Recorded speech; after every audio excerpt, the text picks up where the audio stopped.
Hello, everybody, and welcome to the 2021 London Chess Classic English Rapid Play. Zoe Varney and I are going to be commenting on, we don't know how many games yet, but at least the first game and probably some more. And we're on two channels at the moment. So we are on ECF Commentary and also on Horsey Chess on Twitch. So if you don't know Horsey Chess, it's a fantastic Twitch channel, and make sure you do follow it. And if you don't know ECF Commentary, follow that too. So we're going to start off by having a look at who's in the event. Zoe, it's a really exciting event, isn't it? Yeah, so I'm having issues getting my stream up. Yeah, it's really exciting. Yeah, sorry. Yeah, so it's happening over 2 days, so today and tomorrow. And we've got, so it's a 10-player all play all. We've got 5 rounds today. We've got 4 rounds tomorrow. And we've got a real star-studded field here. So I'm just going to kind of scroll down this London Chess Classic page, and we've got Grandmaster Mickey Adams and Grandmaster Luke McShane. We've seen those in action very recently at the European Team Championship, but also they've been playing in the match England against the rest of the world, which has been happening at the London Chess Classic kind of earlier this week. But no rest for the wicked. They're back in action today. It must have finished, yesterday, Zoe? I think it was 2 days ago. 2 days ago. So they've had a day off, and but they're back in action. So they were also playing in the Pro Biz. Anyway, they need no introduction. Everyone knows who they are. Very strong grandmasters. We've got GM Gawain Jones, who was also playing in the match UK Wrestled. Hi, Rock Troll. How are you doing? I was hoping you might be here because, of course, Rock Troll went to school with Amit Ghazi, so we have an Amit supporter, I think. Assuming you're an Amit supporter in the crowd. So Gawain, and he's currently, they're saying here, he and his wife Sue are currently living in Sheffield. Now that,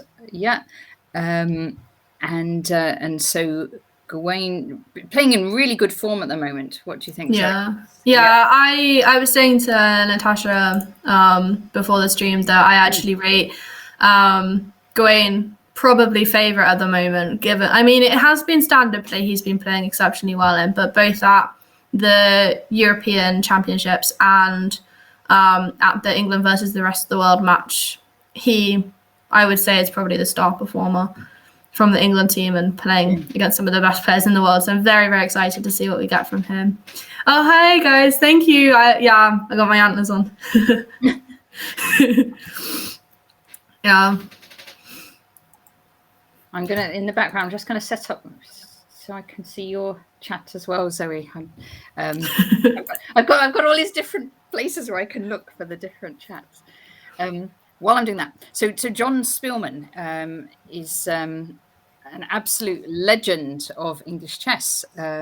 He's grandmaster, and he has also played in World Championship candidates semi-finals and reached number 4 in the world. So very experienced player, and he's got kind of his own unique style of chess as well. You can never quite know what to expect when John Spielman's playing. Very creative player. He now really likes his end games. I remember playing. He was doing. He was on our table for one of the London Chess Classic dinners, and he said, "You guys just play whatever moves you like in the opening middle game." Then it got to the ending, and he was very excited about every single move. So, yeah. That's good. Nick's rooting for Danny, but if not him, then McShane. Yeah, I suspect in my chat I'll have quite a lot of people rooting for Danny.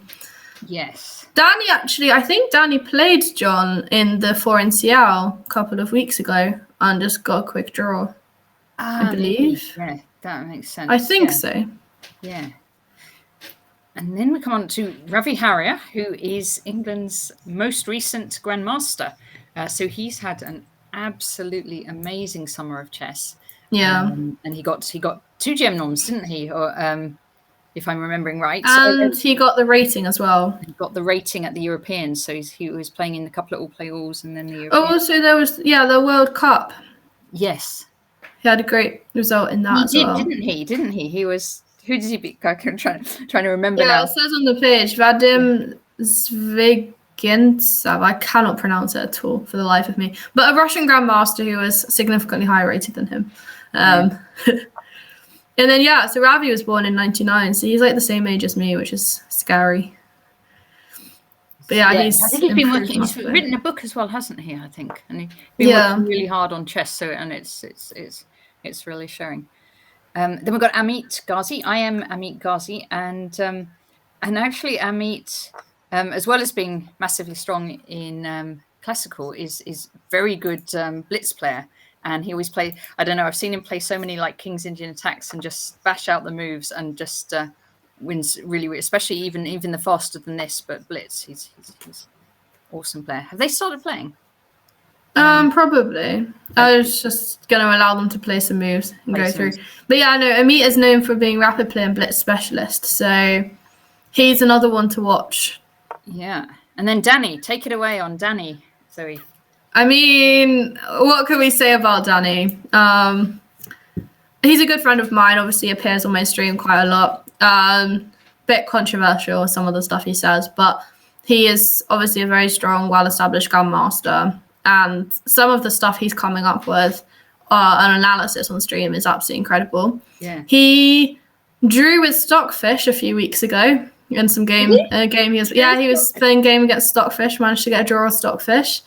So he's been using the computer a lot for his training. So this is going to be really interesting, I think, if he performs well. Could be a good advertisement for training with a computer. Yeah.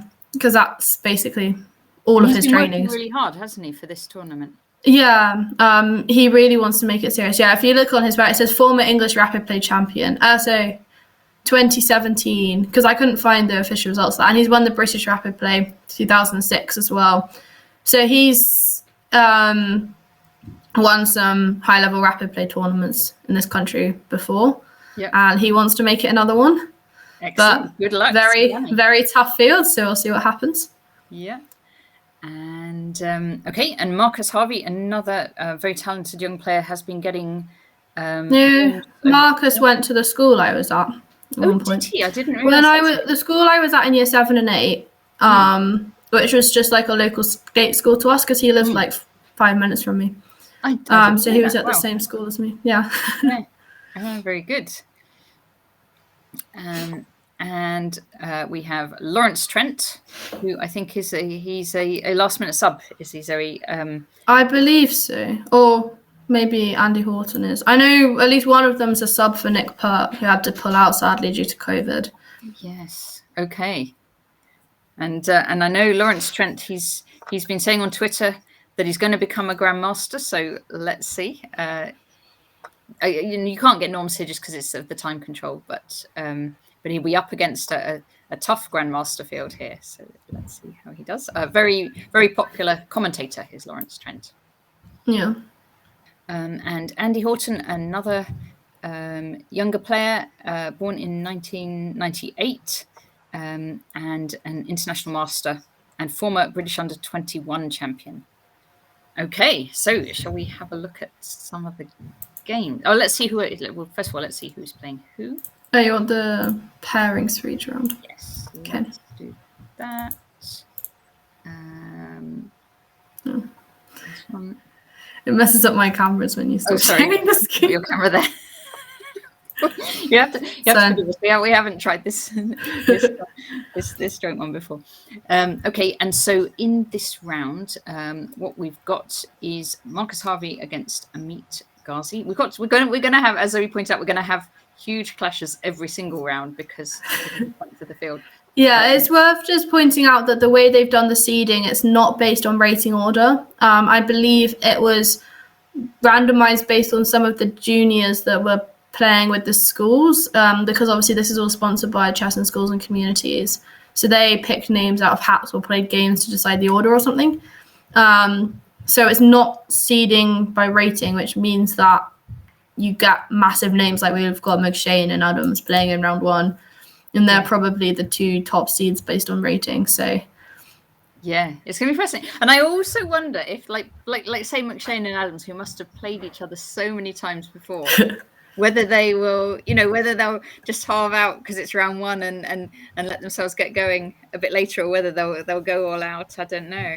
And you want a fun fact: the person who's seeded bottom, so 10th in this case, gets to play board 1 every game. Because that's what happened to me in the women's one. Because I was like given the bottom seed by the thing, so I played on board 1 every game. And I asked Matt, I was like, "Why am I playing on board 1 all the time?" And apparently, it's in the rules for like round robin tournaments. Okay, so who's in here? It would be, I think, Andrew Horton rating wise, 22.98. It's showing. I don't know whether that's the rating. Have they? Presume all of them actually do have rapid ratings, right? So that probably is there, because we had the issue with the women's that some people did and some people didn't. So those who did were given their rapid ratings, and those who didn't were given their standard. And obviously, standard tends to be higher. But yeah. And some of these ratings would be like for the younger players. So like Marcus, Andrew, and Ravi. They're because Ravi's playing off 23.37, whereas he's like way stronger than that. So these I guess there must be rapid ratings. Yeah. Okay. So we've got some big lineups. We've got Lawrence Trent against Danny. We've got Luke against Mickey. Gawain against Ravi. So we're going to keep an eye on all of these games. Okay. So I'm going to mess up your camera for just a moment again, Zoe. It's fine. I just see like my face massively for some reason. There we go. Okay, that should be okay now. So should we start with Mickey and Luke then? Yeah. So do we want to whiz through the opening? That's a good idea. Good, an E4 opening. You and I, we both grew up on E4 openings, didn't we, Zoe? Yeah, exchange Spanish though. I'm going to turn my engine off actually.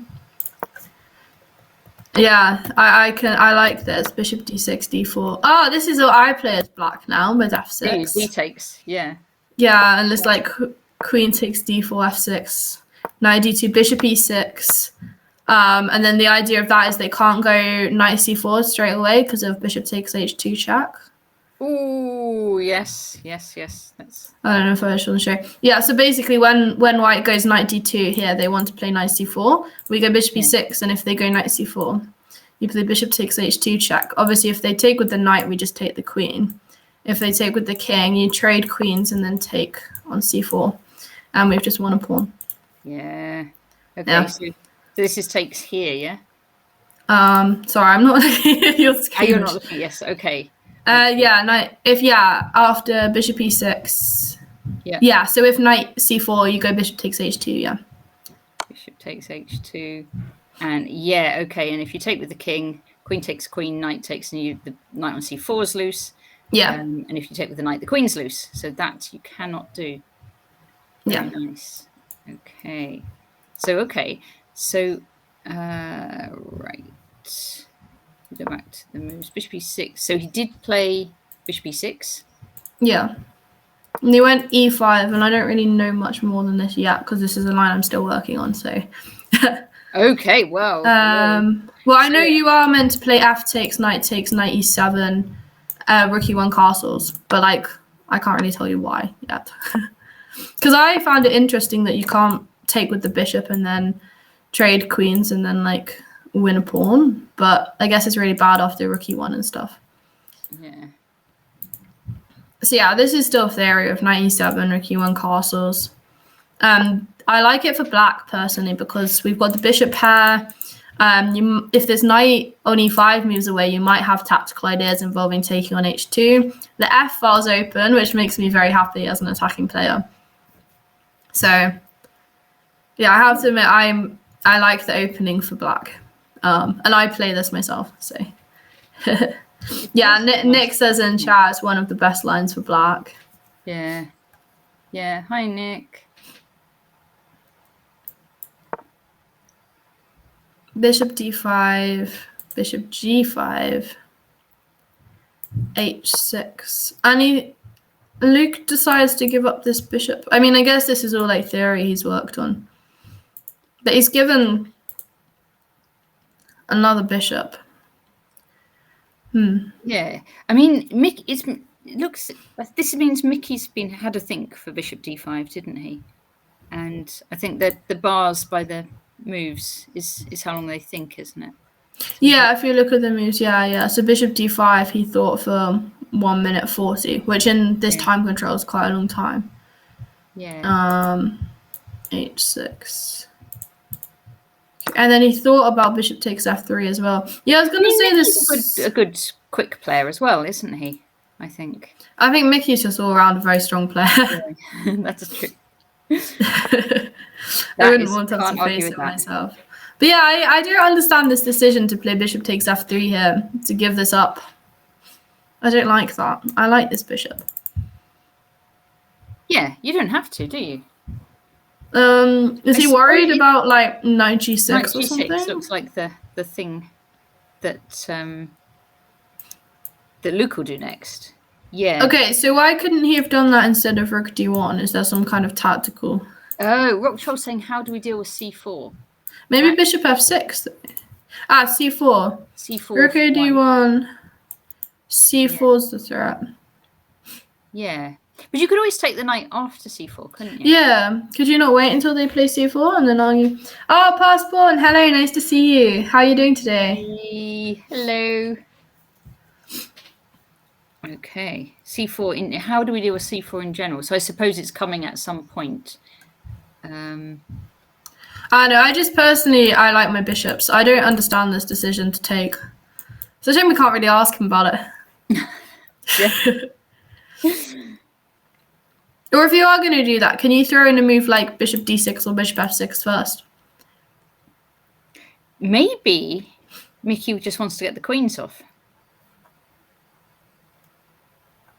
And go for so he's because he does get the queens off as well by taking that knight. So he's not going to be ever left with queen and knight against queen and bishop or any of that kind of stuff. And having the bishop left over with rooks, I suppose, is quite nice. But obviously, two bishops with just rooks would be even nicer. Yeah, I just don't like this decision to give up the bishop pair. But obviously, there's a reason Mickey is significantly stronger than me. So, shouldn't question that. Yeah, so then trade on d4. Bishop f6. Yeah. So I guess White's got the slightly better pawn structure because of those doubled c pawns. Yeah. But the bishop's quite nice, isn't it? I quite like this bishop on f6. Yeah. And I guess he's going to bring a rook in. And I suppose, although technically speaking, these doubled pawns make it a worse pawn structure, still this sort of like 4 against 3 can get pushing. It happens quite often in like Berlin type stuff, right? When these just start pushing at some point. I mean, c5 is already a threat, right? And then the b2 pawn drops, perhaps. Maybe there's knight e6. There is a knight e6, isn't there? So knight e6. Well, if knight e6 immediately, I presume he's going to go rook f7. Rook f7 just to hold on to the c pawn. And then maybe even white has to be careful if that knight moves of black doubling up on the f file and attacking this f2 pawn at some point. So I don't think he really wants to be playing knight e6. Yeah, certainly he would. Maybe he wants to do something like c3. That's what I was thinking. Like, let's say he just plays c3, solidifies this. Now if c5, yeah, I think knight e6. And then kind of say to black, well, what are you going to do? I guess black would probably play rook e8 or something. Yeah. And then we just have a game of chess, which is probably what both players want. Overall, it looks, what do you think? It looks pretty level to me, I would say. Yeah. All right. Shall we check some more games? Yeah, sounds good. Okay. What do you fancy next? Well, should we take a look at Danny just because my chat's for it, and then after that we can look at Amit because you've got someone supporting Amit. We do. Okay, Danny against Lawrence. So let's go back to Lawrence is white here. Against Yeah. And okay, Lawrence is starting with D4. Does Danny have a preference on what he likes to face, whether he prefers facing kind of D4 and C4 type openings, or? I'm not really sure, actually. I mean, obviously he's known for being a Nidor specialist, so probably he'd take that. But I don't think he's that fussed, because he's been doing some work for Simon Williams, so Ginger GM, on this new website. Yes. So he's looked at lots and lots of lines and lots of different openings recently. Okay. Yeah. And as I said, he's been playing against like the computer all the time, Stockfish and stuff, or Komodo as well, like the chess.com maximum level computer. I think they use Komodo for that one.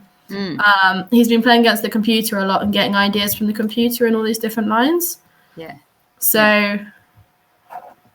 I mean, personally, yeah. Lawrence comes out with an interesting line here, actually. He's going to knight c3, which I know sometimes, I think Mark Hebson's played this sort of stuff before. And so he's just trying to transpose to a pass? Yeah. It's looking like it will. So d6 and then... Maybe I should try this against Danny. I'd much rather play against the pass than against... You should try it. You should try it, Zoe. But then he's gone for this bishop g5 thing. Yes. Bishop g7, e5. But he didn't. I don't like the way he's played. White could have just gone bishop e3 or something and turned it right into... Nick says if Danny had gone 2 d5, then Lawrence would have gone 3 bishop f4. I'm sure he would, yeah, and just turned it into one of these kind of... I know who plays that stuff, but which is Stanbad. Jabava attack. Jabava, yeah, well, Jabava as well. I'm going for Stanbad, the English junior, and Stanley Badajoni, and Jabava. Hi, Chris. Nice to see you. Yeah. Okay. And okay, so it's now getting... Yeah, well, I don't like this choice. I like going like f4 Austrian attack, or going bishop e3, f3, queen d2 cast, playing a like 150 attack type thing. I like that too, that 150 attack. It's actually quite good, I think, but... Here, black could just take and swap queens. It's possible. Which point? E5 after e5? Yeah, e5. If white goes okay, e5, so white takes... has e5. You could just take, trade queens. And then where are we putting on knight? G4, maybe. Knight G4. I guess he'd go F4 or... And then how does this go? Then you've got, you could... But then you could even play knight E3 and grab the bishop here. Yeah. Which I think, I don't think F4 is what... Maybe he wanted to go like... I don't know. Is there any kind of tactical... Because the computer after knight G4, the eval bar is saying plus 2.8. Oh.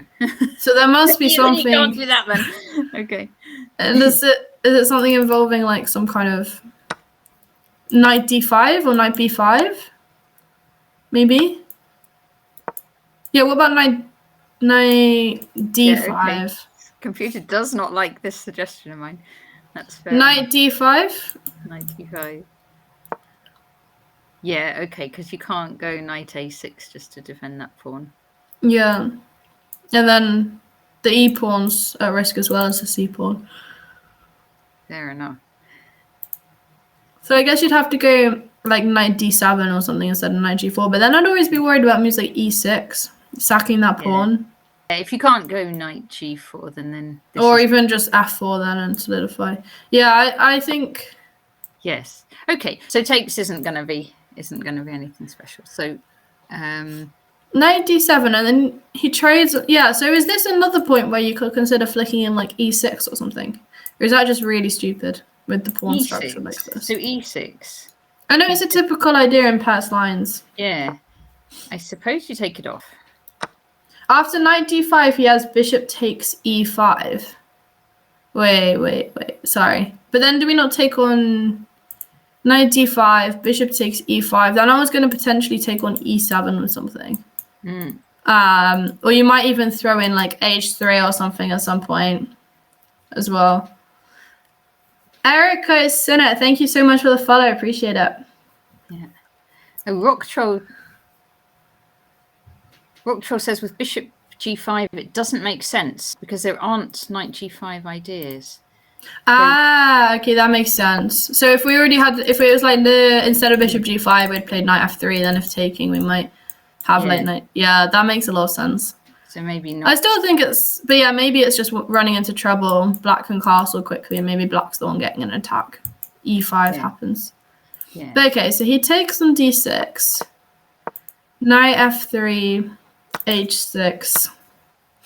It'd be interesting to know how much work people have done for this tournament because there's a lot of prize money at stake. Well, yeah. I mean, if Lawrence really is a sub, he maybe hasn't done so much if he only knew right. The thing is, they didn't know colors and rounds that they were playing each other in or anything until this morning. Yeah. So. Yeah. Because I had a similar situation for the women's one where I wanted to do work for it, but then I was like, I don't have time to do work for it. Yeah. So. Yeah, so bishop e3. Interesting opening choice, though. I think it does avoid like really heavy theory, doesn't it? Knight c6. Queen a5, bishop e2. But I mean, Danny has been playing a lot of online blitz and stuff. I don't really know what Lawrence has been doing. Yes. Rook d1. Trying to get these d5 ideas in. Knight d5. I like that. The computer doesn't though. Okay, bishop e6, rook f1. Why does the computer not like knight d5 then? It's just going +1 for white, which at this level is quite. What if white takes on? White did take on d5, so we're going to see what about that. Bishop takes. Or does it want to like trade queens or something? Maybe. Could that, and then maybe get c4 in as well. Or do you mean knight takes d5, queen takes d2? No, so knight takes d5, bishop takes d5, and the eval bar is saying +1.5. So there must be something here, and I'm wondering whether it involves some kind of c4. Yeah. Whether before or after taking on a5. Well, obviously not straight after. Then maybe you take on a5 and then go b4 and then go c4. Or maybe you just go c4 immediately. Afternoon, Tommy. Oh, it is afternoon, yeah. Afternoon. Oh gosh, it is, yeah. Yeah, being a university student, I wake up so late that it doesn't really feel like afternoon. But yeah, no, I want to try c4 here. c4 here. It's passed the computer test. It likes it. It likes the move I've chosen. c4. Yeah, the move 14 instead of c3. I'm just wondering about that, and maybe white can get some play with these pawns. Yeah, because white, of course, can't drop back bishop e6 because there's a pawn. So they either have to go to e4 or they have to give up the bishop pair if bishop takes f3. Yeah. I don't think you'd want to give up that bishop pair. So probably I bishop don't think e4. so either. So I think this looks. Well, maybe you throw in a queen trade first. But yeah, I don't understand why he didn't go for this. Yeah. But he went c3 instead. I guess he just wanted to keep the queens on. So he's going. Yes, he's going for keeping queens on. h3 seems a very, very strange move to me. Yeah, especially since he goes h4 just a few minutes later. So c3. I want to start getting these pawns going. Like b. If you've gone c3, then why not go b4, right? Yeah, because I agree with this because it looks like you can get some space on the queen side. You see, Danny's actually playing chess and not singing. Yeah, Danny's playing over the board in London at the moment. Yes. Yeah. But I think Lawrence missed a chance here with going b4. I think. Has Danny been playing much in person chess recently? Basically only stuff that I drag him along to. It's more me going, I think I'm going to play this tournament, it looks good, and then he's like, if you're playing, I'll come along because I'll know someone. Yeah. So he played the Northumberland Congress that I played in. Obviously, Nice. that's very Yeah, close to both of us, so it was easier. Yeah. He played Scarborough. He played Forencial. I think that's all he played. And then the other ones I did by myself. He had a nightmare journey back from the last one. Yeah, no, that was Forencial. We both did. It was an absolute nightmare with trains that day. Yeah. My train was delayed by 2 hours. And then they cancelled everything further north of Newcastle. And they closed the A1 and everything. So yeah, it was a bit of a nightmare. But yeah, he lives slightly further north than I do. Cold, wet, harsh north. But yeah, no, I don't like this H3 move at all. Like, I mean, I understand you're clearing space, but it just doesn't seem to the point to me. Like, you want to push. Maybe he's nervous, but I feel like he could have got something going with these pawns because this D pawn seems. And then you could even maybe do B5 after that. Yeah, or then revert to C4 after having cleared some space, right? There's another possibility. Like if black plays Queen C7 or something, maybe C4 even. Yes. You'd need to eventually get your pieces safe, I suppose, wouldn't you? I mean, like, say, you move the rook off this diagonal. But you could do C4. Let's see, C4 straight away. Yeah, because if the bishop drops back again, we've got this fork. So it's going to have to maybe go to E4, isn't it? And then, yeah. And then you've got all these pawns ready to push forwards. Yeah, so I think he definitely missed a chance. Yeah, look, the computer really likes my idea here. It's going +2. Yes. I mean, I like pushing pawns, which tends to be my downfall. But in this case, maybe I would have done well. It looks strong because also, like that knight on C6, where's it going to go? So if we attack it with B5, say, then it's going to drop right back to D8 or B8 and I mean, it could come to A5 maybe. A5, yeah, possibly. Put pressure on C. But then worst comes to us, do we just play Rook C1? Rook C1. And then maybe we're preparing. Then maybe we're C5 even, or yeah. Oh, this looks brilliant for white. And then after C5, because if they ever take, you might even throw in bishop F4 at some point. Yes. Yeah, I definitely think Lawrence missed a chance here with this. But we'll see what happened. He went H3. So he went H3, yeah. Queen C7 by Danny. I guess Danny was anticipating this. I think he was trying to get out of the way of B4, yeah. So Queen C7, then C4 happened. So now the pawn gets going, and then bishop takes it. Yeah, so he decides he has to give up this bishop. But I absolutely love white's position. Yeah, I agree. Takes castles. A streamed English tournament is a rarity. Actually, Natasha does a lot of streaming. Yeah, we do quite a bit on the ECF commentary channel. Yeah. And also some of the online ones we do. But the it's there was been a few. I tell you what's really nice is, and you played it one, didn't you, Northumberland? But all these the sort of IM norm events have been very nice. Yeah, I was commentating on some of them as well. Haven't had the opportunity to get any of these kind of results like over the last couple of years, and it's there was I think 2 or 3 IM norm and GM norm tournaments in quick succession, and then of course Ravi got his norms, and Marcus didn't he as well. Yeah, Marcus got to IM. It was nice that it was the same kind of people as well, so you could like cheer them on. Yeah. If they just missed IM one, and then they might get another one. Why has Danny not got a picture? Chess.com needs to correct that. That's a good question, because Danny plays quite a lot. But yeah, I'd have thought there'd be a picture. Well, if anyone from chess.com watches this, get a picture for Danny up. Nick has to go. Okay, no worries, Nick. Have a nice lesson. Which Twitch username should you search for? I'll give a shout out to ECF commentary. ECF_commentary. Yeah, I'll shout it out. Thank you. Okay, Rook C1. King H7. If I can spell it right, that should work. There we go. That's the link to the ECF commentary. That's what Natasha streams from. And I'm going to write horsey chess on this one as well. With various people on that. Yeah. Yeah, no, I'm excited. There's going to be a WIM norm tournament. Well, there's going to be a couple of WIM norm tournaments. They're actually running 2 right at the same time, like next to each other. One for the younger people and one for older people. Are you playing, Zoe? In the younger one, yeah. Excellent. And when's that all happening? April.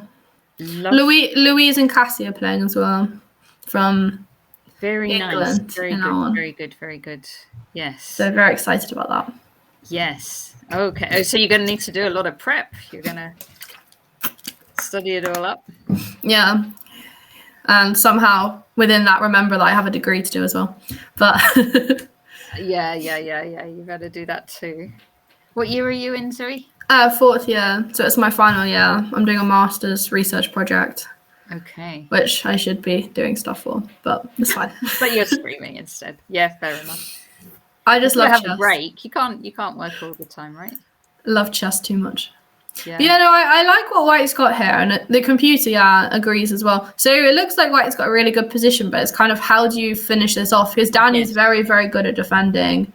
Yeah, and also right. Are we playing? It's for White. Would you play king side, queen side, or both? And maybe because normally you go based on where your pawns are lining up, but they're not really they're not pointing either way yet, are they? Because they're sort of just sat here like. I'd probably it's a Danny castle. I'd probably start with rook c1, which is what Lawrence played. I think that makes a lot of sense. And then Danny goes king h7, so I guess Danny wants to start going f5 and e5. That's so true. Danny's been teaching me a lot about prophylactic play. Is there any way we can stop something happening? Yeah. Though, hang on a minute. After castles, so there were no tactics involving d5 and bishop takes h6 or anything. So probably not because of knight e5. Yeah. Yeah, probably not because knight e5, right? And then we're not getting anything. Yeah. I think rook c1 looks nice. Yeah, it makes sense. King h7, but yeah. How do we stop Danny's plan of f5 and e5? Oh, Rock Troll Chess has come and follow me now. Thank you very much. Excellent. From the ECF commentary channel. Oh, very nice. His style has changed in his old age. He used to be all tactics and all guns blazing back in the day. Is that Danny? Danny, yeah. Is he in his old age?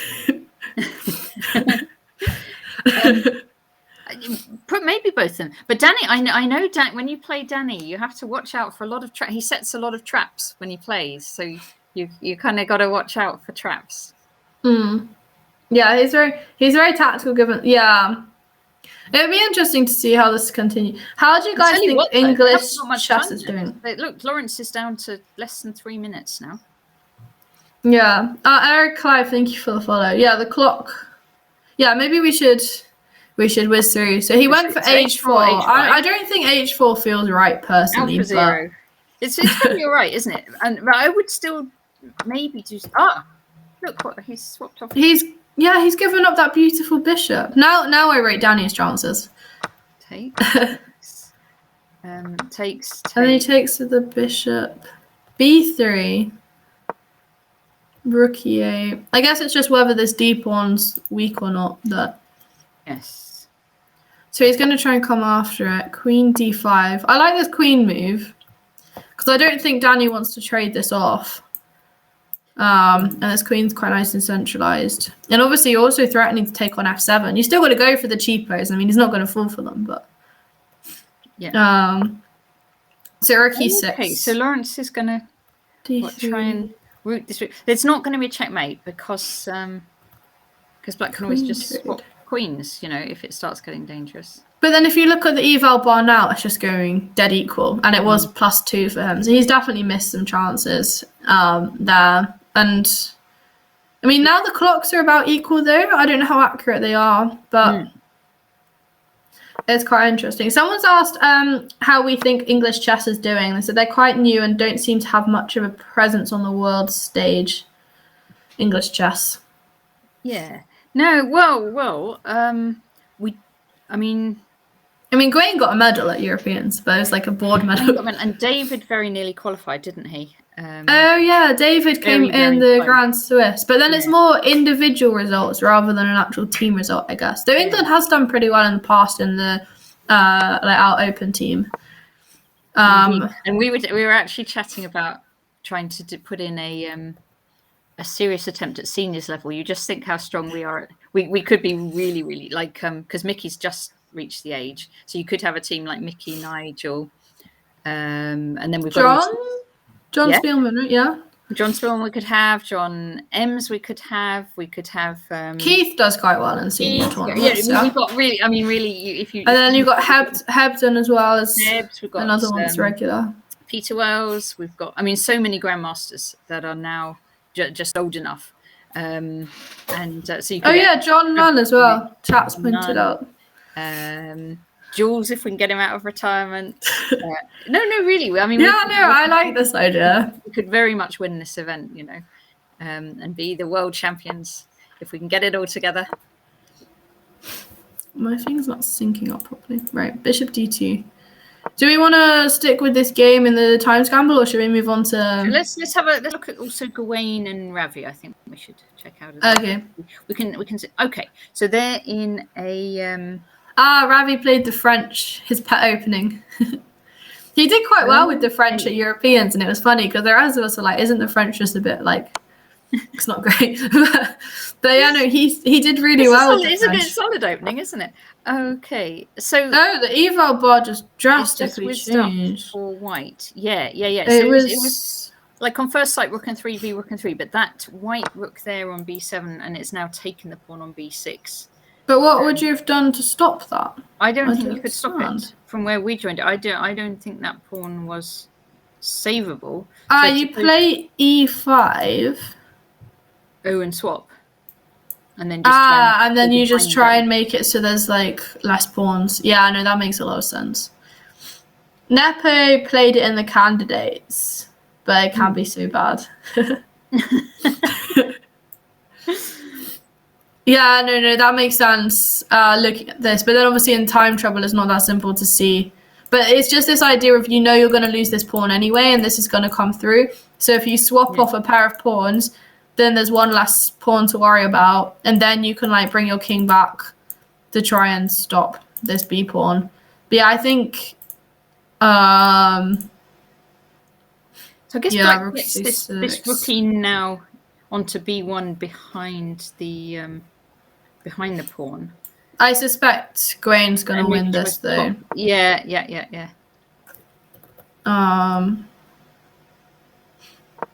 The computer didn't like that move. No. I mean, I think the computer's already given up on Black's position here. Yeah. But yeah, as I said, I have an interesting question. How many decisive games do you think we're going to get? I think we will get quite a few, you know. I think 3 maybe this round. So it's interesting in the women's one. We only had 8 players instead of 10 due to some last minute dropouts. Yeah. But I think the first 2 rounds, every game was maybe even the first 3 rounds, every game was decisive. And then round 4, there was like 1 draw. Yeah. It was something like that. Yeah. So yeah, it'll be interesting to see whether. Yeah. Now I think if Ravi takes this pawn on f3, I think we can't then stop the b pawn. Yeah, so, I think So if Black takes here, we play b7. King covers all these squares. You can't come this way because you're blocked in by stuff. You can't come this way. So yeah, that's a simple one. So he tries rook b5. He's just going to try and keep his rook here, but I suppose do we now go d5 and d6 happens at some point maybe? Yeah. I don't think you can quite yet, but couldn't yet. Yeah, king c3. All right. Because let's just flip. I just remembered we better look at also Marcus against a meet. Yeah. Okay. So it looks like Gawain's going to win that endgame there. So this is an endgame. Now this bishop against knight. So there's an outside pass pawn here. Look at the time difference. Look at that. Has the meet lost on time, or is it just not synced up? That could just be Just the clocks, yeah. So it looks like he is still going. Yeah, 12 seconds left. Yeah, so it's 10 the knight's not bad though, right? That bishop, it's not. You couldn't call it. Well, I think not a great my initial thing would be, firstly, there's pawns on both sides of the board, so you would argue, theoretically speaking, a bishop might be better. I like the fact that white has this beautiful H pawn that could potentially go all the way, but it is the wrong coloured square with the bishop. Yes. And the king is back there to defend it. But then we look at this time difference. Marcus has... is this... now that's... Yeah, the king's cut off. Maybe wanted to come drop back, didn't it? So what did we have to do instead of... Yeah, so I was going to say the time difference... Instead of knight d7, just to be able to... yeah, he obviously missed this check, stopping this. Yeah, so that was like a nice move, king f3 then, stopping the king from having this square. Yeah. So now he's going to probably have to come and counterattack like king g6 instead to stop. King d4 and then knight e5, I think he'll go, yeah. But this pawn's running, right? Yes. Yeah, now I really like it for white. Because we could even drop the bishop back to was F1. Totally fine for totally fine. Black, says Rock Troll. Which it was. It was. Tommy said we've jinxed a meet. Do you think our lack of super GMs is due to not much financial support in the UK for chess? Well, I think. I mean, I think in England we had this sort of conversation. I think in England there are sort of lots of other choices as well you can make other than the GM. So, like, actually, the conversation we're having in the commentary room of the Classic was that a lot of our top players, and actually a lot of our top women players, are very highly educated people. And so they've all got like you're doing your 4th year, you're doing a master's, but like all of them. Yeah, Louise is doing a PhD. Not quite all, but most have like degrees or beyond, and professional careers and all this kind of stuff. And then I do think it is harder to become a top GM if you are trying to pursue that. It's interesting what Lan was saying, because she's obviously moved over from China, and she said everyone. Yeah, sorry, carry on. She said everyone kept telling her to drop out of school and just focus on chess, and she said no, she wanted to. Education was important to her, which I think is really admirable to stick to her guns and do what she wanted. But that's why. And that's it. Yeah. Because you don't have to be the top chess player in the world to still enjoy chess, right? Yeah. Yeah.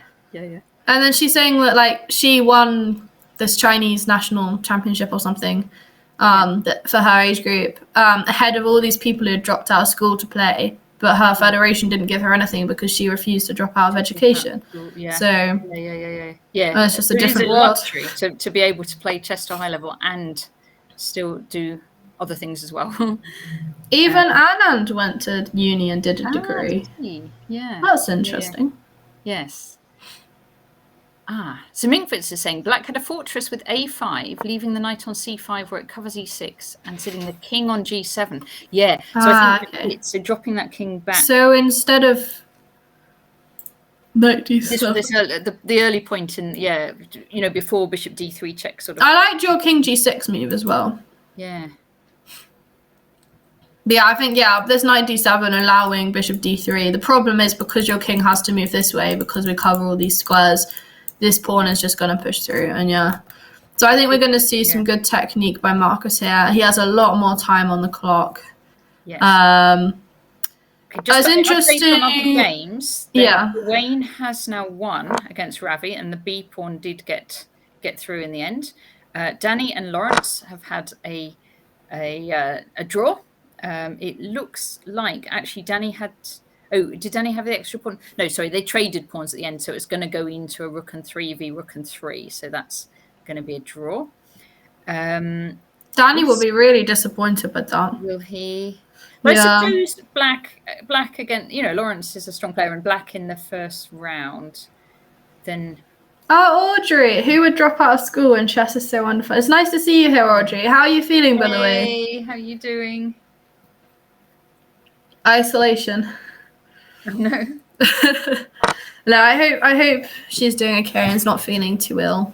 Yes. Or anything. And just to check in, we haven't seen this game yet. Okay, Andrew Horton. So youth against experience. Andrew Horton against John Spielman. Oh, it looks like Black's got an extra pawn. Yes. Probably going to be 2 extra pawns in a minute. Yeah. And more time as well. Yeah. Can we just play rook takes d6? Rook takes d6 defends everything. Defends everything. Yeah, everything. Yeah, I think John's going to get the win. Interesting to see what opening did we have. Yeah, I think maybe once these games are finished, I don't know if you want to, but I'm happy to go back and look through the full games and see what happened. Yeah. David Howe went to uni and then became professional afterwards. Okay. That's interesting. I think some do, and maybe that's the culture in England, and that I guess, I guess the Chinese are right that to really be a strong GM, then it's going to help not to go to uni. But we're right. It's nice for us to have the choices. Yeah. So I think so Gawain's won. Danny and Lawrence drew. It looks like John's gonna win and Marcus is gonna win. Yeah, Marcus has got a queener. So Luke Mickey, this is gonna be. Mickey is another rook and pawn ending, and actually Luke. Oh, I think mine's not. Is 1 pawn up, but it looks like he might win a second pawn. For some reason, mine's broken. Yep. Oh, there we go. I've refreshed it. Okay. Fixed it. It was stuck on like move 18. I was like, can't be this. Someone says John Spielman is wonderful. John Spielman is wonderful. I agree. I think we've got a John Spielman fan in my chat. Yes. There's just no money in chess in England. Yeah, the problem is like if I could play chess and have like a full-time payment career out of it, I would so do it because I absolutely love chess. It'd be great.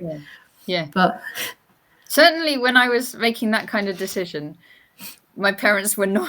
I said, I'll do this work. There was a company that sold chess computers, and I looked like I could do something good there. And my parents were like, "Are you sure?" They really were not keen at all that I went down that route, and I did.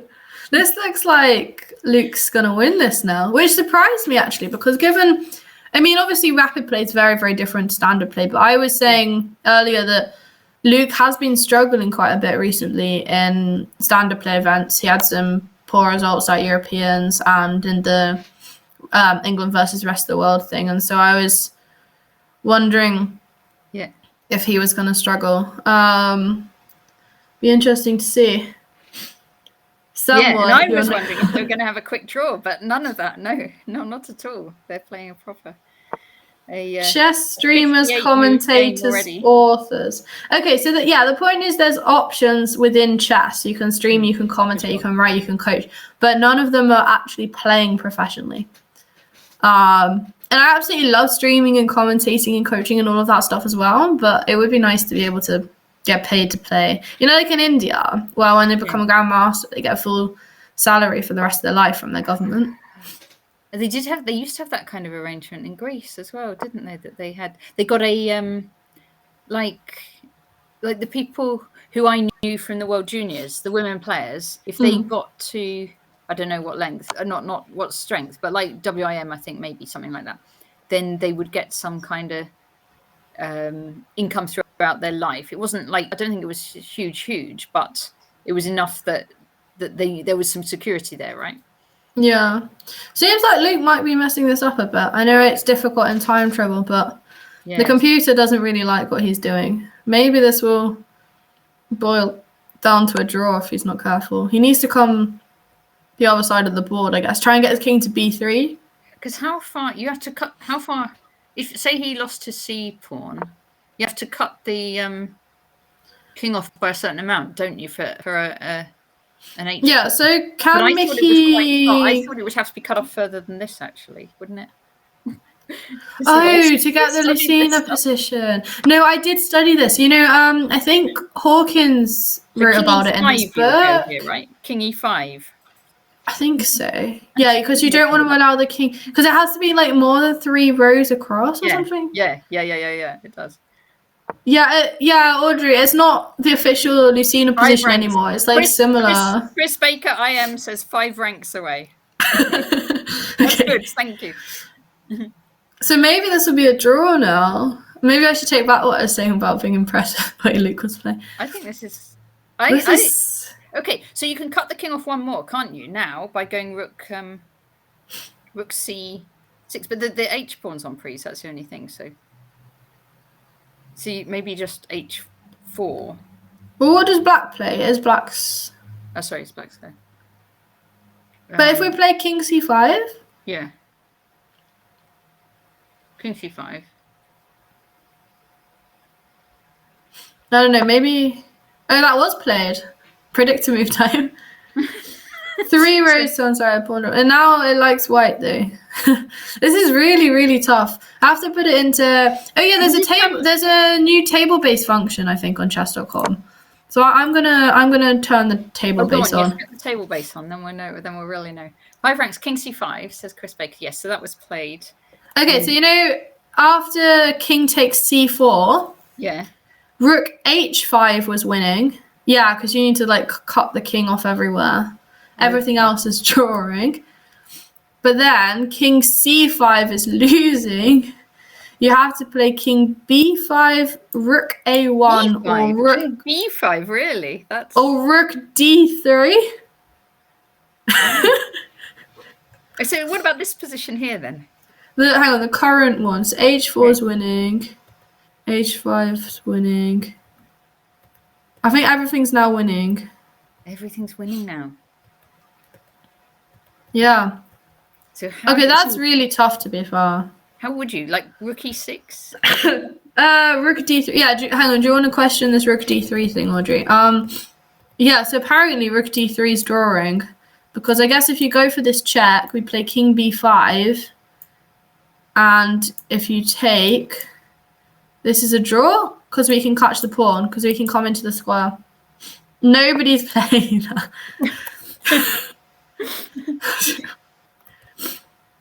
But so you had to play either rook d3, king b5, or rook a1. But yeah, now allowing this pawn through, now it looks like it's. Oh right, okay. Every single move for white here wins. So this is just a pretty simple win now, right? Rook a1 would have made sense, to be fair. So but now you keep the king cut off with king e5. Anything wins. Anything wins. That's the kind of position you like. So just in other results, Marcus did indeed win against Amit. He had that passed h pawn. We saw Lawrence and Danny was draw. Gawain. Gawain and Ravi was the h. No, Gawain v Ravi was the b pawn, passed b pawn. And John Spielman had those extra 2 pawns against Andrew Horton and managed to win. Mm.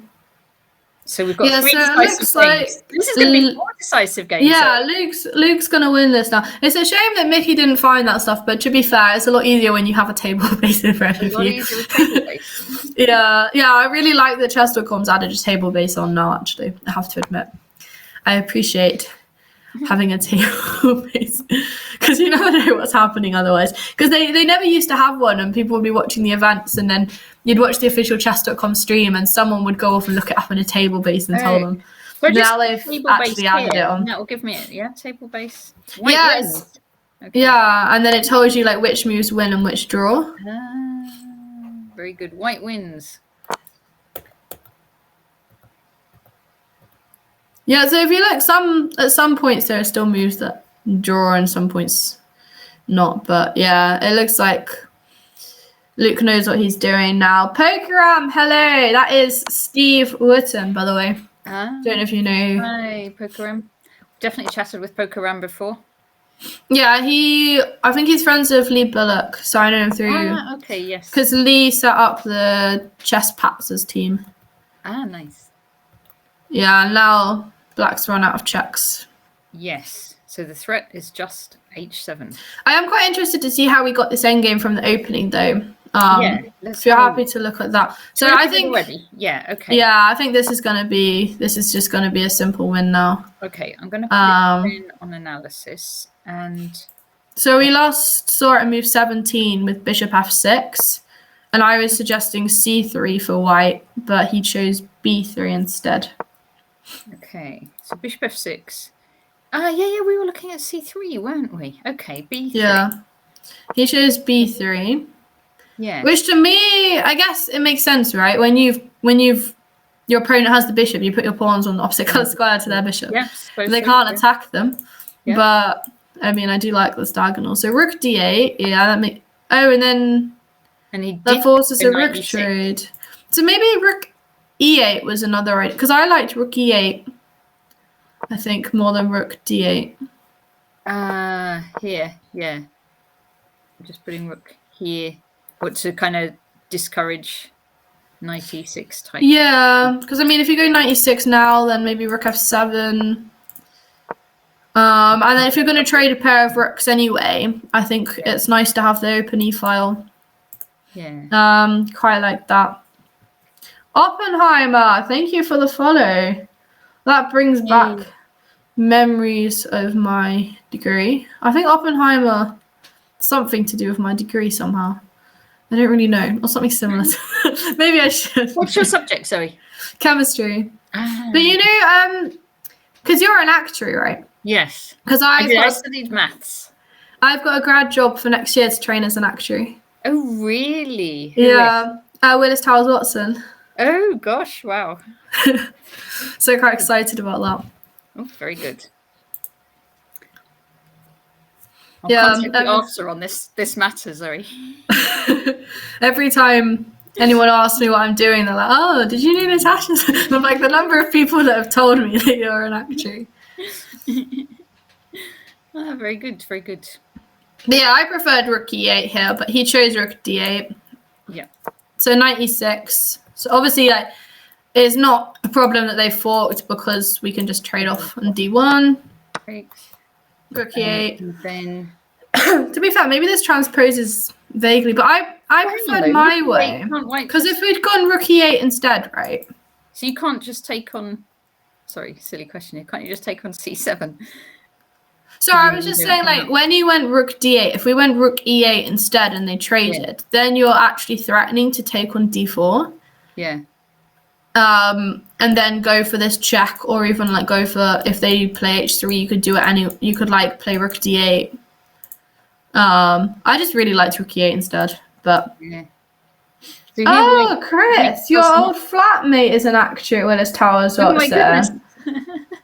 Oh my it's god! A small world, Southern Chris. Wait, are they still there? I want to. If you feel comfortable saying what, like, office and line of business are they in and everything? Yeah, I want to know where you're going to be based. But I'll ask you it off the air. Because I did an internship with them over the summer. Okay. So I've actually got to know them a bit. Yeah, so 90s, I preferred my move, but as did the computer, just to put it out there. You should be in this, Zoe. You should be playing. One day. That's actually my goal. I want to be England's first female grandmaster. Oh, yes, you should. You should. Can't quite be Britain's because we've got Ketty. No, because Ketty's there already. Yeah. You've done it. So you were saying, could they not have taken on c7? Maybe he was worried about knight. I think the knight doesn't come out too easily, does it? Like if you take on c7. Could you go rook e2? Rook e2. Yeah. Yeah, and so you're either going to get this back or just even get the king out or something. Yeah, or rook e7, but then I was worried about rook d8, but then I guess we just move our king. And then you have to, then you got to worry about mate throws. Yeah, rook e7 might be another move. What are you doing with that knight? Do you have to go to a8 and try and stick it on b6? Minkritz is saying bishop e5. Oh, have to move can we? First, the rook's on prise. And then play bishop d. I got this. Bishop d4. Maybe that's really, really bad. Yeah. I was just going to say we go rook e7, knight a8, and then bishop d4 because they can't take because of the mate threats. And then their knight can't go anywhere. No, yeah, it's horrible. It's horrible. It's horrible, isn't it? Was this in Epsom? Epsom.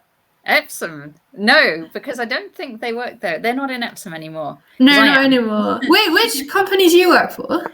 Well, I work for one of their competitor companies. Yeah, is it? Which one is it? It's RPC Taiki. Oh, okay. I don't know.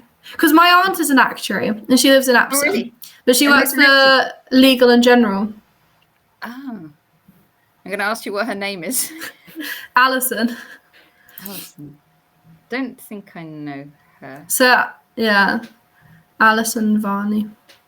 Well, I think she goes by Varney still. Oh, but I want to meet her if she's another actuary in Epsom. There's a few of us about, you know. Yeah. So she lives near Epsom Common. Yeah. I need to meet Alison. I'll introduce you. Yes. My move was endorsed by the engine, yeah. We can talk about that stuff in Discord. Yeah, sure. Spam me on Discord. Yeah, no, this is my solution. Rook e7 and bishop d4, I think is decent. Yeah. Or how else could we do? Also, maybe, I mean, I just didn't want to let this knight come out, you see, but maybe you could play like b5, threatening rook a7, because if knight b6, then you're covering all the squares it could go to. I think there's options. Yeah, I think knight takes c7 would have run into. I think it runs into something. Trouble. It's just trouble. Yeah. So you went for knight f4. So Luke comes out to f4, and Mickey rook e5. Yeah. Knight d3, rook a5, a4. So it almost feels like black's just moving his rook around, but allowing white to make moves. Looks fine though, doesn't it? So yeah, it doesn't look bad as such. Yeah. h5. Yeah. Rook e1. King f7. King comes out. Fair enough. King f1. Rook f5. Rook e4. c5. It does feel like white's pieces that just feel better placed. Yeah, the knight looks good, doesn't it? There. Okay, so he's going to try and go for b5. Kevin, how are you doing? Kevin likes your antlers, Zoe. Thank you. Yeah, I've got a funny story about these antlers. Because I'm basically a child inside, as I've established many times to many people. And last Christmas, I was like to my parents, all I want for Christmas is antlers. I was like, I just want antlers for Christmas, right? And we went around about like 10 different shops trying to find a suitable pair of antlers. Yeah. I dragged my mum around and I was like, no, these aren't any good. No, has to be. And then I found these ones and I can't like them because they're like gold and sparkly. Oh, they're very nice. Yeah. So this is like what I got for Christmas last year. Yeah. That and Leberkuchen. So I was like, I want this. Oh, I like Leberkuchen. Yeah. Yeah. I was like, antlers and Leberkuchen. And the even better thing about Leberkuchen is I like them, but my family doesn't like them very much. So if they don't eat them all up.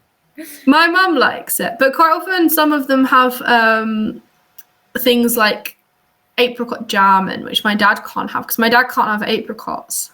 Oh. And some of them have that in. He can't have almonds. He can't have apricots. He can't have things like cherry and peach and plums. Okay. He's allergic to that. So yeah. He probably wouldn't more for me. Yeah. He doesn't like Bakewell tarts either. No, Bakewell tarts. And nor does my brother, because my brother thinks he has an allergy to almonds as well. And me and my mum absolutely love Bakewell tarts. And we did a trip up to Bakewell. I did that before. We went on a family holiday to Derbyshire and stayed near Bakewell. And the holiday home we were staying at, it was really, really nice. They'd left like a freshly baked Bakewell tart. Ooh. For us, it's like a housewarming sort of like, oh, you've come staying with us. Yeah. And my dad and my brother couldn't have it. So my mum and I really enjoyed this Bakewell tart. Yeah. It's nice, isn't it? Peak District. Too pretty for jail, says my compliments to the two commentators. Very instructive. Have you finished the chocolate brownies? I gave away quite a lot of the chocolate brownies to some friends. I missed your chocolate brownie cooking session. I saw it was going to happen and then I didn't see it in the end. Yeah, made brownies. It was great. I like baking. I need to decide what to make over Christmas. My dad likes mincemeat shortbread. Okay. So I might do some of that. People mince pies or something. Yeah. Or a crumble. I like custard as well. We have like a family custard recipe that we've passed down. Because my family really likes custard. Christmas pudding vodka. I don't know if you've ever tried that, or if indeed you like vodka.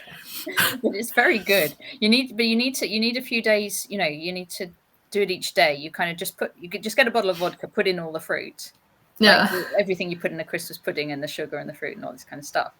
And then each day you just kind of shake the bottle. It's quite easy, but it's really nice. But it goes very thoroughly. You put a lot of. That does sound quite nice. I always used to like, as a kid, we liked it when my dad set fire to the Christmas pudding. Then you would like pour the brandy over it. And we used to keep going again, and we used to make him pour more brandy over it. And by the time we had finished, like the amount of brandy he had poured over to set fire to it like 4 or 5 times. We wanted to watch. We were just like, this like little kids basically getting drunk off Christmas pudding. Yeah, we used to I like coq au vin as well. He used to set fire. We used to make him pour extra wine in and set fire to that again because we just really like watching him set fire to the stuff. Yeah. Oh dear. Yeah, my mum does it with the prison pudding and puts a bit of like real holly on the top and then sets fire. And when you like the holly leaf was a can. Oh, bless it. Part of the holly leaf. Yeah, we also like, my family likes having custard and ice cream. It was a tradition. My granddad once asked for custard and ice cream in a restaurant.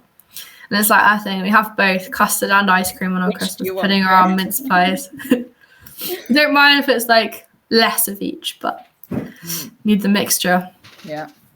But yeah, back to the game. I just feel like maybe white. This is all kind of. It still looks kind of fine though, doesn't it? I don't understand what Black was doing with going for h4 though.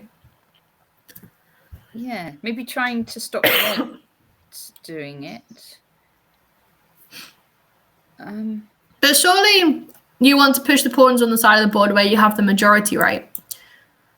Yeah. So what, like b5? But then it's difficult because if you play c4, I might consider taking it, and then either way, okay, you could take on like a4 or whatever and stuff. But yeah, maybe actually we go. e4 is quite nice, isn't it? Stopping that sort of thing. But you could play b5 anyway, and then you just try and discourage White from playing moves like this. And you could even play c6 or something, and just sort of wait for White to start pushing stuff before doing things. Yeah. Yeah, I suppose there's no. But you don't have to rush. Yeah. Whereas what he did with like this h4.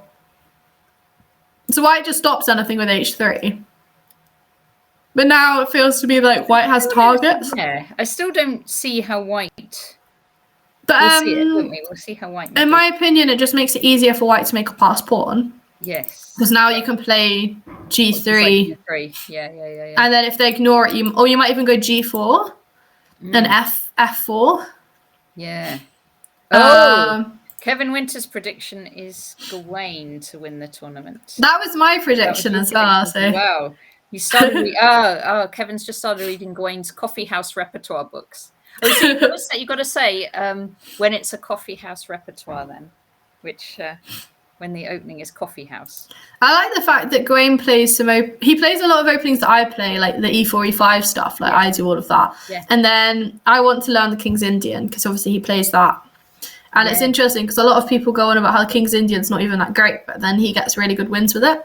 So I like the King's Indian a lot. Yeah, it's gone a bit out of fashion, hasn't it, at the top level? But yeah, no, at least I think you would like it as well because it's like because you like attacking, don't you? And so it kind of lets you do that. So yeah, I want to learn that, expose myself to more ideas. Well, I say at the Pro Bridge, where the Pro Viz.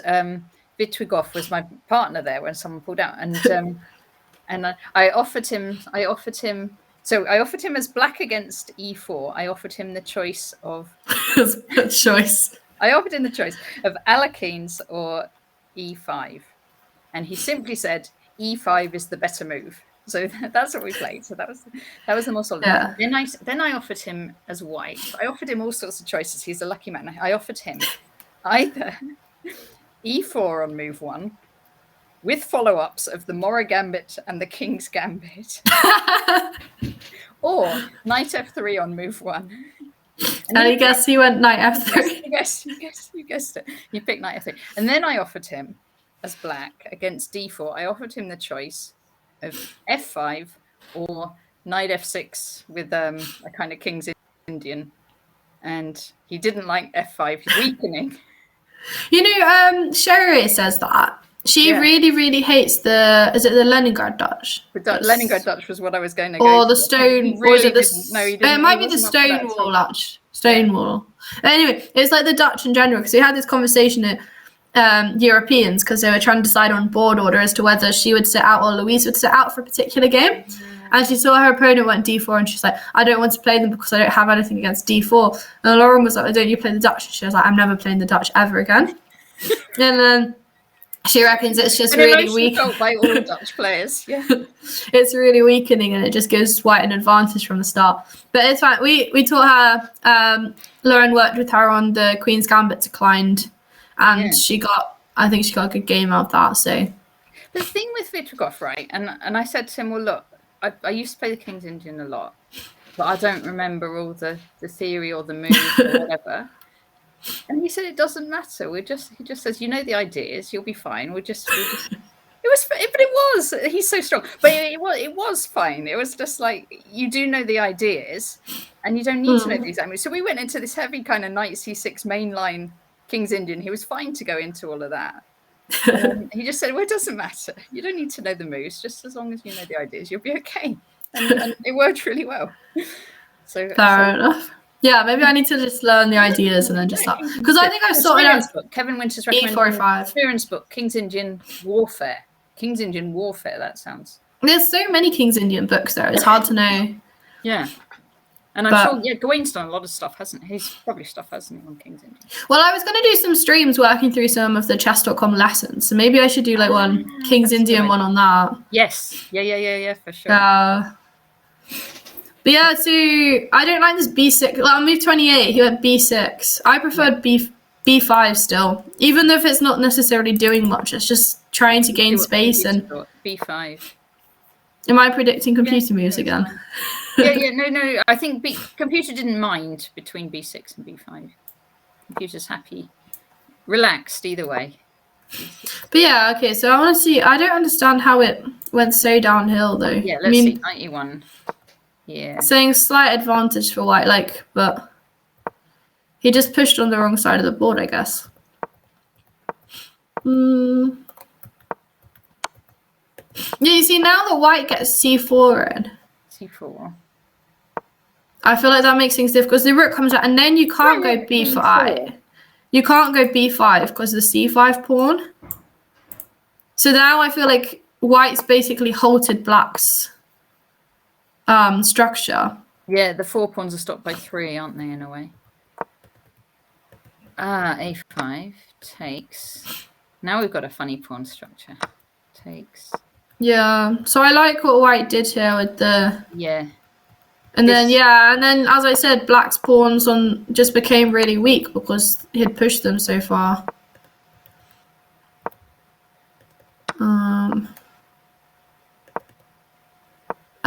And then Mickey blundered with rook g3. Okay. So he should have gone... Fine, isn't it? He needed to go after the c pawn instead of the h pawn. He obviously missed rook f5, check, rook f3. And thought he was winning the h pawn. But actually, if he'd come for this, if he'd given some checks and then come for the c pawn instead, and so then you can come back for the h pawn if the king moves away. Then it's just fine. This will be a table-based one, won't it? Let's see what table-based draw. Yeah, so rook c2, rook e2, rook h2 is fine as well. Oh, that's interesting. So why is rook h2 fine and rook g3 not? Okay, if we do this check and rook f3, then you don't have to waste time moving your rook away, I guess. Or maybe it's because if the rook's on the third rank, then you can't then switch to rook c2. Whereas after this line, you can switch to the rook c2 line. Yes. Yeah. Okay, so it's this rook g3 and then table base here. white wins. So that's it. And then he did mess up later, and the table base gave drawing chance. Yeah, so 57 king f3 didn't make sense. Why not just play king f5? I didn't understand that. It's not that the table base saying king f3, yeah, draw. But like, why would you not bring the king 4, king f5, king e5? Because the problem is when you come back to the third rank, if you ever bring the king forward, you block your rook defending the pawn. Yeah. So that didn't really make sense to me. Like, why not bring the king forward and then king f5, saying if they go rook f1, you can even play rook f4 and you're still winning, right? Because rook f1 pawn here. Yeah. If they come back, you can just push this. Yeah, this was interesting. I find that really interesting because of the fact that I play this as black, these lines. But I think I would have improved. I would have played rook e8 on move 18 instead of rook d8. Okay, yeah. If I had that position. I also don't think I would have taken on f3. I don't think I would have given up the bishop pair. Yes. All right. Did you want to see the openings of any of the other games, Zoe? Yeah. We looked at Danny's. I kind of want to see how Danny's ended up in a draw from the position as well. Yes, sure. So we got to, where were we? We were H queen e2. We saw the bishop gave itself up. We saw rook e6, didn't we? And then the queen rook d1. I think it was about move 28 or so. Yeah. Okay. Nick's back. Your student hasn't turned up yet. Oh, that's interesting. It's unfortunate.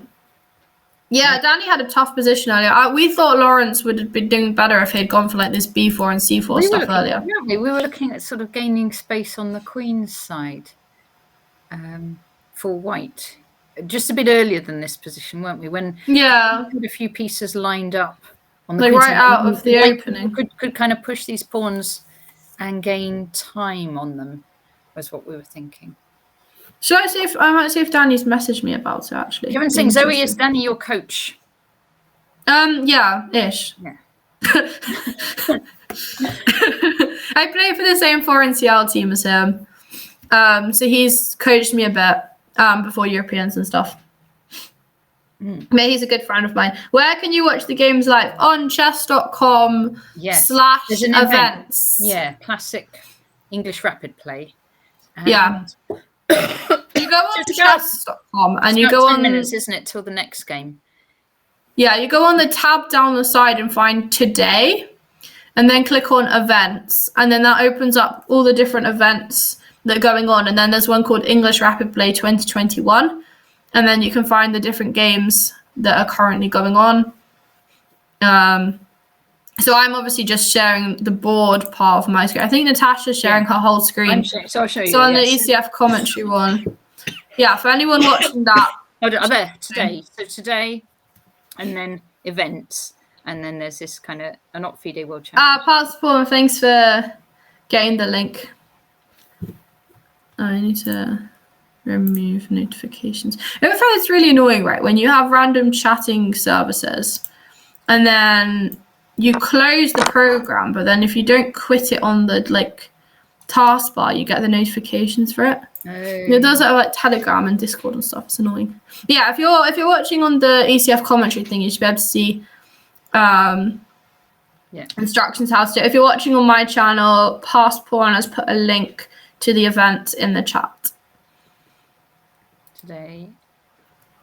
Today, and my instructions are there. We go. Events are less than fluent. Here we go. Yeah, and then you see there's lots of different events. You have to scroll down a bit because there's various strong events going on. And we've only had round 1 so far, but you can replay the games. And then on the right-hand side, it says all rounds. So the games will appear above them. And then the small things with the results. And then you can actually see the big boards. It's quite a nice layout, I think. Yeah. And it's a lovely tournament, I think. Just I really enjoyed the women's one last week. Really good lineup, and we don't know what's going to happen. Yeah, I'm going to run to the toilet. I'm going to leave you to talk about. Do you want to summarize the round that we've just had while I go to the toilet? If that's all right. I'm going to have a quick look actually at Andrew Horton and John Spielman and just see what the opening was for this one, because John always plays he often plays quite offbeat openings. That said, he's now going to play just like Queen's Gambit declined. It's going to be very standard. Right, he takes on c4.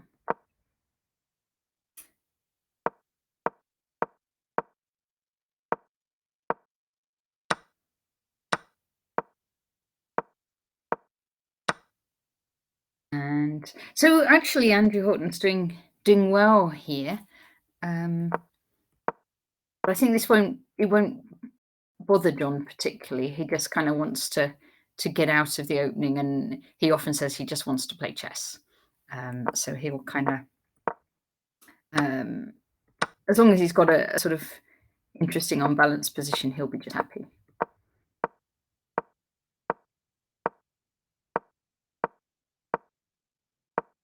Oh gosh, but if you're looking at the computer evaluation, this is looking just winning for white here.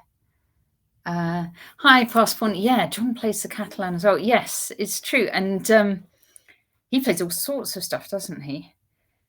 So why is this one so good for white? I'm just looking at things like d5 here for white. Because of that rook, there's a loose rook on a7. Because you could go d5 if the rook moves. You can then throw in d6 and then capture this b pawn. I wonder if that's the thing. Let's see. Takes. Yeah, I suppose black could take on a3 and kind of sacrifice the exchange that way.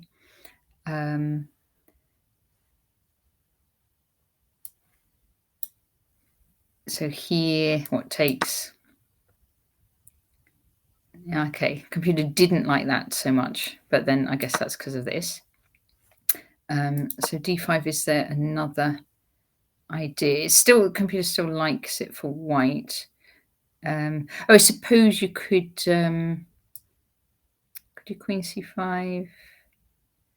Queen c5, then you're going to get takes, and then the rook can take on b4, for example. C5, says Chris. Chris Baker says c5 here. Okay, yeah.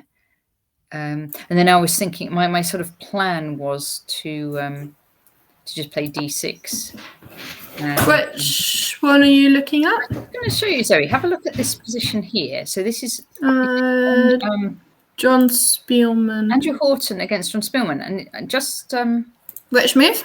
Sorry. Looking at the computer evaluation here, after black's move 24, it's showing us a very good, strong position for white. Plus 4.4. Yeah, black did go on to win the game.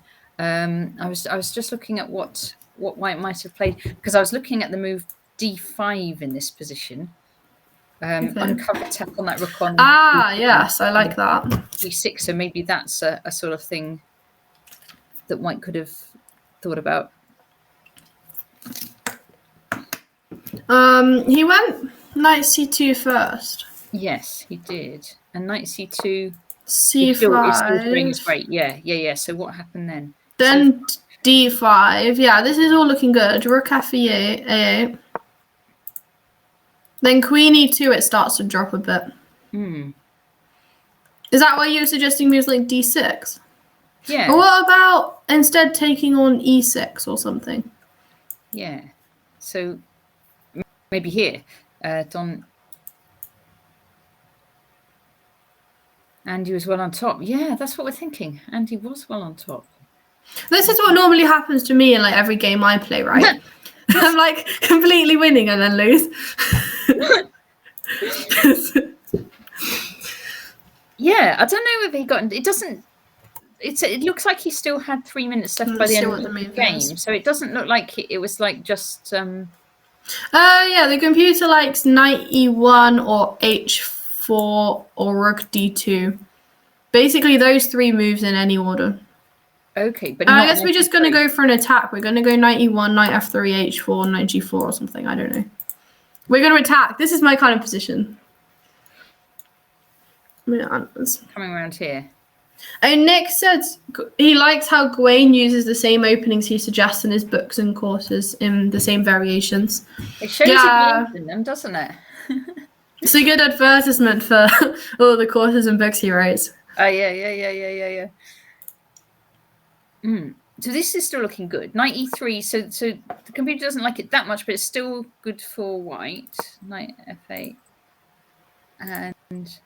And then he finds h4, which it likes. Yeah. It's kind of interesting whether or not to play d6 is one of the, because that would of course open up the bishop's diagonal. But I don't think you need to, because black's never going to take off, right? No.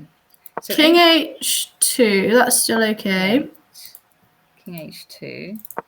Rook a8. Queen f2. Yeah, maybe he could have done knight g4 at some point. It likes knight g4, knight f2. I think it really wants to put this knight on like g5 or e4 or something, right? Yeah, okay. So it wants to get this knight round. Yeah, so just kind of... And maybe onto e4? That's what I was wondering. Because it wanted to go knight e1 before. Yes. Now it wants knight g4. Oh, so just knight g4 straight off? Yeah, but it wants to follow it up with knight f2. Yeah. So I think it wants to stick this knight onto e4 probably, and maybe then we put the knight on d6. Once that knight is on e4, it's looking at d6. It's looking at c5. c5, yeah, because then you might play d6, or you might play knight d6, or you might even have tactics of knight f6 check in some lines, which is sort of thing that I would really like playing. Yeah, okay, it makes sense, but it's not that easy to see in time trouble, because it's like a lot of moves with this knight, right? Yeah. And Kevin's saying, don't release the tension too early. Steve Giddens used to say. Yeah, so I guess that's, keep that pawn on d5 while you can, and just push it to d6 when it actually wins material or whatever. But when he went d6, the computer liked d6.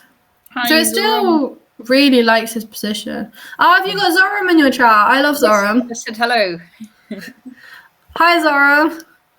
Yeah, we love Zoram. h5, h6, and d6. Okay, so he's done d6. Yeah, so when he went d6, the computer eval bar liked that. Yeah, it's still fine, isn't it? So here, knight f1. So these bishops coming off, I guess, is probably not what white ideally wanted. Here. Yeah, so maybe knight f1 was a mistake. Although actually, the computer just wants you to go g4. My favorite chess move, g4. G4 now. And it's saying, well, okay, you're going to trade the bishops, but we're just going to, like, push. And what's white going to do? Yeah.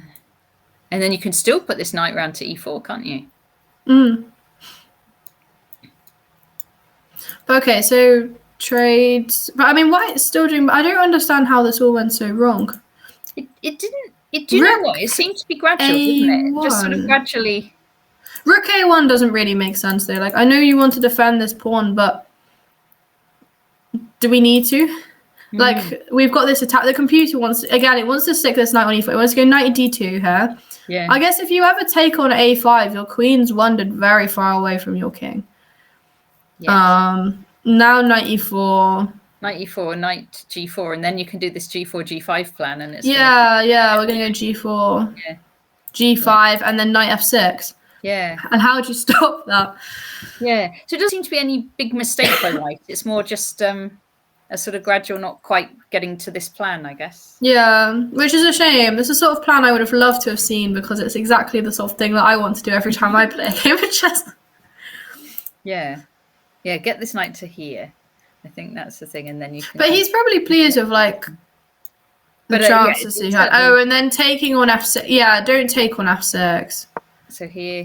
I hate that. I hate... Move 38. Absolutely hate his move. It just weakens your d6 pawn so much. Like, just play knight f3 without even thinking, right? Knight f3, defend everything. It's true. But after he's been wanting to get it to e4 for so long, he probably doesn't want to go knight f3. But like,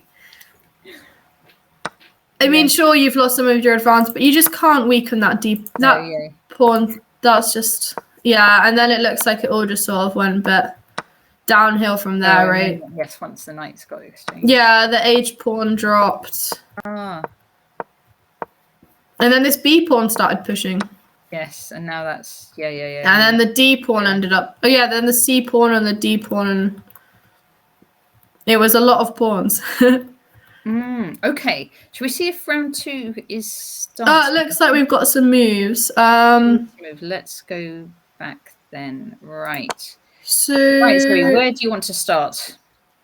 Well, we could look at John and Gawain because they both won and now they're playing each other, whereas the others that won aren't playing people that won. So here we go. English opening. We'll do it from the start just because it's only a few moves in. English championships. Yes. Gotta have some kind of English championships. English. Knight f3 first. Knight f6. This is where I'm going wrong. G6 and b3 from John. Is this stuff given in Gawain's books and courses then? Zoram, thank you so much for the bits. I appreciate it. Aww. Yeah, we love you, Zoram. Zoram's always been very supportive. So. And I love that every time Zoram sends bits, there's loads of cute emotes to look up. Yeah, I see. Yes, Zoram's put a whole load of you're going to explain all this stuff to me at some point, Zoe. Has Zoram sent you bits? Yeah, they're very lovely. You want me to tell you? So this opening here. Wait, Kevin Winter's coached by Steve Giddens. Didn't Steve Giddens write like 100 things you must know or something? Or no, he wrote some kind of quite book. A few books, and he's written one about. He's written an opening repertoire for people that don't want to learn any theory. I'm going to Google this. It wasn't quite exactly that, but something like that. Because he also used to coach, like when he was very little, he used to coach Matthew Sadler. I swear I've read a book by him. You would have. He writes. I'm just gonna look up what books he's written because I think it's the 100 Things, isn't it? I don't know. He might have. It's like it's because I used it a lot for coaching. Yeah, no, is it the 50 Essential Chess Lessons? Maybe is it that one rather than 100? It's not given in part 1, but maybe in part 2. Yeah, I think part 2 is coming out. Yeah. Oh, so there's going to be the yeah, by the chess. Yeah, no, 50 Essential Chess Lessons. I think maybe not. I don't know. I recognize the name. I think I've read some kind of book by him. Yeah. Okay, so Gawain might be releasing more stuff on this very opening on Monday. It's also out. Yeah, on the site that we shall not mention. Yeah. Interesting. E3 castles. 50 Essential Chess End Games. I'm reading 100 End Games You Must Know at the moment. That's also a different one. Yes.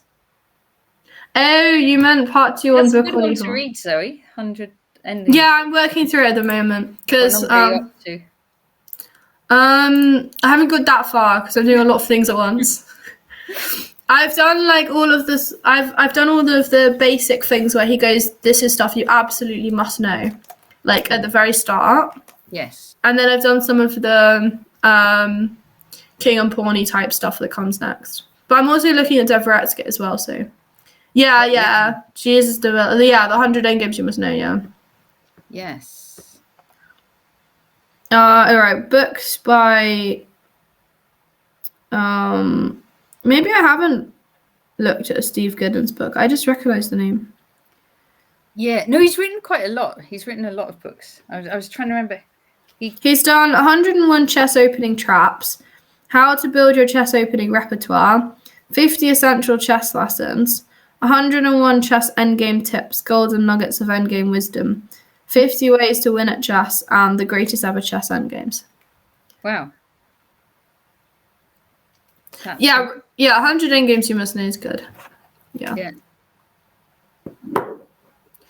Yeah, I'm really excited. I'm going to do the chess.com insights feature. Have you looked at this feature yet? No. I don't know if you've come across it. No.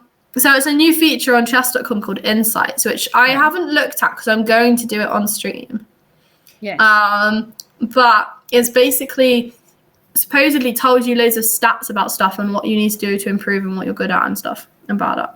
Oh, very good. So I'm quite excited about this. So Zoe, when's your stream schedule? When are you doing it? Don't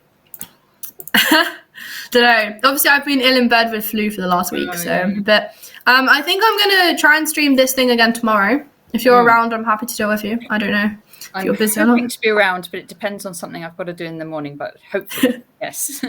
But yeah, so I'm gonna try and stream that, and then next week I'm going to do a stream on chess.com lessons and chess.com insights at some point. Very good. And then if Danny's available, gonna do one where I play some training games against him and then we analyze them. Very nice. Which should be quite exciting. But yeah, I just need to work out my schedule because I don't really know what I'm doing in life at the moment. It's hard to plan them far in advance, I must say. I've got one upcoming, which is we do on this channel often the Quarantine League. So I've got John Ems and I are going to do one on Thursday, following English chess players team. Yeah, we need to get the England team doing more stuff on chess.com, I think. Yes. Yeah, no, there is. I wonder what they. Yeah, okay, we'll check that out as well. Because was it Loz Cooper who made he made an English women's team on chess.com. Because but yeah, no, we need to do. You should do more of the chess.com ones. Yes, yeah. I will follow that up. Sorry. Okay. Steve's new book called The Lasker Method to Improve Your Chess, co-written with Gerard Welling, uses Lasker as a role model for all phases of the game. That sounds quite interesting, to be fair. I want to look at more high-level games. You know what? I would put I reckon Gwain's going to beat John. Because I think Gwain's really on form. And then looking at the game that John had, although John won, and when we came on to it, we were like, oh, this is good. Actually looking at the game, he really should not have ever won that. He was worse out of the opening for sure, wasn't he? Yeah. And look at this opening. For John. It looks quite what we'd expect for this game, what he's done. Yeah. We might expect Gawain to get an advantage of the opening, and then it's can Gawain deliver a checkmate, or can John get into the end game, which is his kind of probably preferred part. So we'll see. But then Gawain is a much, much stronger player than Andrew Horton, so we'll have to see. We will see. Okay. I'm quite excited about this. Sure, I want to look at Danny versus Luke as well. Luke. Yes, here we go. So, mainly because I like the fact that they've played e4, e5. Oh, okay. But we have got a D3 Berlin. A Berlin, okay. So we're in the D3 Berlin, because I used to play the Berlin as black. I've now just switched because I like the Marshall.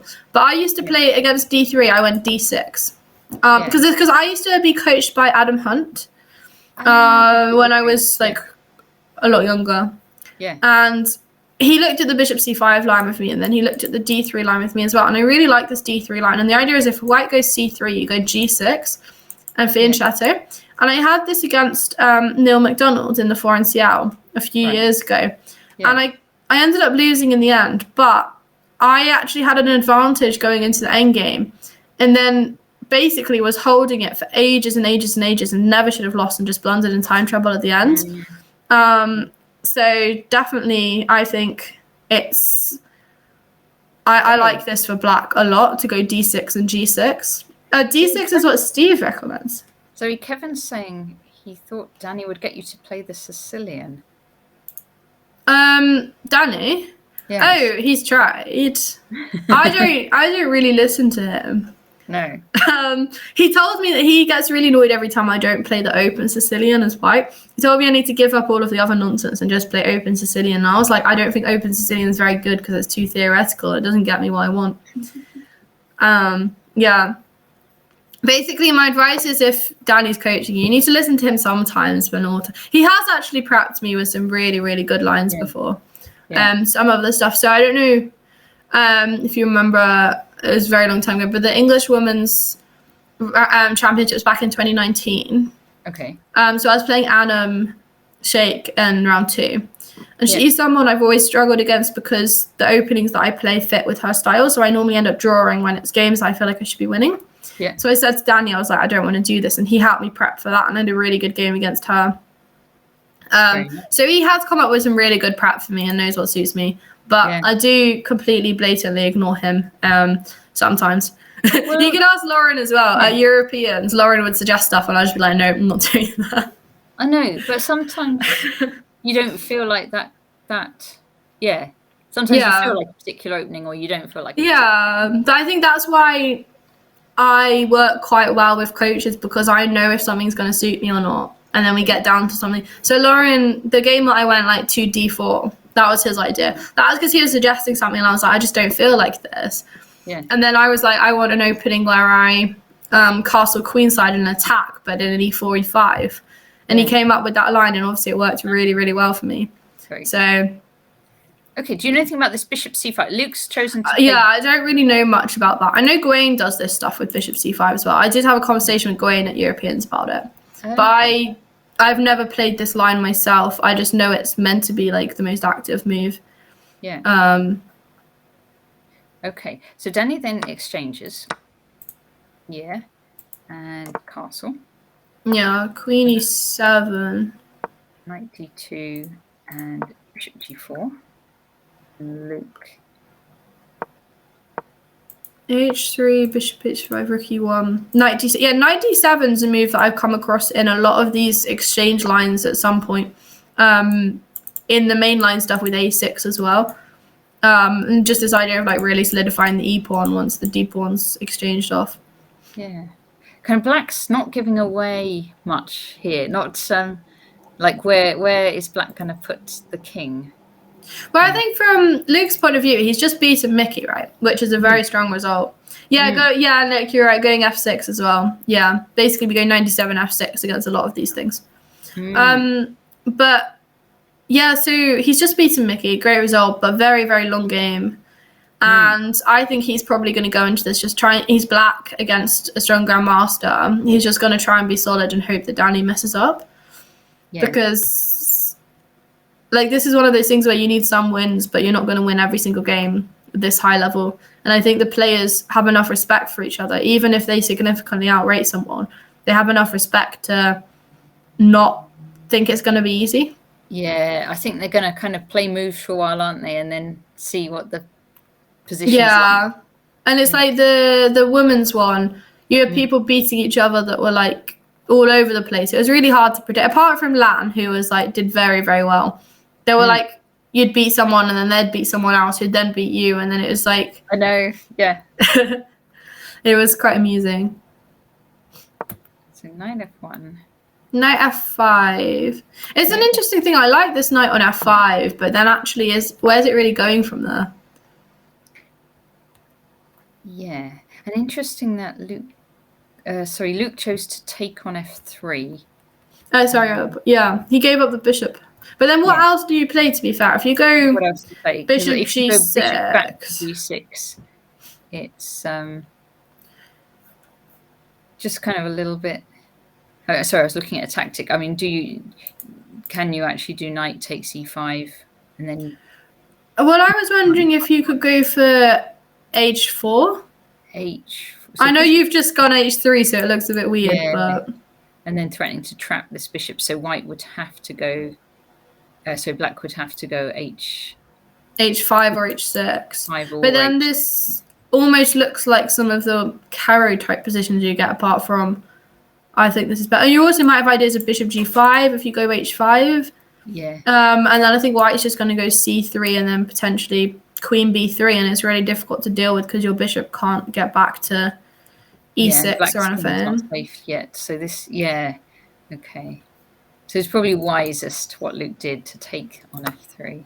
Yeah, give it the bishop pair. Nick predicts this game is going to be a draw.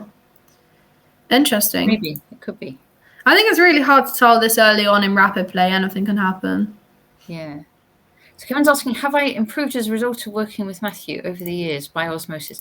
I'd have to say my grade has gone down over the years, but I think that there's many factors in that, including just life and being busy with lots of stuff. So, but I think writing books, then I think that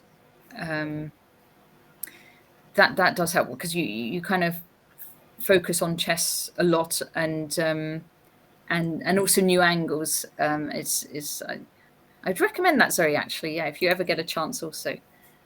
I find commentary really helps me, because it exposes you to high-level games, and when you're working with someone else, like I'm working with you or working with Danny or working with someone else stronger than you, and then they see different ideas and stuff, and you get the human perspective, but then also when you have the eval bar, you get the computer perspective, and then you're looking at the best games in the world. Trying to work out what the computer's got in mind. Like up-to-date theory and stuff. I think that really helps me personally. Yeah. Now, Chris Baker's saying Gawain is winning with bishop h2 check. Let's go look at that. To that one and just see what's going on there.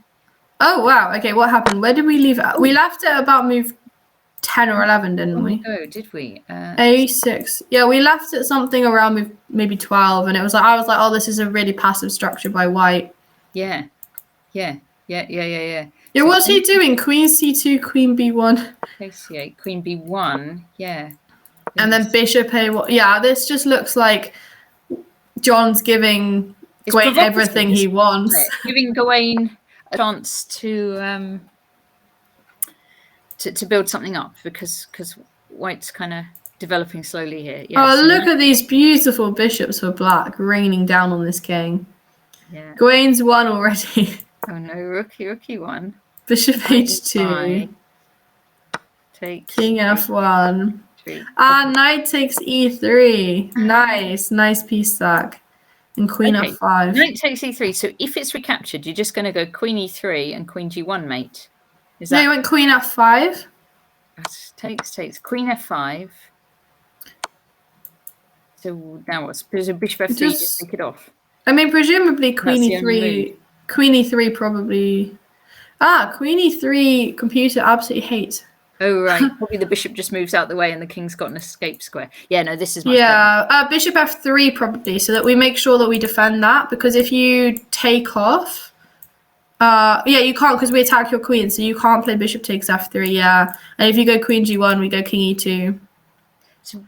And then if you take on f3, we take with the king. Oh, that's beautiful. You have to take with the king. So, here we go. Oh, so the only move here is bishop f3.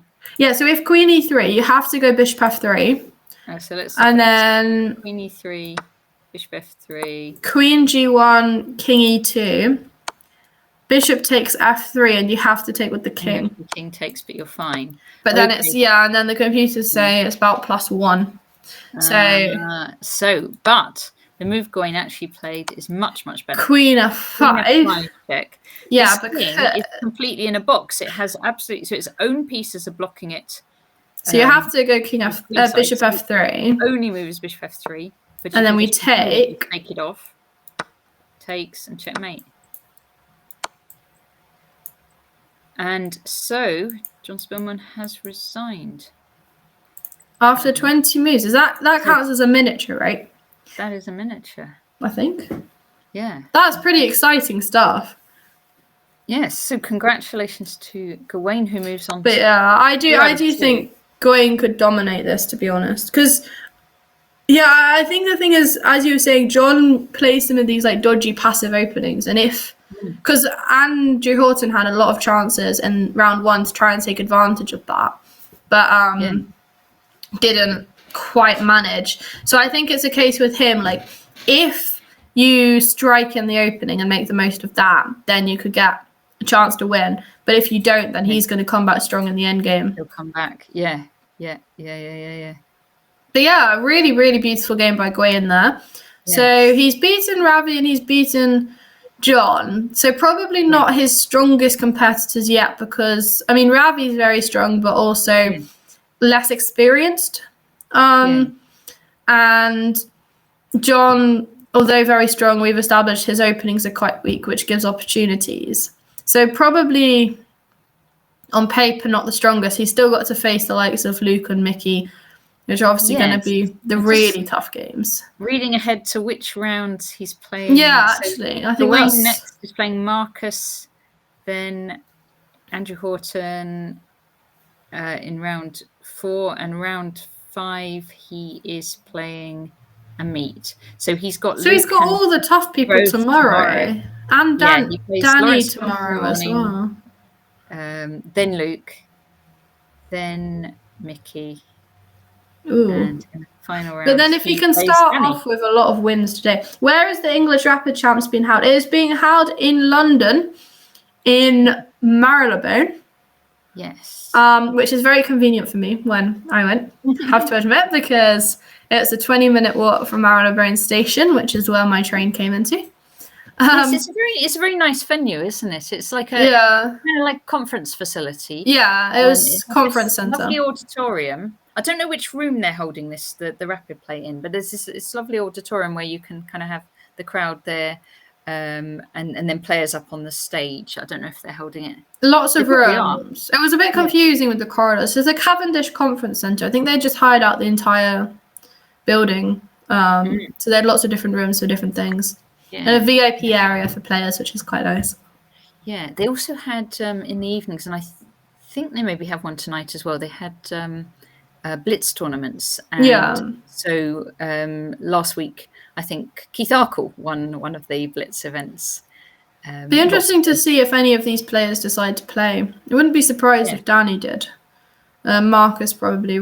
Some of these players, I mean, it depends how seriously they want to take it, because on the one hand, you might want to go home, get a good night's sleep, maybe do some prep.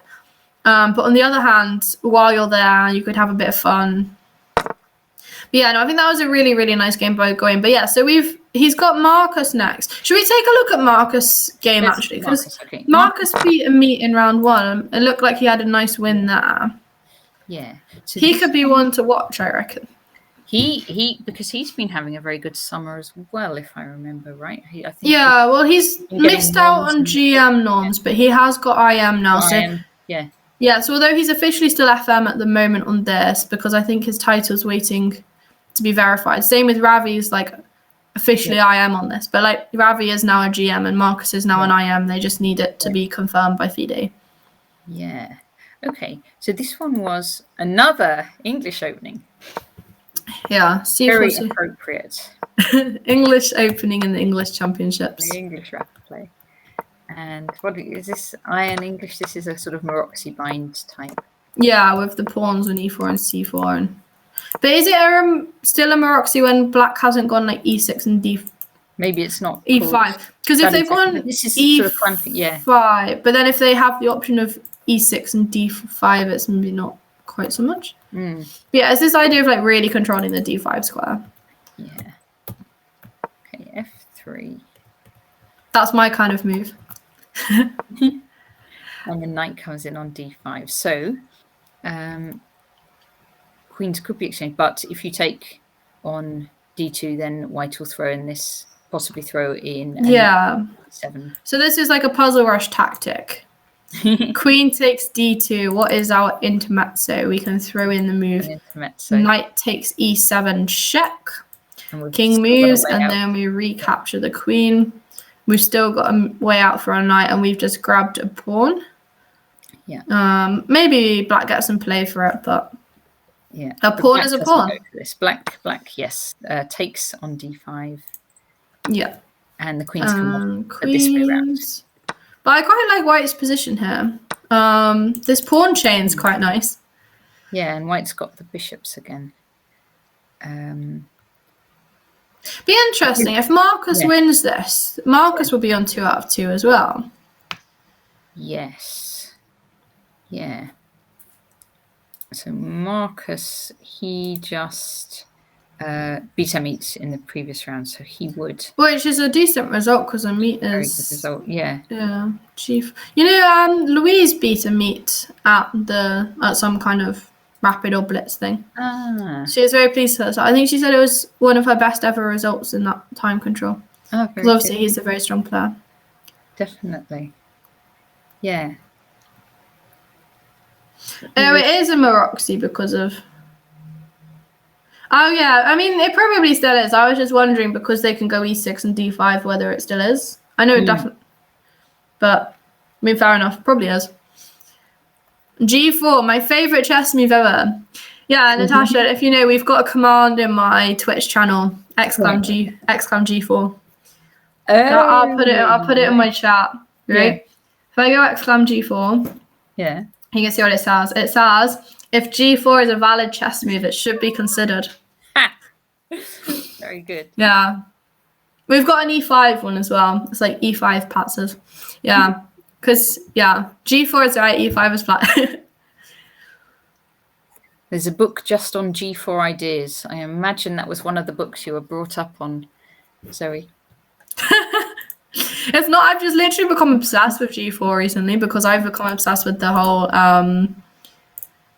like 150 attacks like type stuff with F3 and G4, and I just keep playing it in all the positions.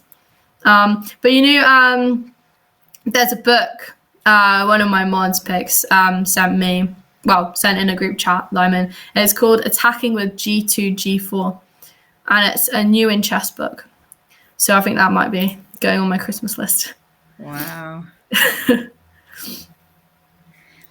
Wait, is Amit an actuary? Sorry? Someone just asked if Amit is another actuary. No, I don't think that he is. But he might be an accountant. Luke's an accountant, right? Luke?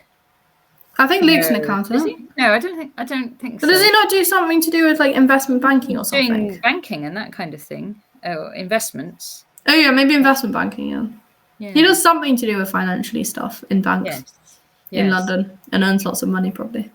Yes. I asked him this week if he was a professional chess player, but I didn't understand whether his answer was yes or no, so I'm not quite sure. But yeah, I like this G4. An actuary is, it's like, I guess, the German name for it is Versicherungsmathematiken, which is insurance mathematician. So it's like doing sort of a mixture between sort of maths and risk management as part of normally insurance companies. I normally define it as you do statistical analysis to maximize profits for insurance companies. And that's how I've been summarizing it to people. Okay. It's quite exciting though. I'm very excited for. Yes. It's fun work. Good. G4.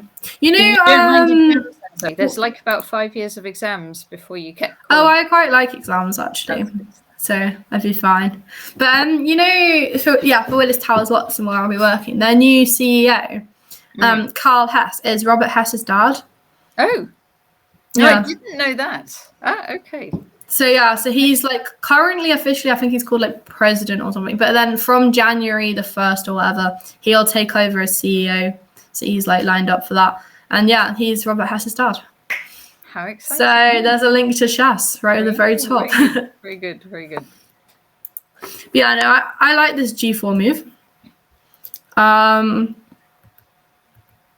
He's doing the move that Andy never played in round 1 that he should have been playing. Right, I'm going to do it. Oops, that wasn't what I meant to do. I was going to show you G4 in slow motion. There we go. So G4.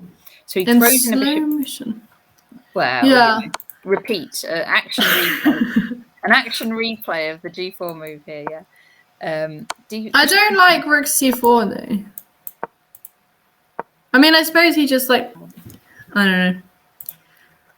The bishop has to go somewhere. Okay. And it has, I suppose what it does is make that bishop choose right away which diagonal it wants to stay on. So whether it wants... do you not feel like you might want the rook on c7, right? Yeah. And then how would you deal with that e-pawn? And then you might start thinking about moves like opening up this F file somehow, maybe F4, F5 at some point, or G5. I don't really know. It was just... Yeah, and actually black takes this pawn now. So takes on B2. G5, knight H5. Oh, he then takes on A4. Okay, so we see a trade. Yeah. I still like white's position, but I feel like maybe he missed some chances. Oh, H6 is a really nice move, actually. This idea of like sacking a pawn, but your king gets safe, and then this pawn, although it's defended at the moment with this bishop, it could become quite weak in the future. It'll drop off at some point. And it was a bit annoying on G5, stopping this knight being able to get back to F6 and stuff. So I like that move. H4 has been played. And now we're waiting. So yeah, now, no, bishop E5, F4. Let me see. So he's provoking F4, I guess, because that's always going to come after bishop E5. When you start working, we'll challenge your company to a chess match. You've got Richard Tozer. I don't know if you know him. He's I do, but so one of the students that Lauren coaches, her dad works at WIM Natasha Watson. Oh. Yeah. Yeah, so they've actually they've got a chess club. Have they? Yeah. Yeah. We've got it. We had a new starter who used to play for Ireland. He's quite strong. Just make some kind of weird varsity match between the various companies. I think that'd be quite fun. I think it'd be great fun. Yeah. Especially if because I'll be based in the Reigate office, so I can get to Epsom quite easily. We could do Reigate office versus WIM Natasha Watson versus your Epsom office. Maybe we can make a whole league down there because there are quite a few different companies that have offices in that sort of area, I think. Yeah. Ah, cool. Yeah, so what do you think about this position after? So king takes h6. I still think white is slightly better. And the time advantage, again, Marcus seems to be getting these huge time advantages with slightly better endgames with a bishop versus a knight. And then his opponent blunders because they just have so little time. So it'll be interesting if the same thing happens again here. But I could see potentially at some point him taking on c3 and bringing the king across. I was just thinking about this, yes, because if you take on c3... Can you take on c3, go king e3, bishop d1 to just get rid of that knight? But then I guess black's king's going to invade. Yeah, and you're going to end up, if you do manage... You can end up... You know the other game we were looking at with the bishop and then you get a passed rook's pawn? So this one, if the black b4 pawn goes onto the c file, white would then have this passed a pawn, which could be very hard to stop. I'll definitely be considering taking. Yeah. Oh, he's gone a4. There you go. Okay, so that's... Oh, that's a really nice move, actually, because obviously he can't take on Passant because then this bishop drops. Yeah. And we still cover this promotion square. And he can't take on d2 because we take on c8. Yes. And yes, was f5 check perhaps another interesting move? With the same idea that they can't take on d2 because we take on c8. So maybe the king has to be forced back somewhere. Maybe it weakens stuff, I don't know. But yeah, this a4 move's interesting. I do like this a pawn now, isn't it? It's kind of... Rook c8. It's going to be hard to stop this thing, right? So you could... What do you want? I don't know. I think the live board's messed up. Maybe I need to reload this. Oh. Rook c8. Right, is this the point? Yeah, sorry, it messed up a bit. Right, we've got... I think it's this position after bishop e3, rook c8. Yeah. Yeah.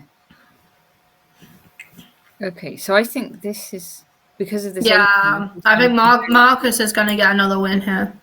So that would put Marcus and Gwaine on 2 out of 2. gosh, yeah. Well, should we leave him to win it? Yeah. I kind of want to go back to Luke and Danny. I know we've already looked at it. Just say that. Yes. Yeah. Because we only got a little way there. And Luke could be another one that could potentially get to 2 out of 2 if he can beat Danny. So let's see. So we've got I've got showing on the board at the moment is just after Queen takes F3. So knight E6. Yeah, knight E6, knight, and this is where I said I liked the knight on F5. I wasn't really sure where it was going from there. F5 as well, yeah. Well, there's been lots of people quoting that once it's knight F5, it's mate. Danny's messed up, unfortunately. Apparently, Danny's messed up. Let's see.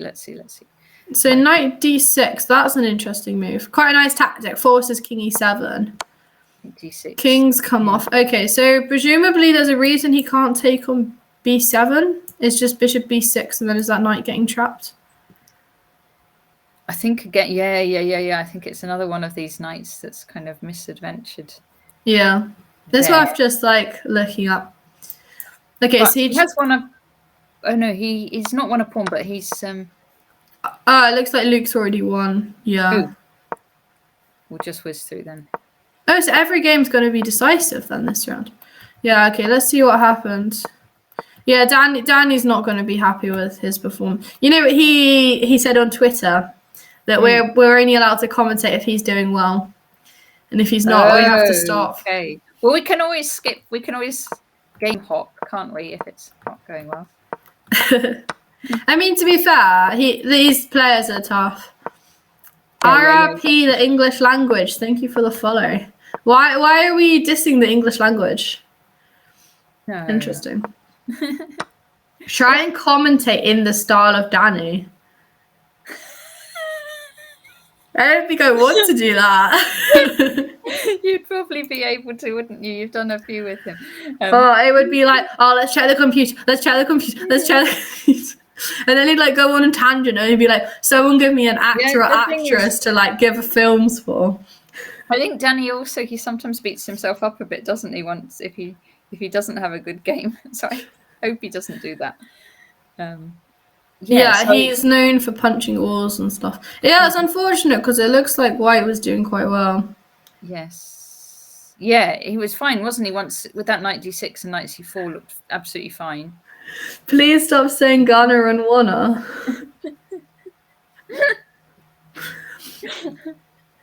I speak English poorly, evidently. R.I.P. the English language.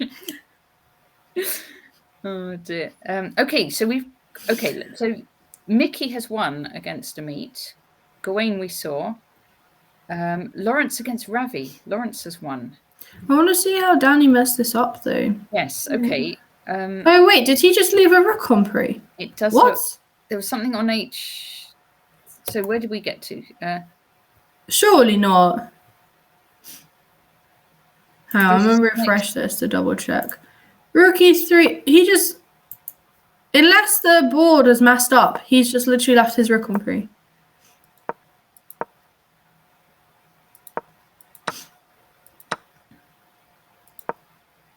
I mean, was there a problem with playing rook takes F3? H1, rook T8, king E2, F3 check is fine still.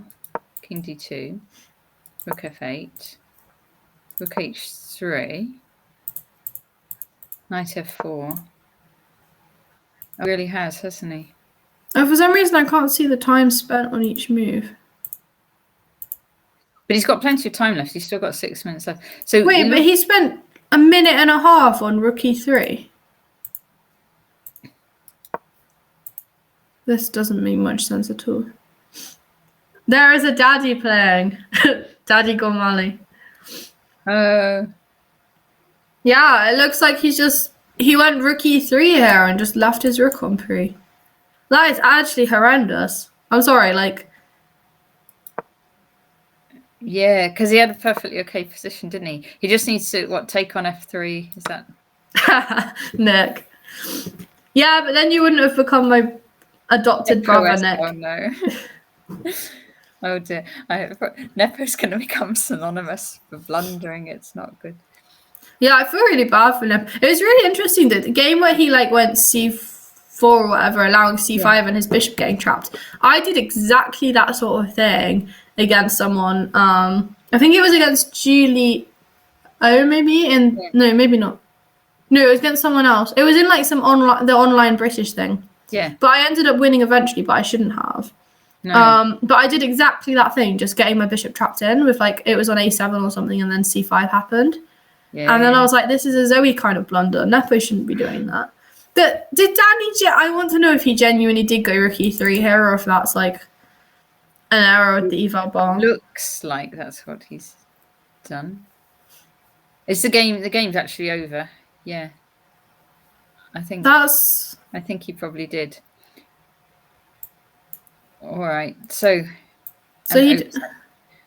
because you could just take on f3, right? And okay, maybe black's slightly better, but right. So just one game going on, and that's Marcus Harvey, and this was the one with the A pawn. Is rook e3 the worst move on the board?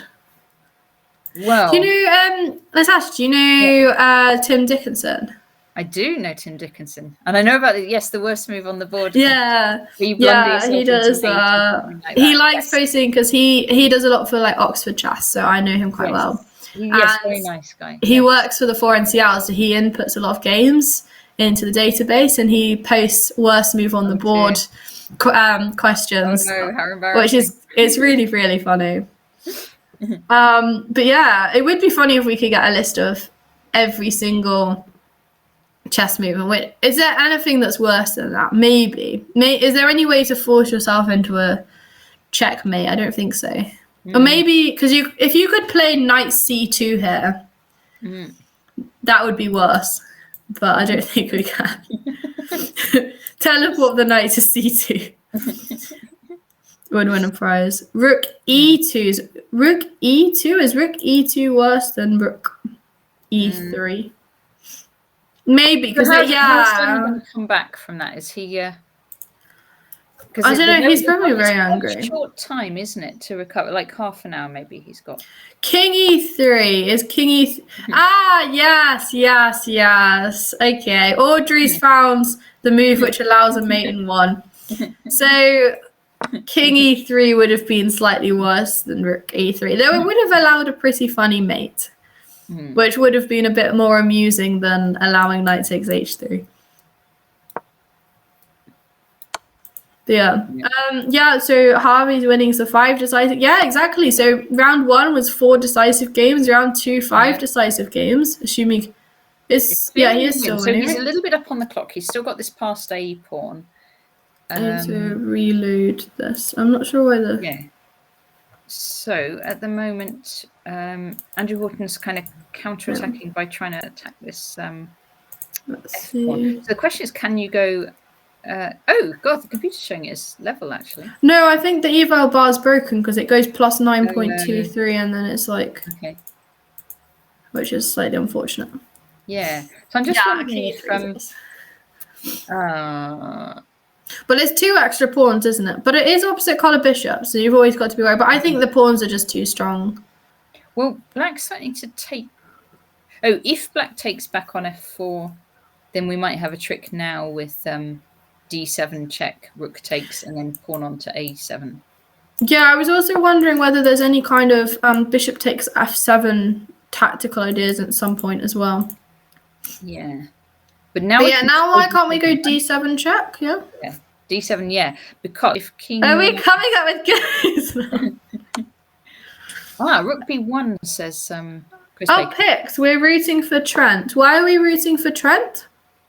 We haven't actually looked at the game that. Oh, because Lawrence beat Ravi. Trent. Yeah, Trent and Ravi. Should we okay, so it looks like Marcus is going to win this. So should we go look at. Let's have a quick look at. So, yeah, let's have a quick look. Well, it was e4, e5 as well. We approve of the opening. We do like those. e4, e5. Okay. Yeah, we both approve. We do like these ones. 2 nights. So you and I have had some encounters in this, haven't we, Zoe?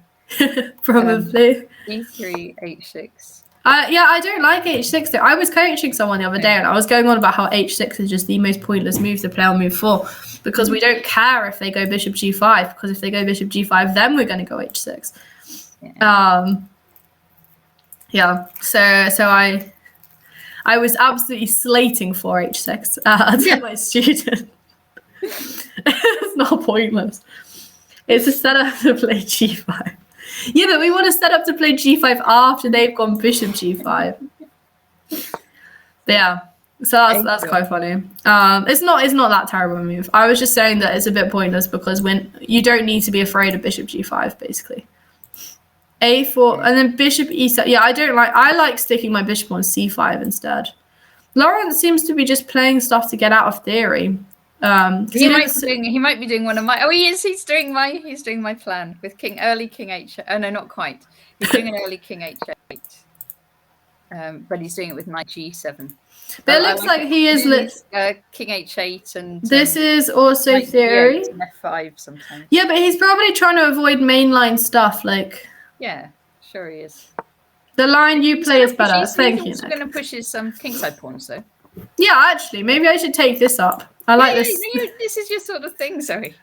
Your sort of thing. King h8 and then f5. This is how you do it. And once you start playing the King's Indian, it'll all fall into place. I'll just be doing King's Indian against e4 as well. Yeah. f5, here you go. This is how you do it. Yeah, so it looks like Ravi went d4 too quickly then.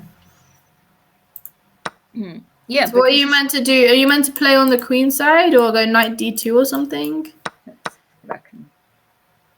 Because the computer just hated him going d4 and stuff, and it just said black. It just looked like it's better, but yeah, maybe knight d2. I suppose you just get your knight out, right? And then if you want to, you can, and into f5 eventually. Just come around f1 and g3 maybe. This f5 plan's also theory, but you knew it with knight g8, not knight h7. Yeah. What? So is that what you play, Natasha? So instead of knight h7, I've definitely played this before. King h8 and then knight g8. Yeah. And then f5 and it's the same as what Lawrence has done basically, but I just did it with knight on. But then this knight maybe comes to g5 in some lines. Oh yes, black knights can come to g5. Yeah, yes. Maybe you should take up this knight h7 idea. Do it this way instead. Yeah, you could be inspired by this game. You have to watch out for, but it doesn't work in this position. But the thing you'd have to watch out for if white does somehow manage to get a knight in like h4 and g6, then that's actually mate. Yeah, but you'd watch out for that. That's not going to happen. It would be quite funny, to be fair. We teleport this knight here. Yeah. Yeah. After d4 f5, this is if white had two moves. But unfortunately, we only get. Oh, I don't want to play that. We only get one move. Yeah. So, but yeah, it looks like Ravi rushed too much with this. Oh, and taking on d6. Oh, I like this for black. This bishop. Of course you do. This is your thing. You'll like this line. Yeah, I like what's happening for black. Knight g5. He is doing knight g5. So actually, with knight h7, I'm going to try that as well. Yeah, you can take this up. Take up more strengths openings. I mean, to be fair, yeah. Especially if he was subbed in for someone and then he drew with Danny and then now beat Ravi. Yeah. It's all good. But he doesn't like knight g5 as much. Maybe we can play some kind of queen h4 first. How's knight g2 working? Knight g2. Knight g2? Yeah. Do you mean knight d2? No. Knight g2, black played on move 17. Oh, knight takes g. Oh, sorry, I wasn't that far yet. Knight d3. Rook f1, knight f4. Bishop g4, knight takes g2. Just trying to work out what it's. Does it work? What's going on? I suppose it does. Oh, does it now? Can you make Natasha slightly louder? Is that any better? Oh, do you want to say something? Yes. Oh, yes. I should talk so we can hear. Yeah. Is that better, Pigs? Way better. Oh, good. Okay. Awesome. Okay. So what is the plan? So he's putting knight in on f3. So okay, that threatens bishop g4. So bishop takes c8, queen takes c8. And I guess black's just threatening to come in. Apparently rook h1 was a massive blunder.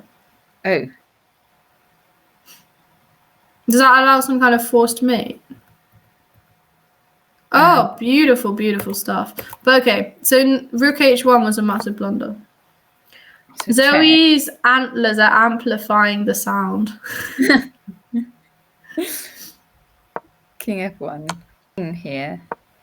Here. Oh, because black's king cannot come out. This pawn on e4 is really nice. Yeah. Yeah. So he sacks the rook as well now. Oh, he only had 20 seconds left as well. He will see.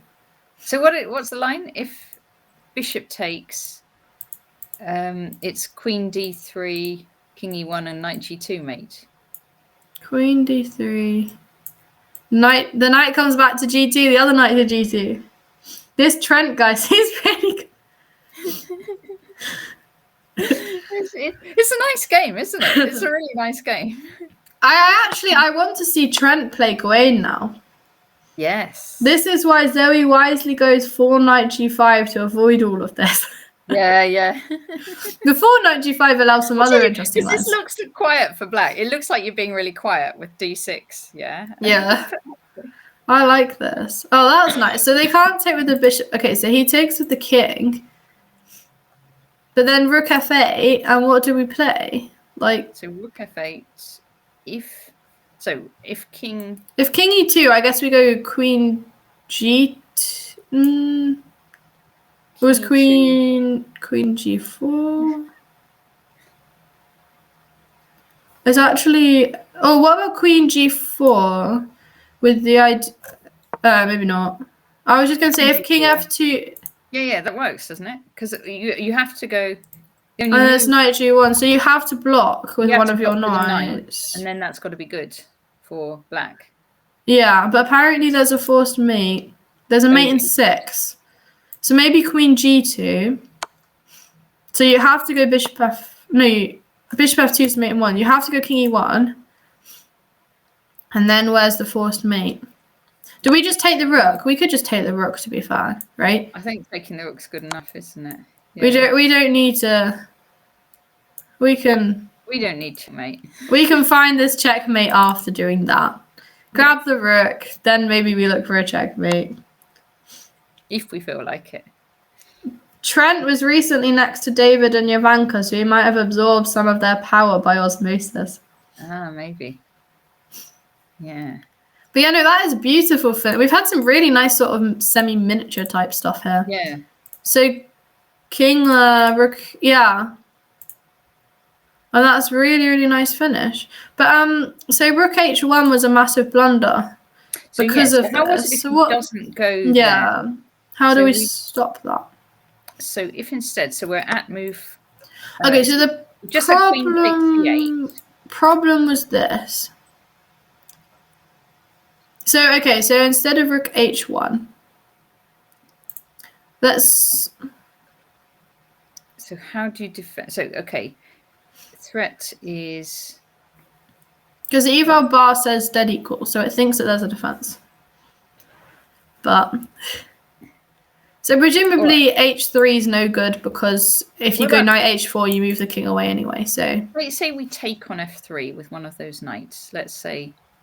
With this knight on d2. Yeah, the d2 one, so that we have this escape. No, eval bar does not like that. Is there some kind of queen g4? Could be, yeah. Queen g4. King h1. And then pawn takes, maybe. Yeah. That looks good for black. Yeah, because you got the threat of mate on g2, but also the mate on h2 if yeah, like queen h3 and yeah. Yeah, and then you can always sack the rook on f3. You don't know that eval bar has emotion. Always listen to the eval bar. Okay, so it's not that knight, and I don't think it would make a difference taking with the other knight. It's not rook h1. It's not h3 because that doesn't really do much because the bishop covers h2, so we can't stay defending it. What if you take on e4? Take on e4. Okay, so that we're trying to like, but then the problem is we won't have. Govar does not like that at all. Mate in 3. Where's the mate in 3 then? Mate in 3. It's got to be Queen G4, I suppose. I know Queen G4. You can interpose the knight. Yeah, maybe it's knight H4. Knight H4. So King H1. Well, and then Queen H3. And how do you stop both Queen G2 and Queen H2? 3. Yeah, that's got to be it. Yeah. Queen somewhere on H file and then Queen H2 mate, as there is no Rook G2 in previous line with the pawn on F3. Yeah, as there's no Rook G2. Okay, so how much material is? It's quite a bit of material. So we go Rook E1 or Rook G1 and sack back some material. Yeah, okay. So, Rook E1. Okay, so... Well, is that the same thing with knight H4 and Queen H3? So we have to try Rook G1 so that if knight H4, King F1... I think you got it, Zoe. Rook G1 is the thing. Process of elimination. How many moves do we even have? So, okay, Rook G1. What about Queen G4? Okay, so obviously my point was that if they take, then we just recapture them because they had already sacked a piece. It doesn't really matter giving back material. Yeah, okay, so Queen G4. Queen G4. Now my idea was that we could run somewhere. Now the question is, do we go King F1 or King... Because King H1, you always have Rook G2 now, which you didn't have in the other line. Yeah. But maybe if King H1... Queen takes... And that it feels like a lot of stuff. Queen H3, Rook G2. So here, Queen takes. It hates Rook G2. King H1. It has to be King H1. It absolutely hates Rook G2 though. Right, King H1. Oh, now do we take on? No, we take on F3. Now we take on F3 with something. Apparently not. I give up. This is such a complicated position. Yeah. Oh, King H1 now. Lawrence must have seen all that to play knight takes G2. Or maybe he just got the feeling that enough moves to flag in a rapid game. There's increment, to be fair. 10-second increment. 10 seconds increment. Oh, yeah. So that's the point, yeah. So after Queen G4, if we go King F1, yeah, there's Queen G1.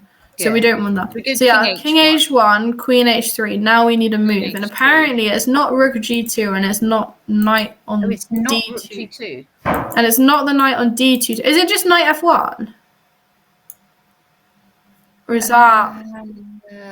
Wait, maybe we play... And they can just still take on... The knight on D4, take on F3, and then knight F1. Maybe. Pretty complicated, isn't it? Does that work? Yes. Well, the computer's liking knight. That knight and knight F1. Jonna hits whale. This is it. Yeah. This is it. This I'm sorry. That would have been really difficult for Ravi to see. Yeah. Oh, that's exciting stuff, though. Yeah, nicely done. Nicely done by Lawrence, I think. Then a rook lift, rook F5, rook H2. Yeah, but we can always sack something back at some point, can't we? So, okay, you try rook F5, that makes sense. Can we sack an exchange back even though? So like, at some point, you can go rook G3. Yeah. But if we go, I mean, maybe it doesn't work, but let's just say for argument's sake, we decide to sack it back. Yeah, no, the computer absolutely hates us deciding to sack it back. Oh, because G2, they just take and then G2 still, haven't we? Oh my god, this is... It's still scary. So what if we go knight G3? Knight G3. Oh no, it hates it. Mate into... Queen H2. No, Queen H2. No. Yeah, Queen H2 and then rook H5. Puzzle rush tactics. We do like the good puzzle rush tactics. It's a puzzle rush. Okay. Yeah. So very fun, right? So even though this is good, it's still not easy. Okay, so the threat is rook H5, and then Queen takes H2 sacking. Yes.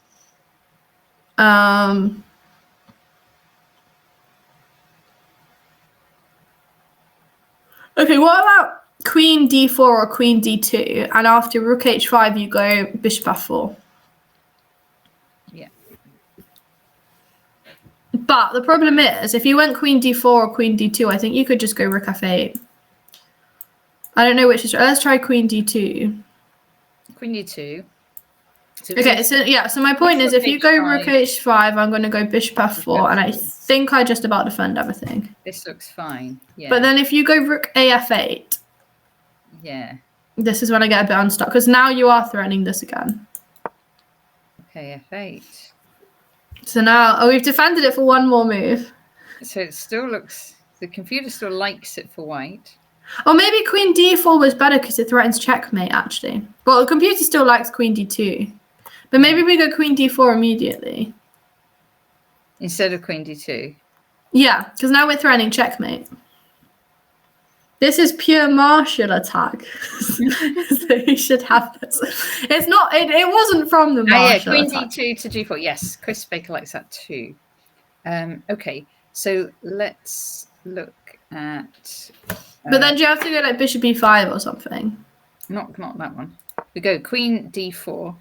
Oh, but then there's queen g4. Yeah, queen d4, and if bishop e5, queen g4. Yeah. Yeah, we've got it. We've solved. We've solved. We're there. Yeah. Eventually. I mean, to be fair, if Ravi had found all of that, I think he would have deserved a brilliancy prize. I know, in time trouble as well. Yeah. That's insane. So I guess Lawrence has been playing loads of speed chess. Like lots of players. Probably. And knight g2 was just like, that's what you do in this position. It's interesting how in round 1, most of the wins were for white, but in round 2, most of the wins were for black. Is that because it's just the same players winning? Maybe. And in that England versus rest of the world, black was certainly ahead. I like black. I much prefer black. Do you want to have a look at the Amit Mickey game? Because we haven't looked at that at all. Yeah. So let me know if you need to finish at all. By the way, No, I'm good for now. But you as well. Yes. So knight f3. So yeah, Mickey got a win. It's unfortunate that he didn't manage to hold the draw against Luke, but yeah, g7 this early.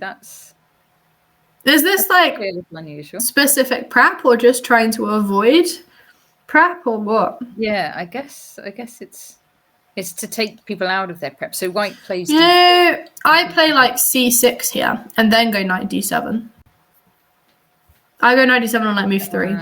So yeah. I go c6, bishop g2, and then sometimes I play knight f6. But I've also like been known to play knight d7 there because the idea is you just want to get e5 in really quickly. So you're trying to make them commit to d4 before. He does though. I don't know if you do this, but d4, and then he goes knight b6 straight away. Wait, knight d7 was played by Wojciech, who I can't pronounce, in Tata Steel. Yeah. Oh, you like Mickey's opening, Nick?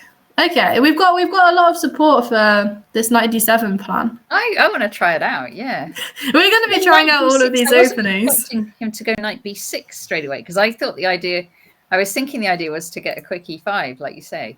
Okay, let's take a look at this. Okay, so if you look at the openings thing, there's 103 games after d4. So the main move is knight gf6 or e6 is played, b5 has been played. But yeah, knight b6 has been played 6 times. And it has 33, 33, 33. So 2 wins for white, 2 draws, and 2 wins for black. Fine. A4. Then after... that looks really sensible to me. After bishop g2... Yeah. If you then look, there's 9 games in the database, but bishop f5 has been played 4 times, and it has 2 draws and 2 wins for black. So evidently this, if you look, this stuff is scoring really well for black in the database. Yeah. Another one to try, Zoe. We're getting so many new ideas today. I know, this is great. This is why I love commentating on all these games. The plan, from what you know, is knight d7, knight b6 to stop c4 from white. Alexienko used it to beat Kayakin and qualify to the candidates in the Grand Swiss in 2019. Okay. So we're just saying if if white likes to go c4, we're just saying, I'm going to stop you playing c4. Fair enough. Yes, prophylactic move.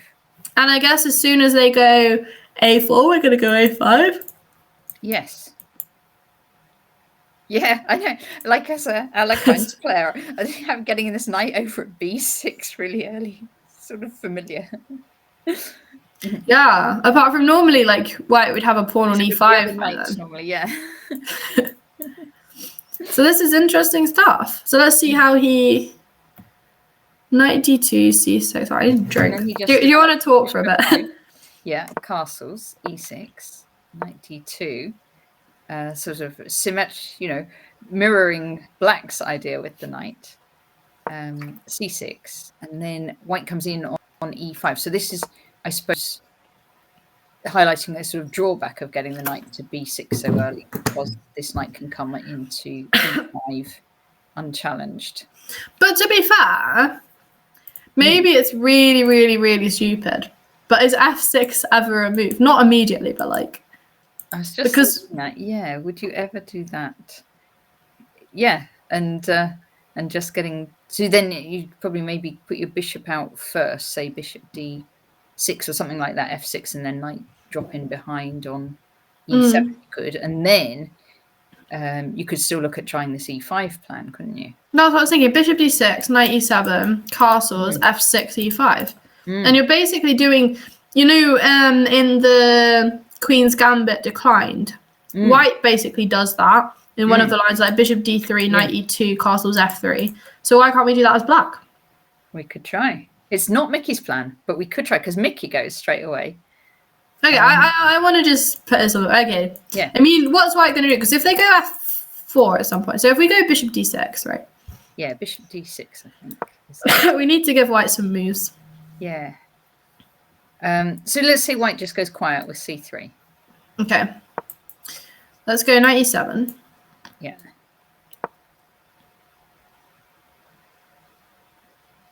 And... Or are you going to get e4 in at some point? Is that the point? Maybe. Maybe you go e4, because if we take, E4, you take with a knight. Either way you can. Right? So e4, because maybe this is his whole idea with knight. Because you could maybe even do that instead of c3. And then if they take, you take with the knight, and now we're attacking this bishop. We've opened up a bit. And then if you don't take, if you move your knight back to your bishop to g6, we just chop it off. Yeah. And then this must be good for white. Yes. Yeah. Yeah. So we maybe can't. Yeah, we okay, and this, I suppose this is why Mickey's played knight f6, just to stop e4. Yeah. Makes I mean, he obviously understands a lot better than we do. It's a shame that you can't make these sorts of plans work. I like pushing my pawns. Yeah, but maybe a bit later in the game, maybe. So now he goes b3. He really wants to get a c4 and then still, does he? Yeah, he played it a few moves later. He went bishop b2, castles, then c4. But now, I think black's definitely equalised. Yeah. Bishop b7.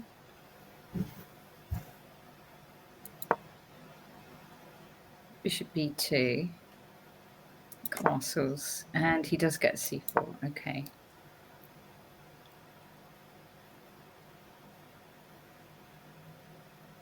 This really feels like an Alakines. I like black's pawn structure. I do this sort of thing. You know, so when I was really quite young, like 10 or 11, I think, I went to the, Tim and Sarah Cat from Wales. They did like holiday camps. I went to their holiday camp, and Tim was teaching us after c4 against the English to play one c6, and he called it the rock solid. And it basically just was a semi-Slav. And he taught us that, and I've been playing that ever since.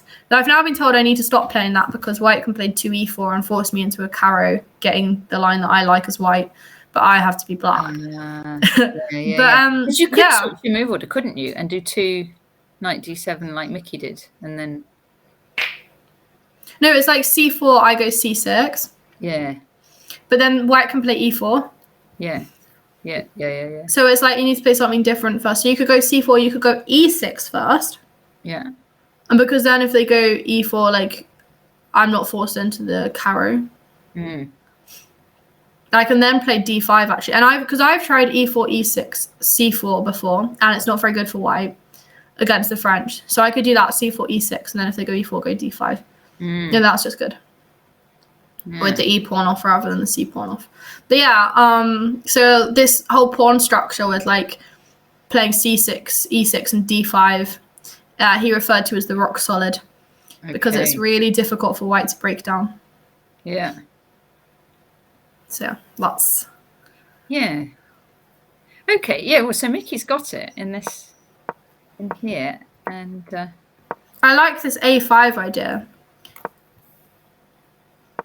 Trying to undermine the c pawn. Yeah, and now Mickey's come in. It's kind of switched around, hasn't it? Because White's knight was in on e5 before, and now Black's got the knight in on e4. Ah, okay, so you've gone... oh, wait, so you went back to d7. Yeah, and then the knight came back. q1. Yeah, knight e4. I like what Mickey's done. I like this a lot. Yeah. Obviously paid off because he won this game, so... He did. So knight f3. Knight I guess we probably don't want to... You're kind of thinking, was there a possibility of f3 and e4? But I suppose it's quite weakening with the queen on the same diagonal as the king and... Yeah, and I guess Black's going to try for e5 or c5 at some point. Because that's the thing I like about these like solid structures. It's difficult for white to break down, but then when you get a chance, you play c5 or e5. But I really like what Mickey's done, because he's just like played it to make it really difficult for white to play either c4 or e4, which are the breaks that white needs to try against this structure. And look how like many moves and how complicated it was for white to actually get c4 in. And now he's got it in. It's not doing any good. And e4 is the move that he wants, but he can't play it. So, yeah, I like it a lot. Knight f3, queen a6. What do you think about that move? I don't really understand queen a6. Yeah, I was just trying to think. Is he trying to get a4 in, and then if he can play that, then he's threatening c4? Just or maybe... pawns. Yeah. It does seem very strange. He moves it back to b6 a couple of moves later. Yes. Okay, so queen a6. So white goes bishop f1. So now if he goes a4, is he falling to some kind of weird tactic on this diagonal? But I mean, there's a lot of pieces white has to move out of the way. But yeah, I don't immediately see the tactic anyway. So why not go with a4? I really don't understand this. Like, he's gone queen a6, we think, to prepare a4, and then he doesn't go a4. Yeah, you could play it. I think it's possible. I think it would make sense to continue with your plan, right? Yeah. Yes. h6. e3. And now it would be more dangerous, I suppose, now this diagonal is getting opened up. Yeah. Now that makes sense to move it away. Like, now if you go here, there's probably some kind of take on d5 and move this knight away somewhere. Yeah. So that makes sense. But yeah, I don't understand why he went h6. Why didn't he just go a4? Yeah, don't know about that. Okay, I mean, maybe at some point we can ask him. Yeah. It'd be quite cool if we could get the players on for an interview. I'll email Malcolm and see. See if tomorrow, if we come back and do it, if we can get any of them on for an interview at all. Yes. Yeah. That would be really nice. Get them to join directly from the tournament, from the VIP room. Yes.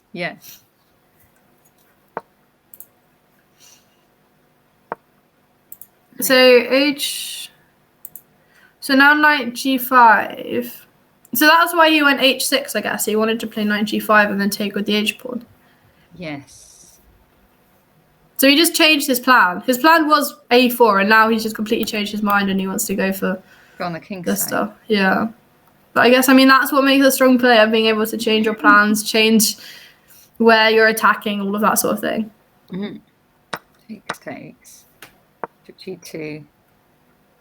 And now he takes on c4. Is there some kind of tactic Is there to a win? tactic with taking on d3 and taking on b2? So pawn can't take, I think. Yeah, pawn can't take, so rook has to take. But then he takes on d3 anyway. Oh, he wins an exchange. Oh, that's beautiful. Right, how's he winning this?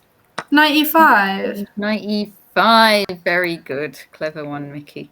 Yeah, okay, so there's this whole tactic. So we take on c4 because if you take with the pawn, we take on d3 and take on b2.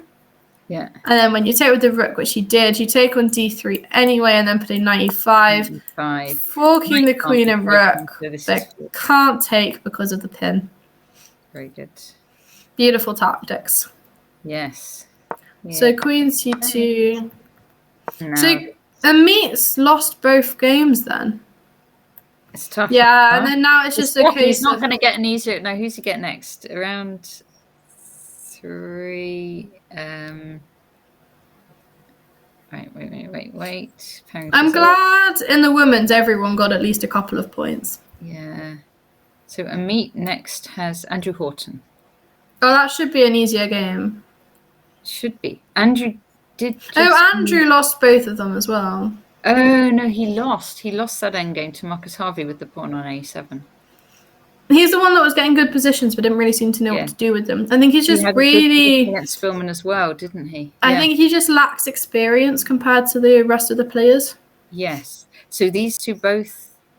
Because a similar thing happened with Julia. She actually beat me, which was really sad. I played so that was like not my best game, but she gets really, really good positions out of the opening, right? She's really booked up, and she was basically better to the point it would be classed as winning in pretty much every game she had. Oh, no. And then she just didn't know how to convert them and was making silly blunders in time trouble or didn't really understand how to convert. Oh, that's very encouraging, right? Because then if she learns her end games, she should be... Yeah, I think it was just a lack of experience which showed. And I think you might find a similar thing happens with Andrew Horton in this compared to the other players. Like, it doesn't mean that they're a bad player. It just means that... But yeah, Julia did get some points in. She beat me and then she got a couple of draws as well. Yeah. Actually, I also had a really tough start because I played her in round 3 and I beat her. She was then on 0 out of 3 and she was really worried that she was going to lose everything. But then she got a couple of wins. So everyone got at least a couple of points, which was really nice. Very good. Yeah. Yes, yeah. And the big news of that tournament was Lan Yao, who I didn't know before that tournament. Yeah, so she studies at Oxford University and she only last month actually switched to the English Federation. Ah, that's why. Yeah. I looked her up and she's like number 3 on the rating list. Yeah, so she's from China, but she transferred last month. And she... 22.97 and she replaced Nina, I think. Or something. Yeah. Yeah, so she's about the same age as me. But she was what I was saying, she was really strong in China, but she refused to give up education for chess, so they didn't give her any support. So she's moved here. So she's an interesting one. We don't really know her that well. She seemed pretty nice. But yeah, she's probably going to be on the Olympiad team and stuff in the future. That's why she transferred, because she won't make Olympiad team in China. And she's studying here, isn't she? So I guess she's just at the start of a degree at the moment. No, she's finishing this year, but she might do a master's or she might go back to China. She hasn't decided yet. Okay. But I know she transferred because she wants to play Olympiad. So she's one that would definitely say yes if she was given the opportunity. She's strong. Yeah, she's a strong player. She did really well in Hastings. She played. She got a draw against Danny, and Danny was really angry about it. But she performed really well there. Gosh, Okay, one to look out for. Yeah. Yeah. Does she play for NCL? Do you know? I don't know actually. I don't think she really was playing much. She didn't really know much about the English chess scene. I know she got invited to replace Nina, I think, last minute, because Nina had to drop out because of COVID. So she only even got in because of that. Probably she wasn't asked initially because she'd just transferred. And I think the invitations were sent out before her transfer came through. We didn't know. Yeah, I think that was the main. Nick, thing is we didn't know. Made a draw with her in the last round, right? Yeah. Yeah, but that was a pre-arranged draw because she thought she was playing really badly despite the fact she was winning everything. So she offered me a draw before the game, and I was really ill, so I was like, yes, basically. So that was pre-arranged.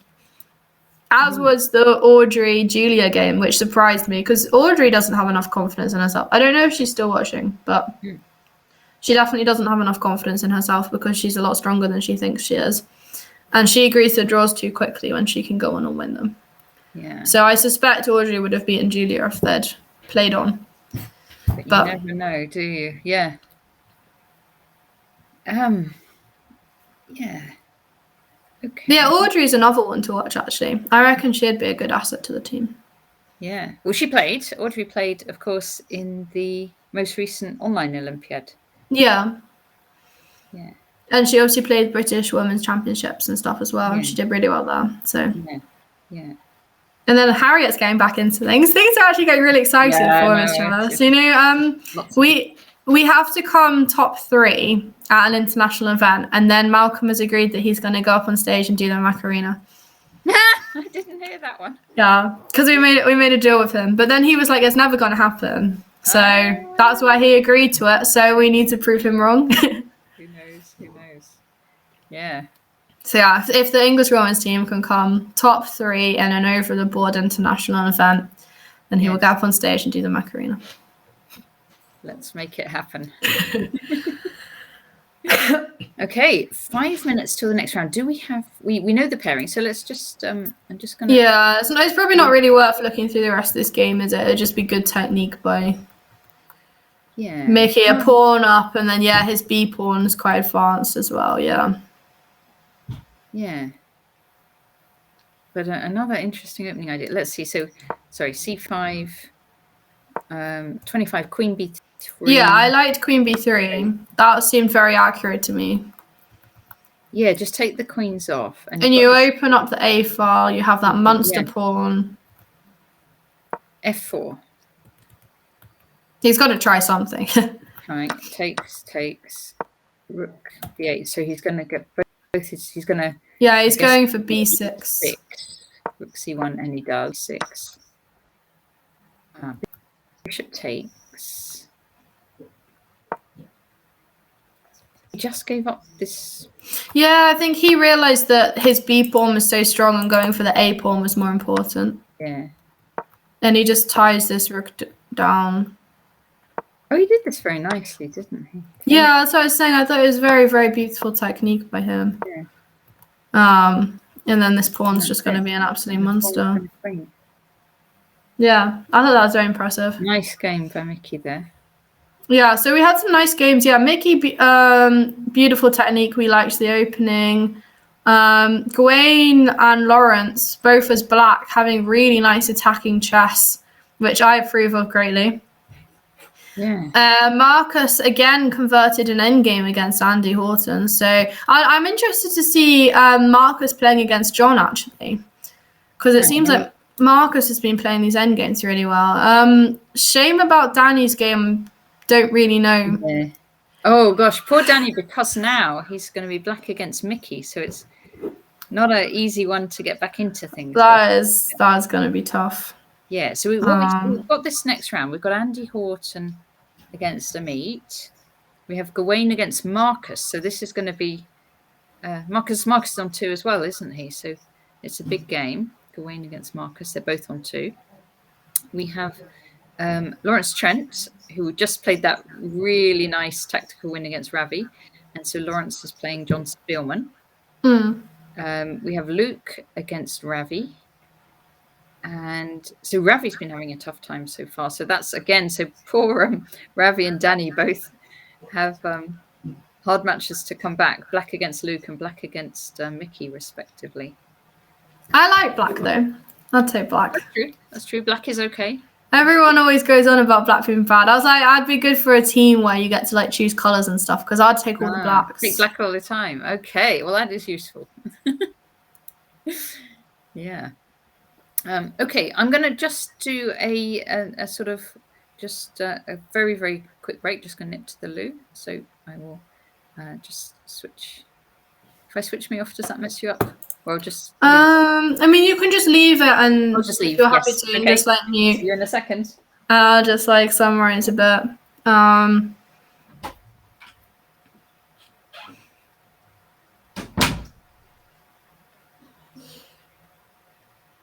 Yeah, so what's the time? So it's 3 minutes. So the next round starts at 3 o'clock. So I'll just switch back onto the pairing so we can see all of the rounds, I guess. If I refresh this, they might have put the results in. Yeah, they've put the results in for the first couple of rounds. Danny beat him. Danny's done quite well in some of these online events, to be fair. Yeah, so I think Natasha's just like summarized these results. Yeah, so Danny and Ravi both struggling. They've both had a couple of losses and got some tough games now. But we have Andy Horton playing Amit Guards. I think they both lost both as well. So there's quite a lot that have actually lost both games so far.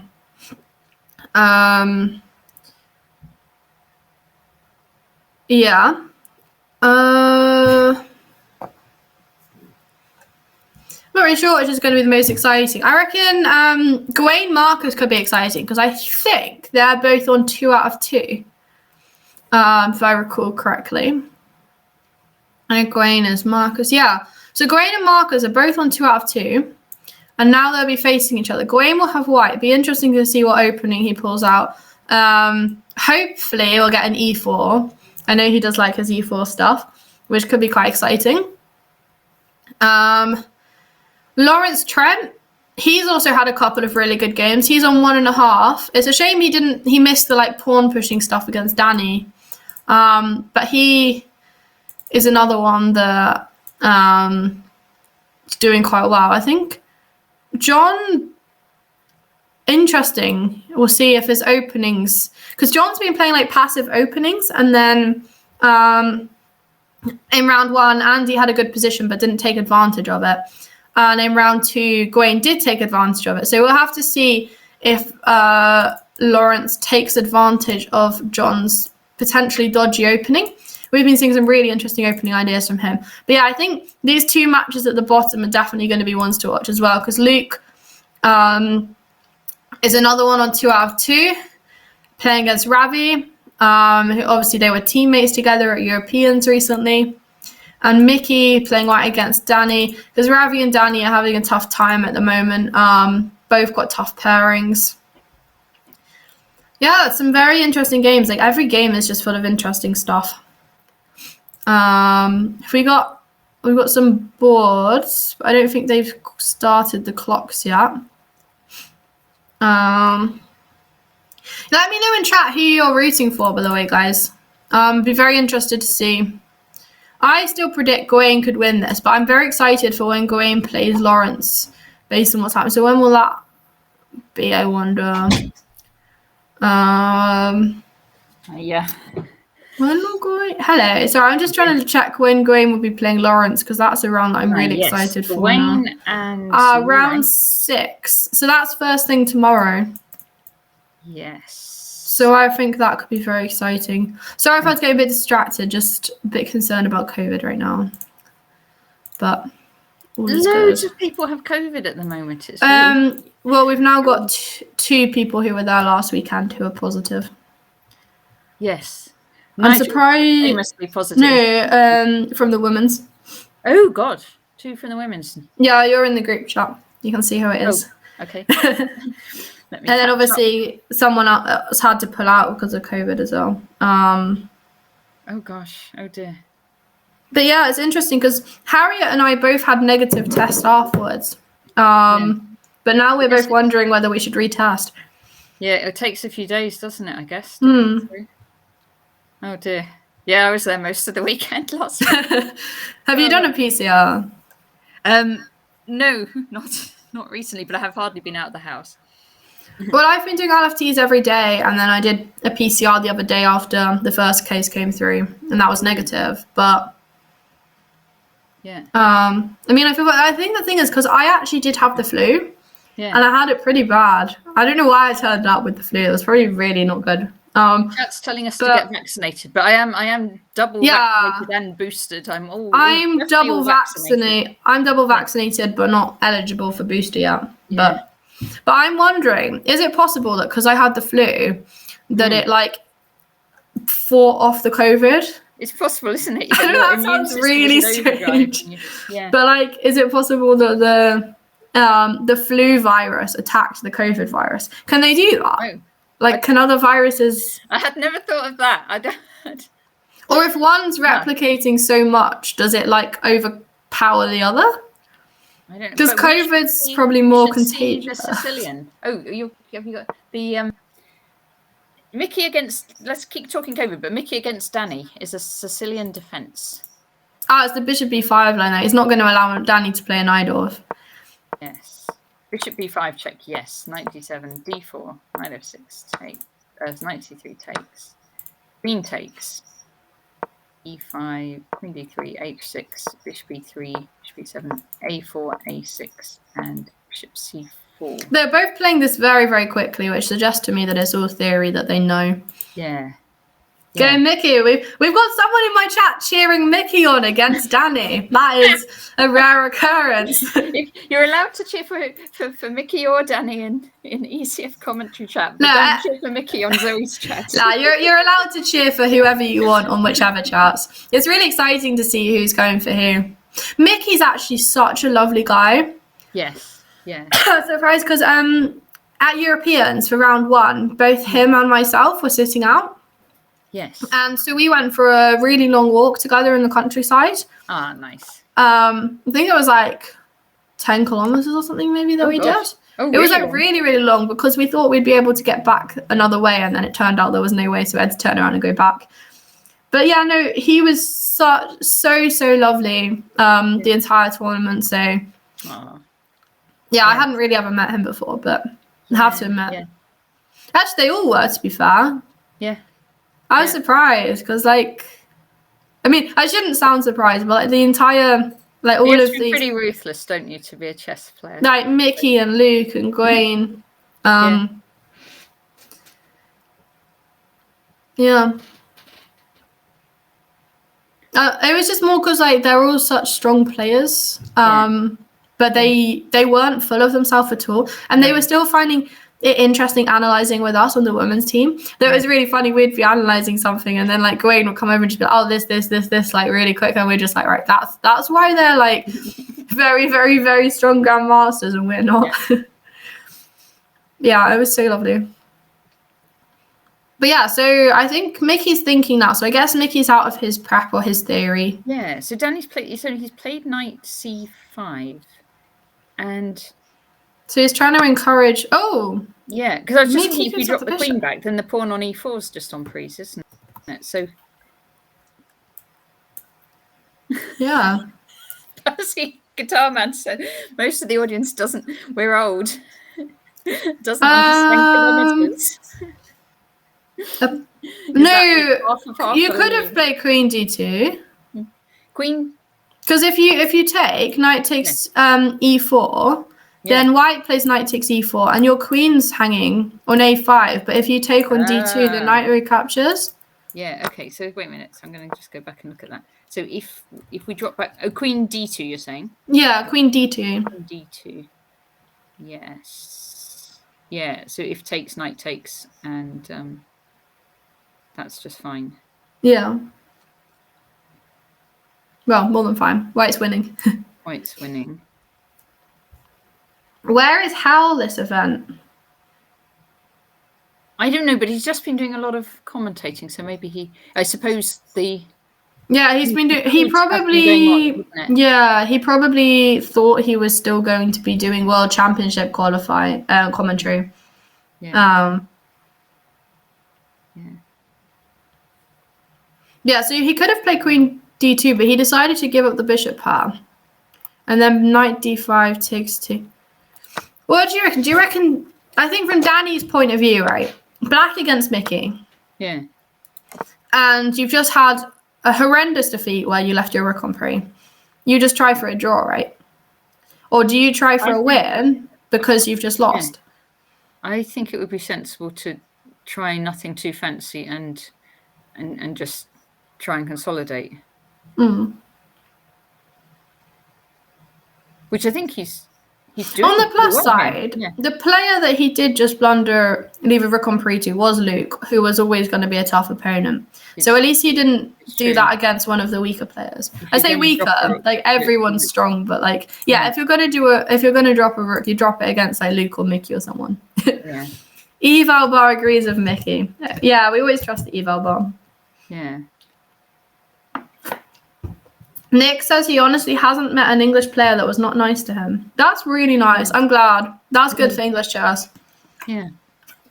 To be fair, I absolutely love the chess community. Mm.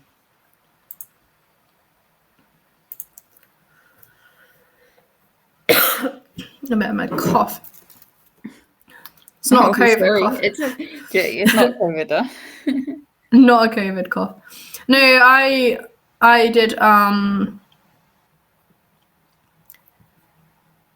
yeah, because I did a PCR and I do LFTs every day. I suspect I was just extremely lucky.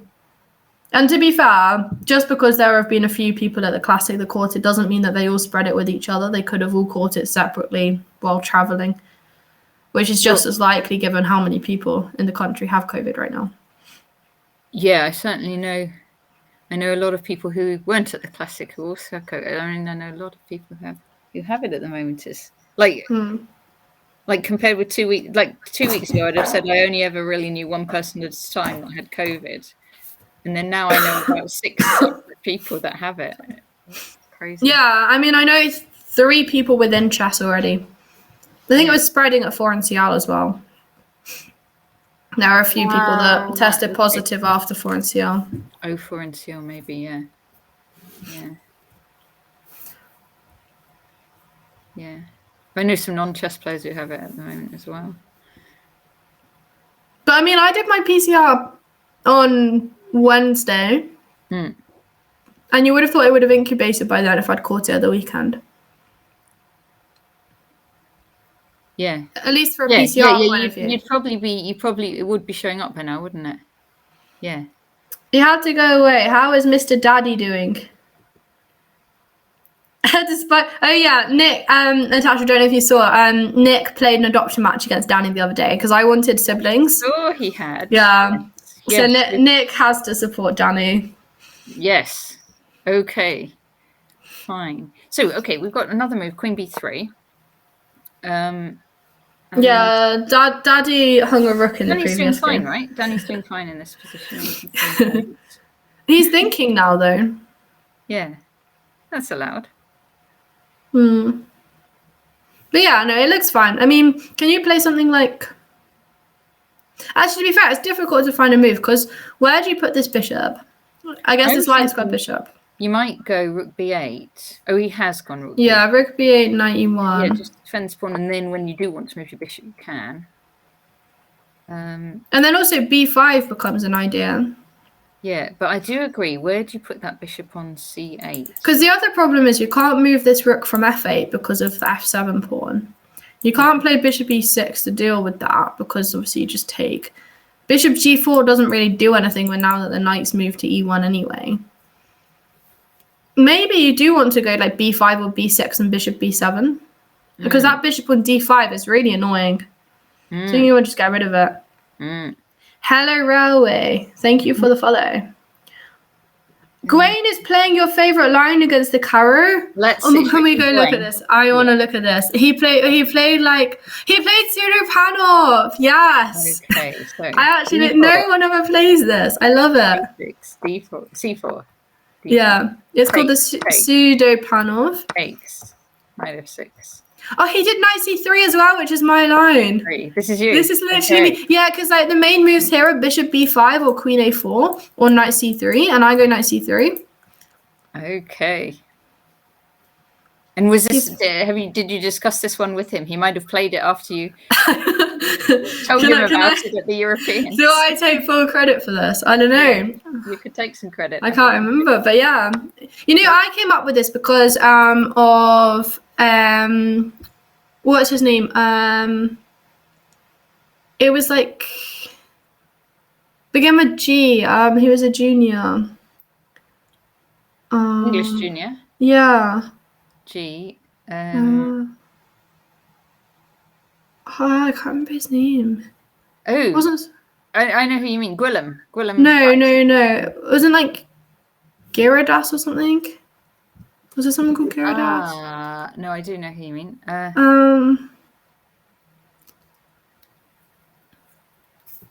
Don't know actually. I can't remember. Anyway, so basically, I was playing British Junior Championships at some point. And he played this pseudo panel against someone and then completely crushed them. And then I was like, I like this. So then I learned it. And then I crushed someone with it. And then the game, like the next one I had is white and I went e4. My opponent went c6, having never played c6 before. So I was like, oh, okay, they've obviously like looked at my pseudo panel and prepared something. So then I switched back to d4 and then he didn't know what he was doing. But I basically had like 3 carries that tournament.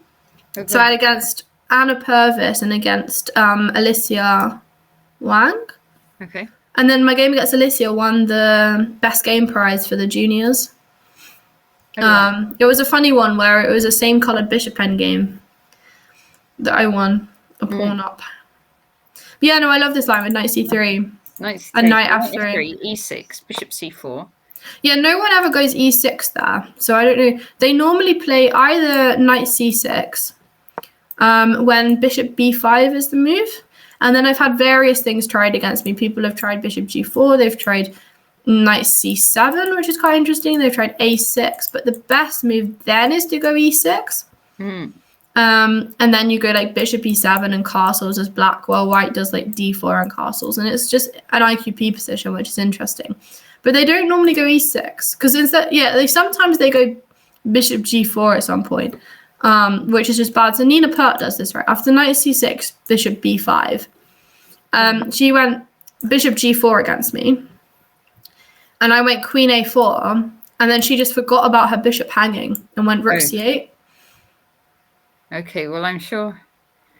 Yeah. Just won't do that. But he's a little bit down on the clock. So I think he...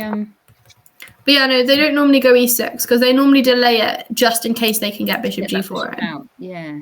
So bishop c4, bishop e7, castles, d4. But I like this. This is like IQP. That's what I play. d4. Yeah. Knight c6. And now he chooses to take on d5. Yeah. This is like another really typical idea. You do it at a point where they have to take back with their pawn. So they isolate it as well. But then you argue that you've like got a better position. And often this knight on c6 looks a bit stupid. Your knight on the knight on f3 is better than the one on c6 because the one on c6 gets weak. And also because you're going to go bishop d3 and try and attack, you want the knight on the king side.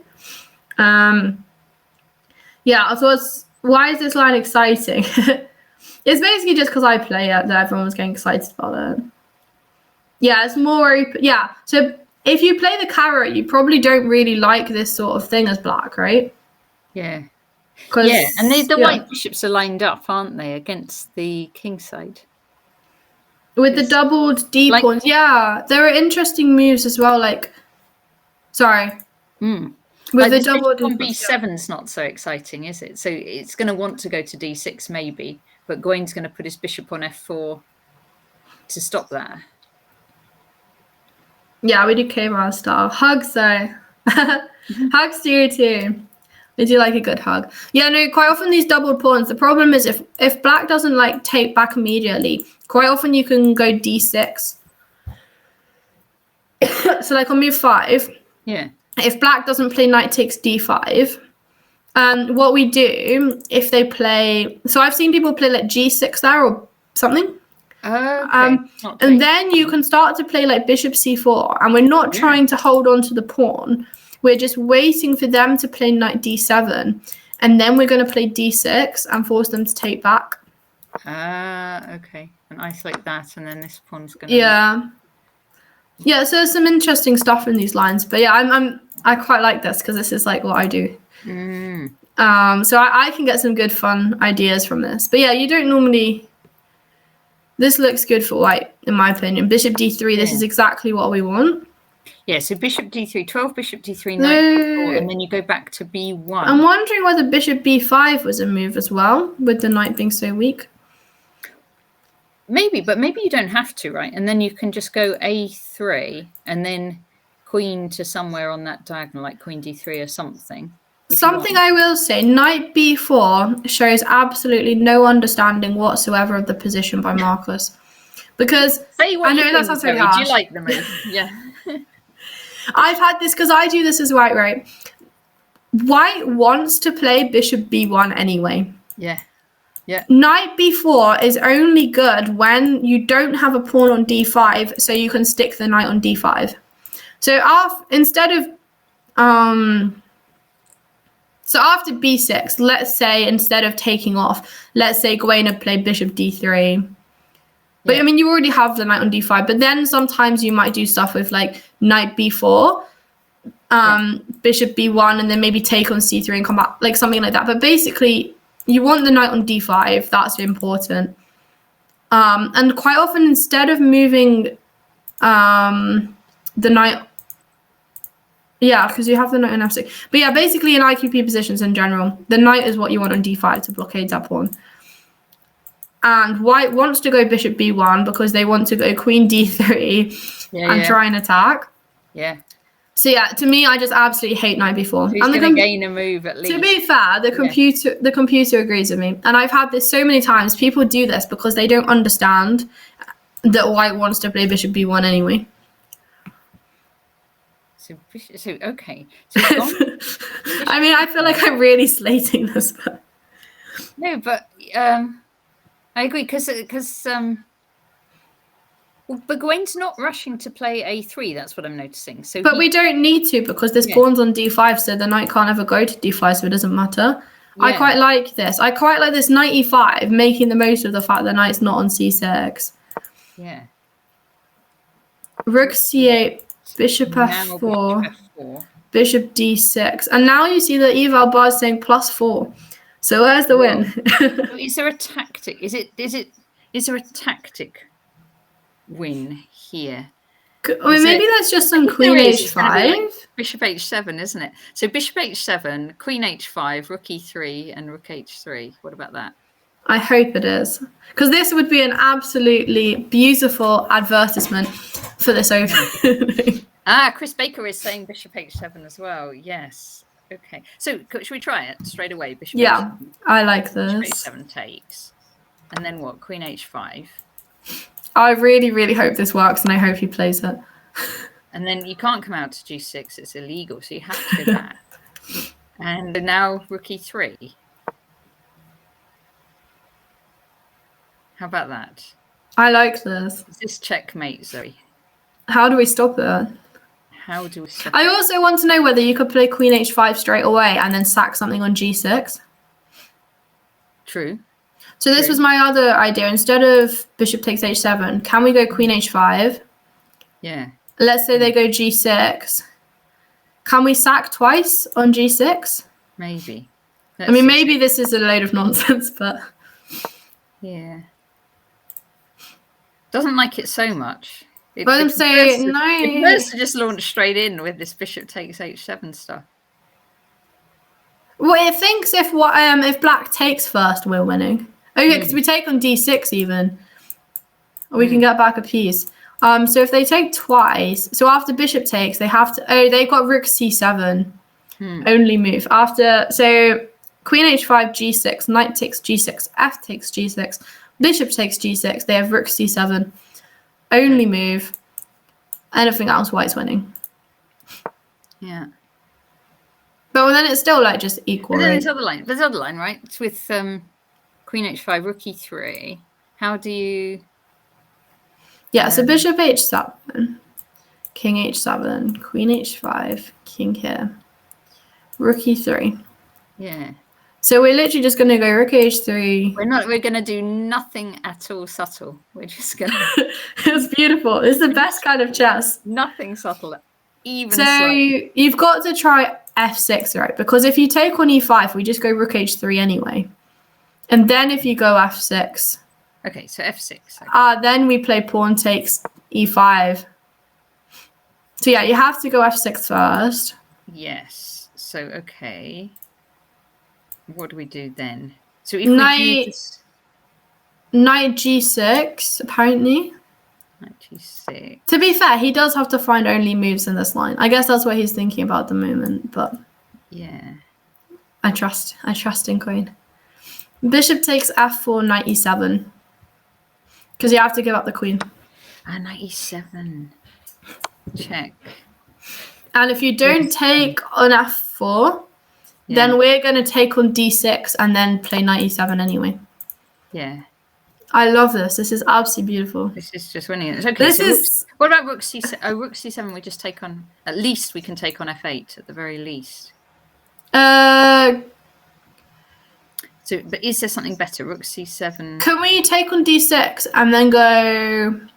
Takes. Oh, just check. Rook. We'll go rook... Queen h8 check. Rook a1 and then we're threatening knight e7 again. Okay, e1, like it. And then we're also threatening rook e8 as well now. This definitely seems like something that Gawain can calculate for sure. Yeah. I really, really hope he plays this. It would make me so happy. Another miniature, Zoe, from we saw a miniature. So wait, what has he played? No, he hasn't played it. He's played something else. No. He's played something else. He's still better. He can still do it next. Well, black has to play g6 to stop that. G6, let's say. So black plays right. So Will you play chess with me? I'm commentating with Natasha at the moment, so I can't play chess against anyone. I'm sorry. So, okay. Crispic was saying earlier about just doing a3 and queen g4. Instead of rook a3. We don't do a3, do we? We can do... a3, knight c6. Yeah. And then queen... That, so we could just leave that knight still there. It's not... Oh. Wait, then you can do this queen h... Now. Then you can do the queen h5 thing. Because you can take on d5 check. So then you could go a3, knight c6, queen h5, g6, knight takes f takes. A3, knight. Sorry, a3, knight c6. Yeah. Then queen h5. Because if g6, now we can play knight takes g6, f takes g6, and then queen takes d5. Because I've got g6 in my position here, though. That's... Oh, you're saying after rook e3. I thought you were saying if a3 instead of rook e3. Sorry. Yeah, a3 instead was another line that was suggested, actually. Yeah, that's another possibility. And then you just win 2 pawns because you get the bishop back. The thing with this rook e3 is, I've just noticed, if you do then suddenly get excited and play queen g4 or queen h5, rook c1 mate coming in, which would be a bit embarrassing. Yeah, because I've had rook lifts like rook e3 in IQP positions before, and it can... Because your bishop is on b1, you do have to be really careful. You just have to be careful with that one. Okay, so rook e3. So I think g6. G6 will be played, right? He has to try that out. Yeah, because otherwise we've got the same threat of bishop h7, and that's just winning. So I'm guessing Gawain might go for bishop h6.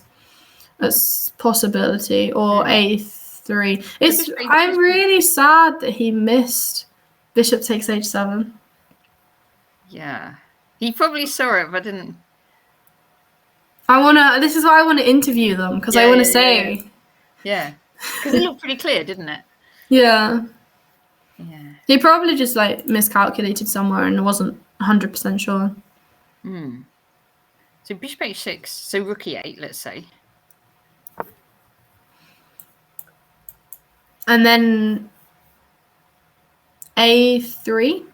A3, yeah. Yeah, because then knight drops back to c6 and it blocks the c file. Well, if it drops knight If it drops to c6, then apparently we have a tactic with knight takes f7. Because it's the same thing. The knight to c6, the problem is that it blocks the bishop defending d5. Yes. Right? So we take on f7, and if king takes, I presume it's queen f3 check, followed by queen d5. So if king g8, then queen d5, because this knight's blocked the bishop from defending. Yeah. Yes, and there's no threats on the c file either from the rook. So this is... g6 was played, and then he played rook g3. Yeah, the computer still likes white. Rook g3. Because now we're pinning it, so now we're threatening queen h. Is he now queen h5? A double sack on g6 or something like Well, he's that? also threatening queen h5. Queen h5 because this c1 square is now defended by this bishop. Yeah. Yeah. Yes. Yeah, I think Gwain's going to win this anyway. It's just a shame because it would have been a really nice way if he had won with bishop takes h7. With less than 20 moves or something. Should we look at another game and... Let's see. What about Luke against Ravi? Should we have because Luke's doing pretty well. Yeah. Ravi's having a tough time. Ravi brought out his French again. French defense. Let's see. E4, E6, D4, D5, E5 advance.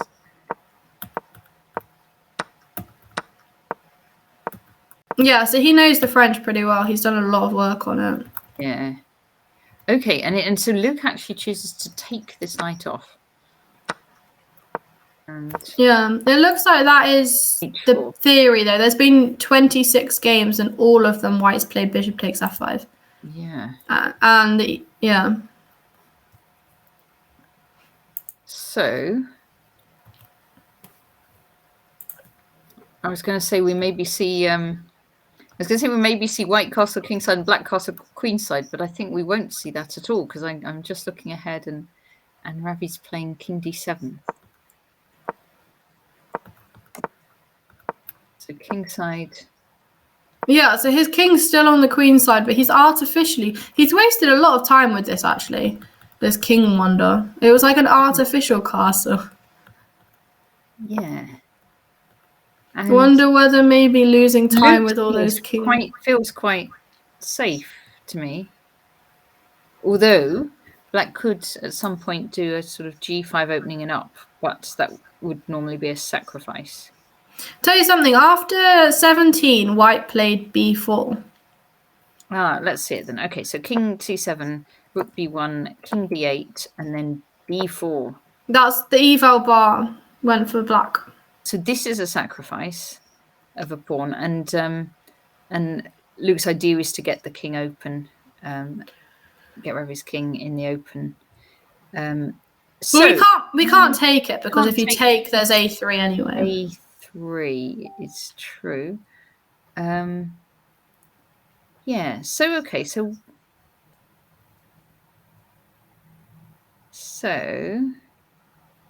you remember playing against me and Brandon the advanced French and 4 NCL hand and brain? Yeah. No, Brandon and I did some hand and brain against Nick. Nice. But then he didn't understand that I've never played the advanced French in my life. And then I like pushing pawns. And it ended quite badly for us. So b4 looks like, to me, that looks like the sort of thing one would do. That looks fine. I show you. I did cheat a bit and put the computer on. Apparently, black can respond with f4, and black's better. But I'm sorry, but no one's ever going to play f4. No. And the idea is that f4. Yeah. And if F4. You're opening up the f5 square for your bishop. Yeah. Okay. So bishop takes, bishop f5. Or knight takes, bishop f5 is what was given. Okay. And then knight takes d5, and then queen b5. Yeah, no one's ever going to play this, and apparently black's just fine. Yeah. But like that's not the sort of thing. You give up 2 pawns. Guitarman saying this can turn into an absolute train wreck for white if they're not familiar with it. I can imagine that, yeah. But rook g8 makes sense to me, right? Rook c8. Yeah. Though I'm wondering whether maybe rook hg8 was slightly better because I'm not entirely sure the h file's gonna. e4, rook cg8. Oh, that way. Yeah, I agree with you, Zoe. I would. He's well. What Ravi's really going for the attack, I suppose. He wants the g file open and the h file open, and to just go all out attack, which I suppose is a fine response given. But well. It makes sense. But Luke's not going to allow like the h file and stuff to be open. Like after g5, he's never going to take. By which point, would it not make more sense to have played rook hg8, say? Yeah. And then you can still go for this g5 thing. Yeah.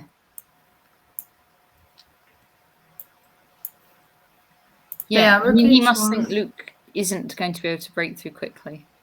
So rook h1, okay, rook h1. Okay, so now if Ravi does try and open it up, then Luke's ready to swap rooks if need be. Queen d8. Yeah, I feel like Luke's king looks a bit safer than Ravi's king. Bishop d2. What was it? So what about b5? Would you do that? Instead of bishop d2? Yeah. Yeah, I think bishop d2 is a bit slow. I would play b5, but I like pushing pawns. So, and let's say for arguments, like, because then you don't have knight b8 square. I mean, if you go knight... The knight would... Oh, but maybe knight comes to a5 and then comes into c4, and then it is a bit... You don't want that knight to get to there, I suppose. But you've always got knight d2, right? Yeah. So let's say you play like queen a4 or something. Yeah. I mean, maybe this is just a problem. Maybe if our knight moves to d2, then g5, g4 happens. Yeah. You want to try the gambit Gawain gives in the advanced French in his coffee house repertoire, which is the same gambit Simon gives in his 1e4 gambits. What line is that? That sounds quite exciting. Carissa Yip plays it. To be fair, actually, I think I might know. My brother plays it. I think, maybe. I don't know. Also, my student that I used to coach, he did a gambit in the advanced French and he used to do really well with it.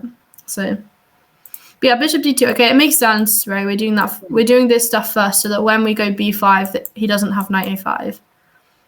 Yes, that makes sense. That does make sense. Yeah. And then he decides to trade on g5. Trades off all the rooks. Queen a4. And king h8. b5. Knight b8. It's a bit of an exciting game here. hg. But Luke does now trade. Yeah, all the rooks get traded off. Rooks go. And another one, rooks go. But that doesn't mean that black has no attack. Yes. Yeah, and actually the computer's not liking it so much for Luke. Like with the bishops and the queen. Queen h8 check. I like this, throwing in queen h8 check. Queen h8 check. King g1. And then... Could we even consider going g4 instead of taking on? So how is that? So g4. Where's the knight going to go? I suppose you could... Oh, actually, you can play queen h5 because of the like sort of pin skewery thing with the knights. Yeah. So you either have immediately here. Like because you can't go king g2, because then just queen. Something on h3. h3 or bishop h3 or queen g4 or something. Yeah. So he's done this. Queen h5. Yeah. So you have to defend it with you have to go queen b3. I really like that because then it's a bit scary, isn't it, for Luke? Have we got at least a forced draw in here? Because the computer's saying 0.00, and when the eval bar says 0.00, that tends to mean there's some kind of perpetual. Yeah. So queen g4 is played, and that looks like that's what you might do for a perpetual. But I think Ravi would be quite happy with a draw as black against Luke. So I reckon he'll take it, especially as he's got slightly less time. Well, for sure, because he yes. Then getting a point. Get off the mark, and yeah, black against Luke. That's got to be the Hector Gambit I have a feeling that might be what my brother plays and what my student played. The Gambit. Is that after Johnny Hector? No idea who it's after. Yeah, white gives up the pawn on d4 intentionally with a good attack. Yeah, I think. King f1, queen h3, king e1. Okay, so Luke does not want to draw. Yeah. Officer side castling French isn't normally 0.00. Not usually a 000. So you don't have to check though, I suppose, can you? What if you go bishop g4? Well, I was wondering whether you could play g4 first. Okay, yeah. All right, let's with the idea that if you because if you don't play knight fg1, then we're going to go queen h1 and win. So you have, that's your only move, and then you don't have to have the queen on h1. So g4, knight here. That you might prefer the queen elsewhere. Yes, although you don't have much choice. I suppose you could drop. But you could play like, you probably don't want to exchange queens, but you could play it to like g2 or h2. Yeah. So and then maybe try and go bishop h4. Because then you're attacking f2, whereas on h1 you're not attacking everything. And then with our threat is bishop h4. That sounds good. And then g3 happens and stuff, and then maybe bishop h3 in some lines. Yeah, I prefer this way of doing things. Maybe white's still slightly better, but... Oh, it is named after the legendary gambitier Johnny Hector. Ah, nice. Nick, you'd rather be a pawn up and defend than a pawn down and attack. Yeah, I've told you have to stop being so materialistic. That's what I'm trying to work on myself. So, all right. So Ravi's played queen h1 check. Knight defending there. So we are getting a similar position, but the queen's on h1. It's saying 0.00 again after bishop takes f4. Bishop takes f4. So, okay, so is there an actual draw here is the question. And if so, what is it? So, maybe it's just that it's a fairly equal position, even though white's a pawn up. Black has the bishop pair and white's king. It's a isn't ideal position, though, isn't it? It's like this: knight d7, king f1, knight b6. It's still saying dead drawn. Maybe the point is if white tries something, black gets checks. Yeah, I was looking at bishop g4 with you to take on e2. After queen g3. Hang on, is Luke trying to go queen g2 and deal with everything? So yeah, maybe. So I've got bishop takes f4 on the board, and okay. Ravi didn't play my move at all. Ravi played. Yeah, the computer seemed to think knight d7, king f1, knight b6 was okay. Yes. Okay. So knight d7. Because I was quite liking. What do you think of this? The king on a8, the pawns there, and the knight on b8 as a sort of configuration. Do you like that? It stresses me out because I'd be really, really worried about queen g8 check. Queen g8. Obviously, it doesn't do anything yet because you can put something on c8, but the point is back ranks. Like a knight on b6 does not defend very well against the back ranks. Apparently, Danny has sacked a piece for an attack. Oh, okay. All right. So I'll just play them. Also, Gwaine has one as well. To move that knight straight away, but king f1, knight 6, queen g3. Yeah. Queen h7. Yeah, defending against queen g8. Knight d7. Oh, he could have gone queen e4 check, apparently, after king g2. Okay, king g2 here. So move. He could have gone 35, queen e4 check here. Yeah, that makes sense, though. You centralize the queen. True. Yeah. Yep. But he went knight d7, and now suddenly the eval bar jumps. and likes white again. I think it's one of those positions where with best defense, like a computer would defend it as white, but it's really, really, really tough. So that's where we are. Oh, Danny sacked the piece, but Mickey didn't take it. Yeah, I think there's some really, really exciting games this round because Gawain's won as well, so I want to go back to that at some point. But Dan, Mickey and Danny, yes. Yeah, and we can come back. Yeah. Oh, a lot's happened since we've last come. It looks like Mickey's winning though, according to the eval bar. Yes. Now, where were we at? We had moved 12 or so. Something like that. So we've got Queen takes c5. We definitely saw yes, and then 13 knight d5. Knight takes, bishop takes, castles. Oh yeah, no, we saw this rook b8 idea, didn't we? Knight e1, and then we were trying to work out where Danny was going to put his light squared bishop. And he just took it out to d7 in the end. Pretty much it's the only real square on that diagonal, isn't it? So that makes sense. Knight d3, queen d4, rook fd1. I still quite like the idea of trying to put it on b7, to be fair, because I think that bishop on d5 is a monster. True.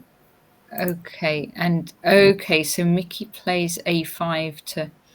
I guess Danny had a freeing idea of b5. Yeah, see, this is what, instead of bishop d7, it might not have been any good, but I liked b5. Just b5 straight away. Yeah, with the idea of putting the bishop on b7 instead and just getting rid of that really dominant bishop. Yeah. Could be good.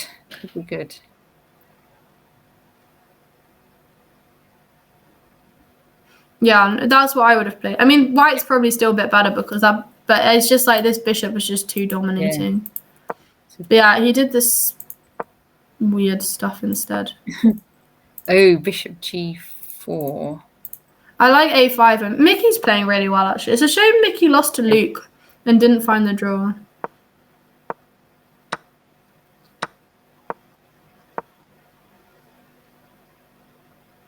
Presumably Danny cannot take on c2 here. Just too dangerous for that queen.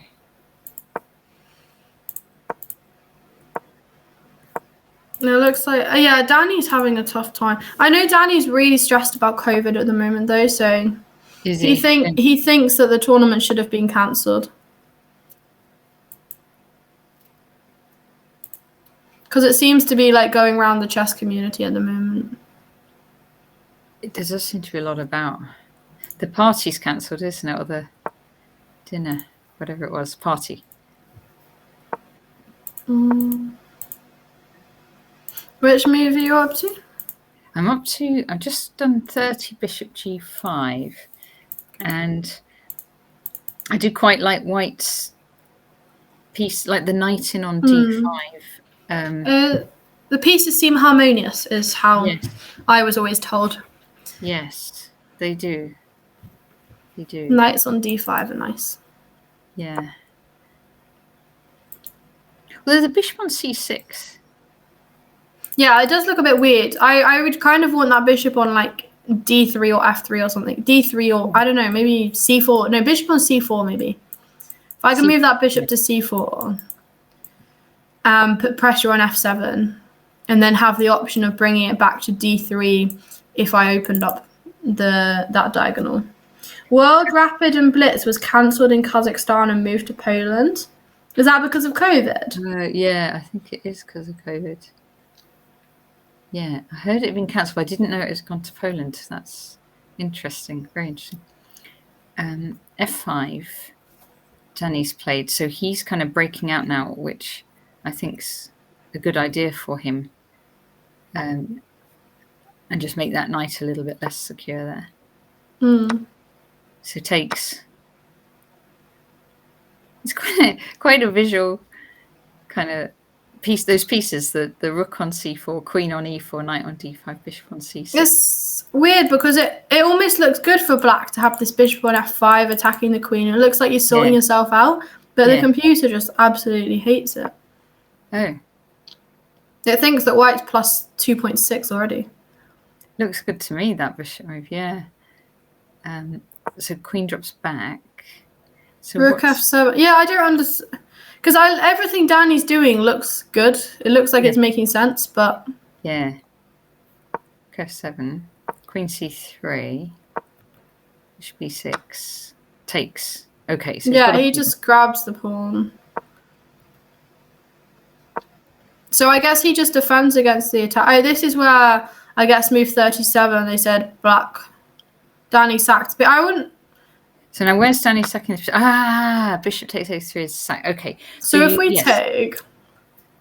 Yeah, so if takes, rook f3 does look scary, to be fair. Yeah, but then I guess maybe queen e1 or something, and then you cover f1 and you cover g3. So Mickey just calmly ignores it. But you could still take on... If you take on g2, he could take on g2 if he really wants to sack. But the king then defends the f-pawn and black doesn't... Yeah, so now if we take on g2, when you take, you can't, like, take on... can't follow up with taking on yeah. gets his bishop back, so fair enough. But he did get a pawn back for it. Yeah. It's now just 4 pawns each, and black's got the bishop pair, and so if white doesn't prove anything much, then black's fine. You've got the b pawn will be nice in an endgame, won't it? Just because it can go quite quickly. Yeah. So king h8. King h8 the computer does not like at all.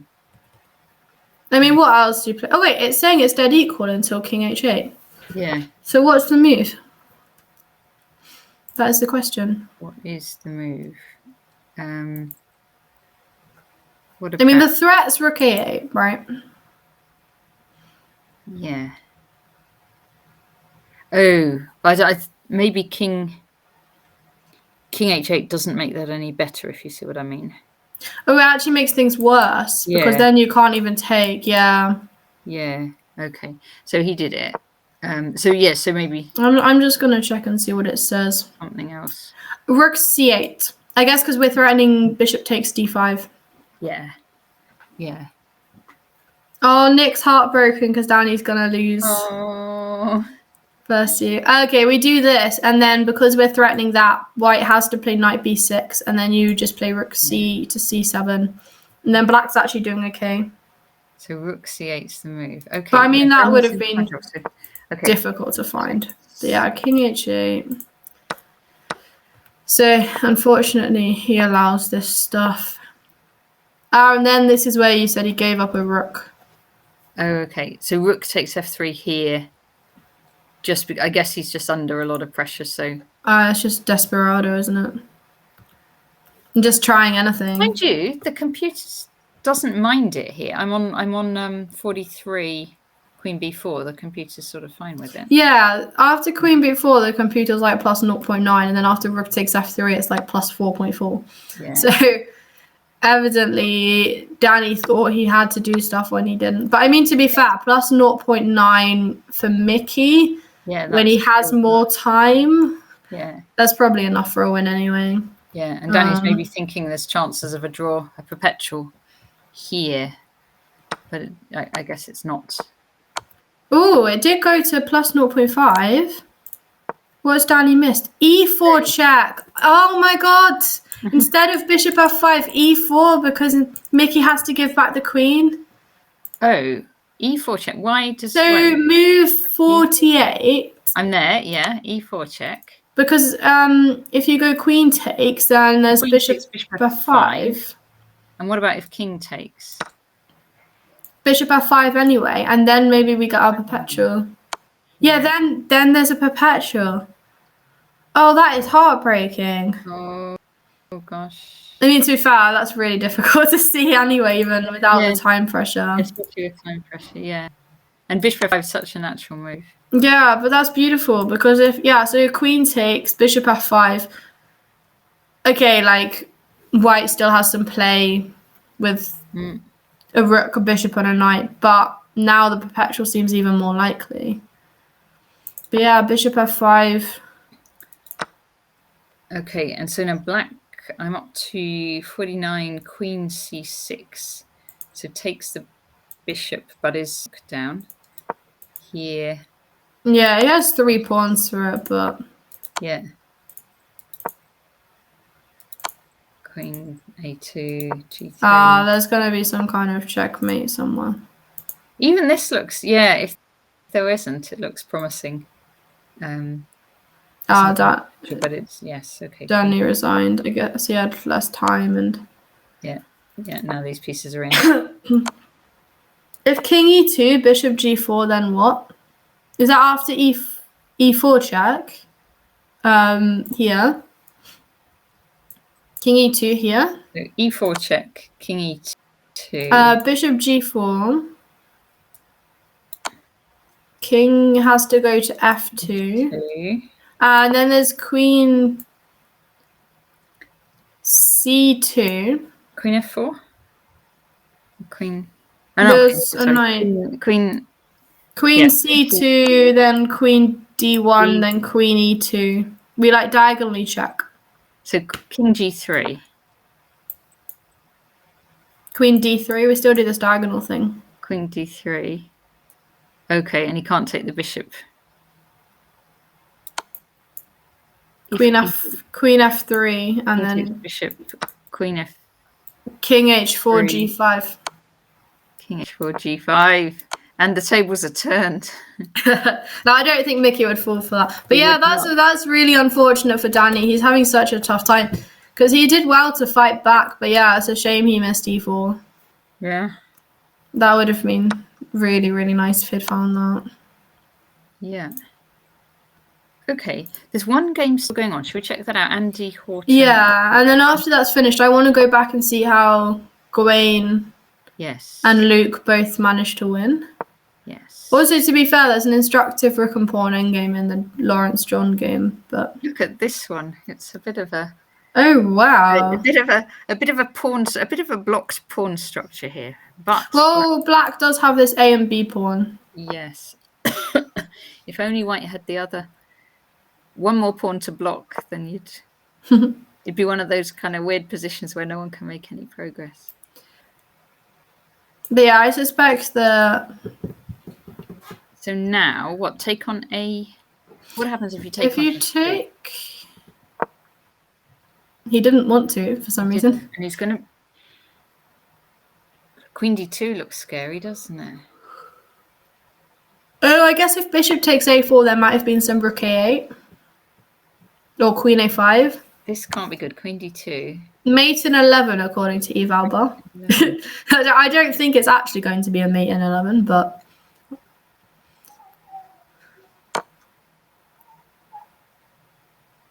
He played it instantly.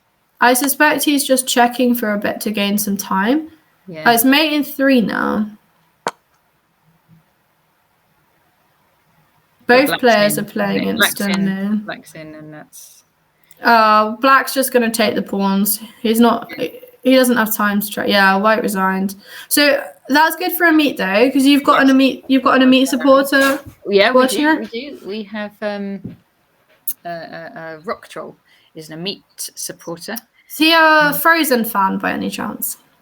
I don't know. He lives out in Vietnam.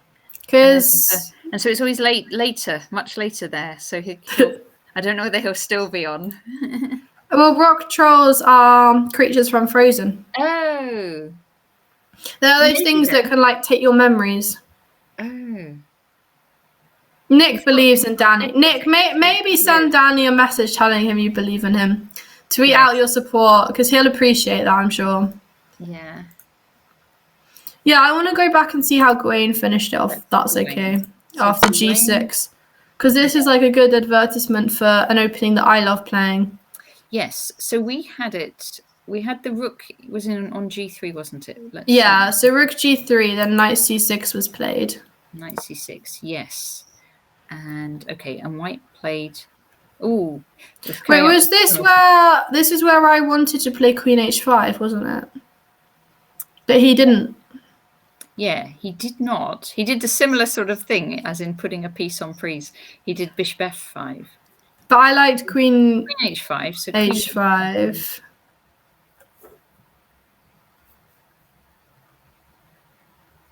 Yeah. I mean, the computer likes both. Likes both. Yeah. I really want to know if he considered bishop takes h2 though, and why he rejected it. I know. It looks really nice, doesn't it? It's where I wish we were like live in person, and we could go talk to them. Yeah. I have to try and persuade them to come on tomorrow, I reckon. Let's see what we can do. Bishop f5, rook c7, queen d3. So could he have gone queen h5? Maybe he didn't want I mean, I preferred the queen coming to Could. h5 at some point, but... Could. Maybe he felt queen d3 was safer. I suppose it's the same idea, right? Just to take on g. I guess the difference is that in this line, you might have an idea of going queen h6 and rook h3. Yeah, for sure. So like you probably have to respond to queen h5 with something like rook e8, but then you really weaken stuff. Rook e8. Oh, computer does not like that one. Well, yeah, we take on g6 or f7. Either of them probably. I like g6. Yeah. Looks more to the point.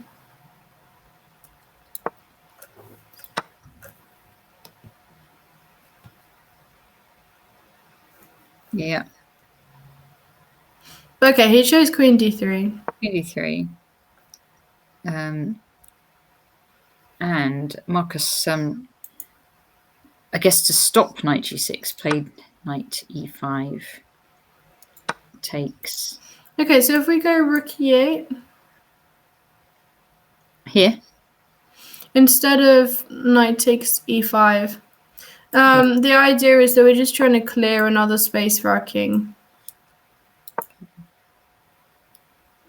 So rook e8. Oh, you can't even take twice on g6 because f4 drops. Yeah, because without the rook there aren't any good discoveries with the bishop, like to be able to force the king to h8. Yeah. So if you're doing it, you'd have to take with the bishop first then. But no, the computer doesn't. But then maybe you take... Oh, you've got rook g7. Oh, because also the knight's not attacking f8. So it's also kind of vaguely prophylactic that when there's a piece on g6, it's not attacking. Yeah, and you haven't got knight f7 ideas anymore either. So it's yeah, the earlier bishop h7's clearer, isn't it? Yeah, so maybe rook e8 was an improvement. Yeah, Stockfish likes rook e8. Okay. But yeah, knight e5. Both takes. Takes. Bishop c5. Yeah, now because we don't have any issues with losing this bishop. e6, I like that. e6 looks really nice now, doesn't it? E6. That's very to the point, yeah. Yeah. Pre Malone, hello, long time no see. It's nice to see you here. We've been going for 4 hours at this. Oh gosh, we should maybe take a little. Happy to take a break if you'd like to. Yeah, maybe we go through the last few games from this round and then stop for today. Yes, let's do that. And come back tomorrow. Let's do that. Bishop d6. Yeah, he grabs f7. Oh, and now he gets bishop takes g6. So we get a piece sack at some point. H7 there you are, and you can't actually recapture that because. Well, if you take, then you take with the rook. You can't take at all. Wait, after bishop takes g6. Oh, sorry. I was on bishop. Same bishop g6. If you take, there's rook takes, and we fork the king and queen. Yeah, bishop takes g6. Rook g7. And then bishop h7. Yeah, and then you can't take because the rook's pinned, and the king can't take because the queen's there. Yeah, this looks like so. Yeah. He's grabbed 2 pawns and still has an attack. Yeah. Queen f4.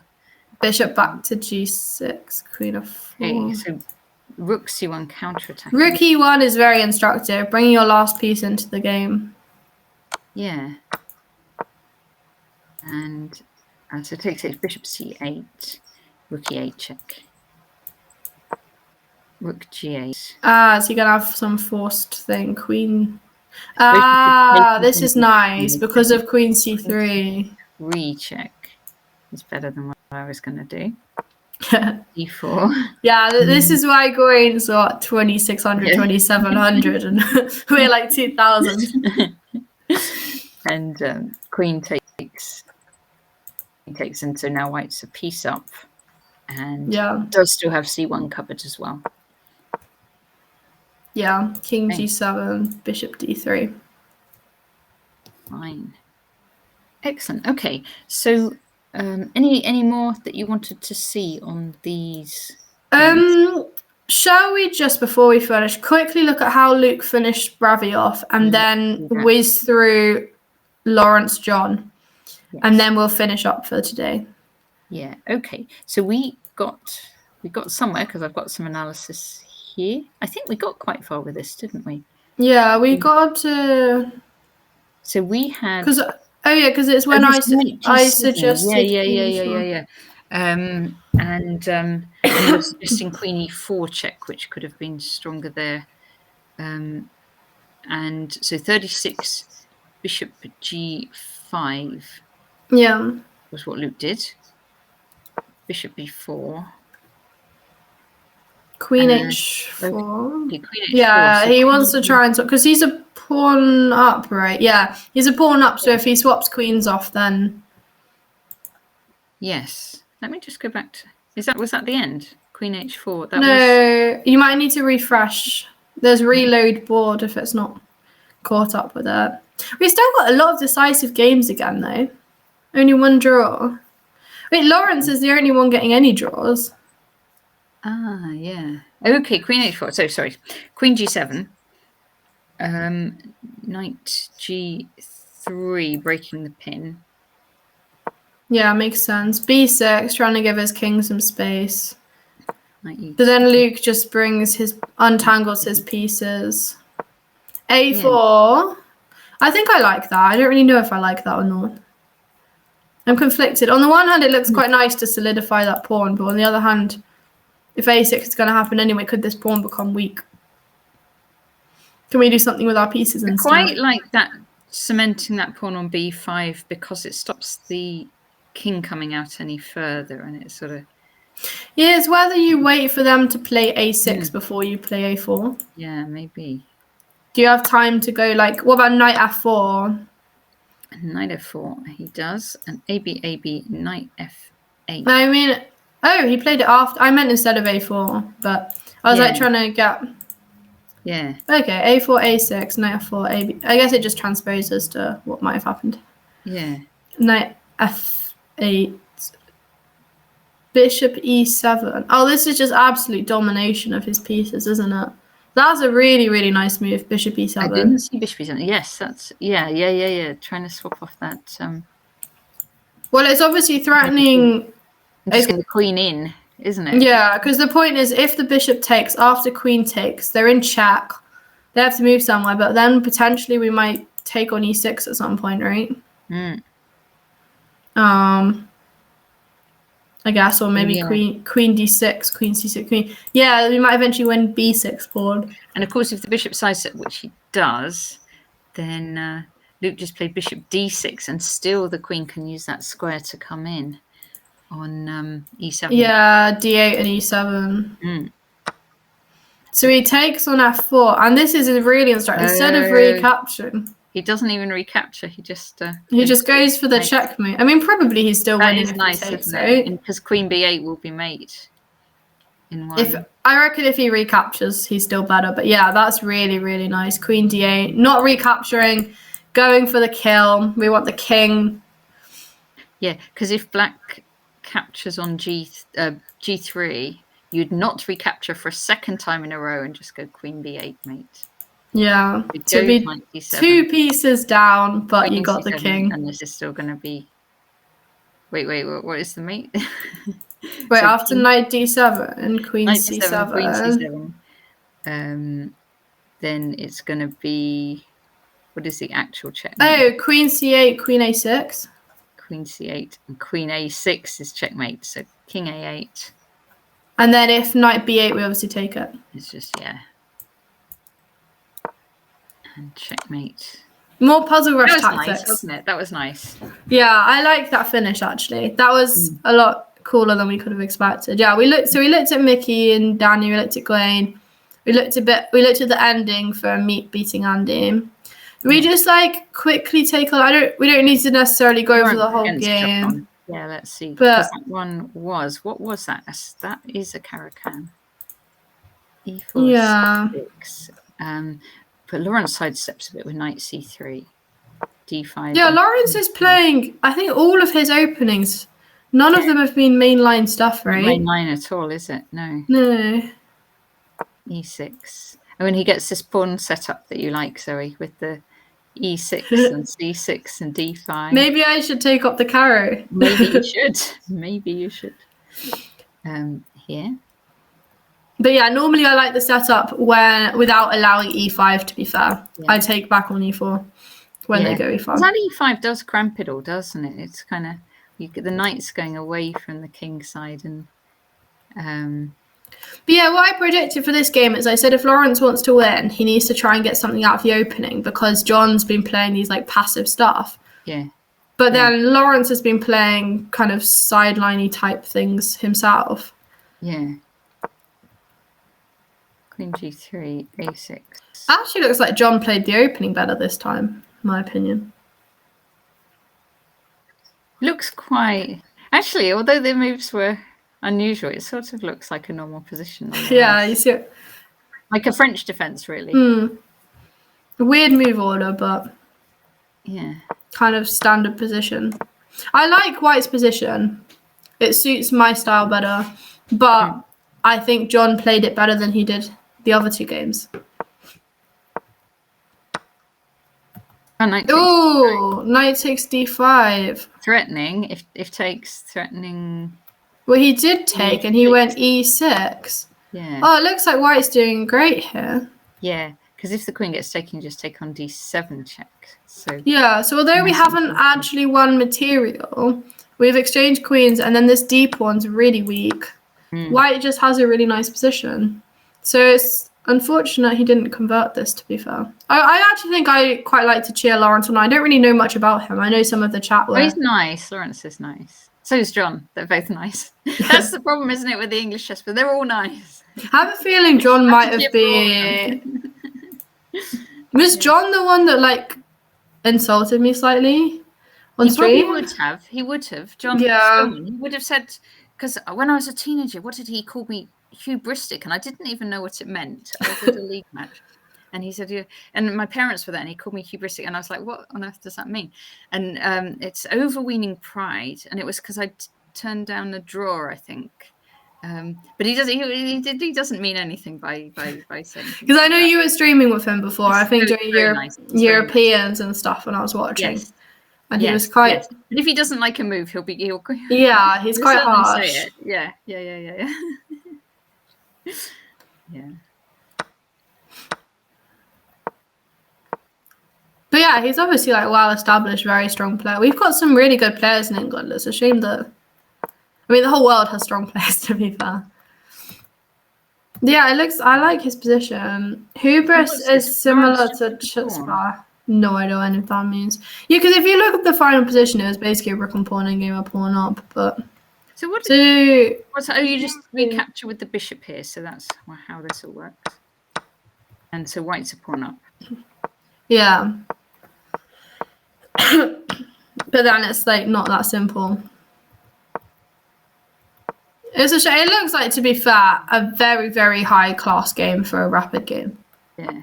This is the sort of thing that's like high level chess. And honestly, actually, I think anyone watching this could learn a lot from looking at this game in depth. I know that Natasha and I have been streaming for over 4 hours now, and we met up an hour before that to work out the setup. So we won't go into too much detail, but we can't explain the intricacies right at this stage. Yeah, if any of you want a high level game to look at, I think this one overall will probably be quite instructive. But I just wanted to see what happened and get to the end game because... Yes. Yeah, it just looks like really, really high-level chess, in all honesty. It's weird because there aren't really any brilliancies. There's no massive attack, but then it just feels like one of those things where both people are playing so well. You can't really make something like. I'd be surprised if White can make something. Oh my god! What? Move 54. He missed a win. Even I can see that. To be fair. Ooh. Let's get there, Lawrence. Yeah, even I can see. I mean, it helps having you. It's quite an obvious one, to be honest. Wait. So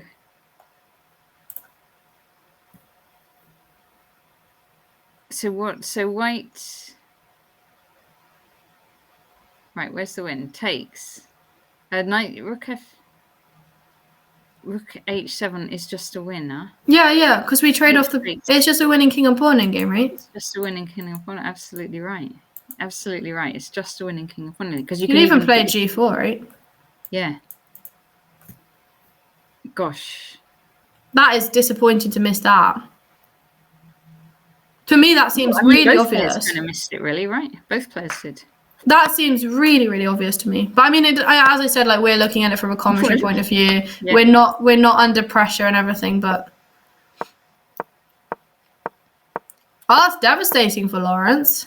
I wonder if he realised afterwards. He will when he watches back the stream. But does he watch streams? Oh, I don't know if he'll be watching back. Oh, that's a shame. I was going on about how this was such a high-class game, no mistakes. Oh, that's unfortunate. But okay, he was in the adrenaline of the moment, obviously trusted, but just missed this intermezzo of trading off that. And now I think it's just a dead equal. Oh, no. Like, Rook and 2 against 1 like that is just equal, isn't it? You can't ever... That was funny, because I was just saying, oh yeah, there's no way anyone can make anything of this. And then there's a win there. But this is quite instructive. They reach a Philidor type position, right? This is really instructive for people because it's actually a Philidor, exactly as you see in the books. So to defend this as black, you see how black's like cut off the 6th rank. And the idea is that the king can't come forward. So to make progress, white has to push the pawn. And as soon as they push the pawn, we bring the rook back to the 1st rank so we can check from behind.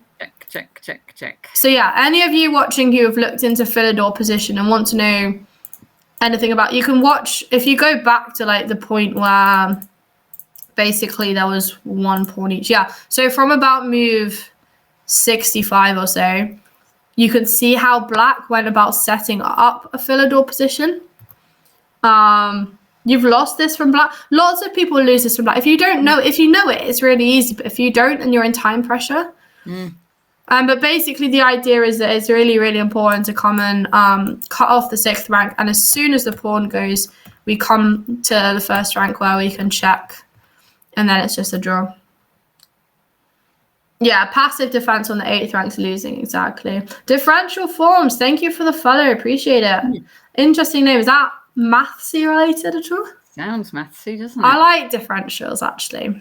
Differential equations and stuff, like 1st order, 2nd order differential equations, I really liked. Very nice. And differentiation in general. It's just integration that annoyed me. Oh, they're a mathematician. Exciting. We like maths. We do.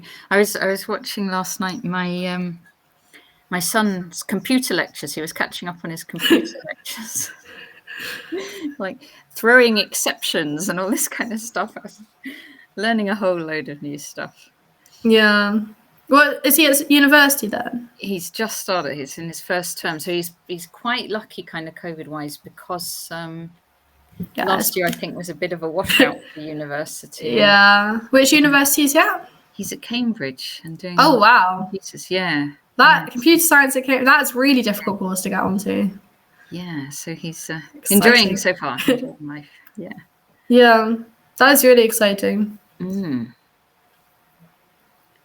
Yeah. Okay, right. So I think we've seen all the games this round. Next, we're going to stop, I think. I think we've been streaming quite a long time. But I mean, going a while. The next round is going to be Amit against Danny, Ravi against Mickey, John against Luke, Marcus against Lawrence, and Andy against Gawain. So another thriller, but they're all thrillers. So yeah. So do keep your eye on that. And and we will be back at some point. Tomorrow, hopefully. Yeah.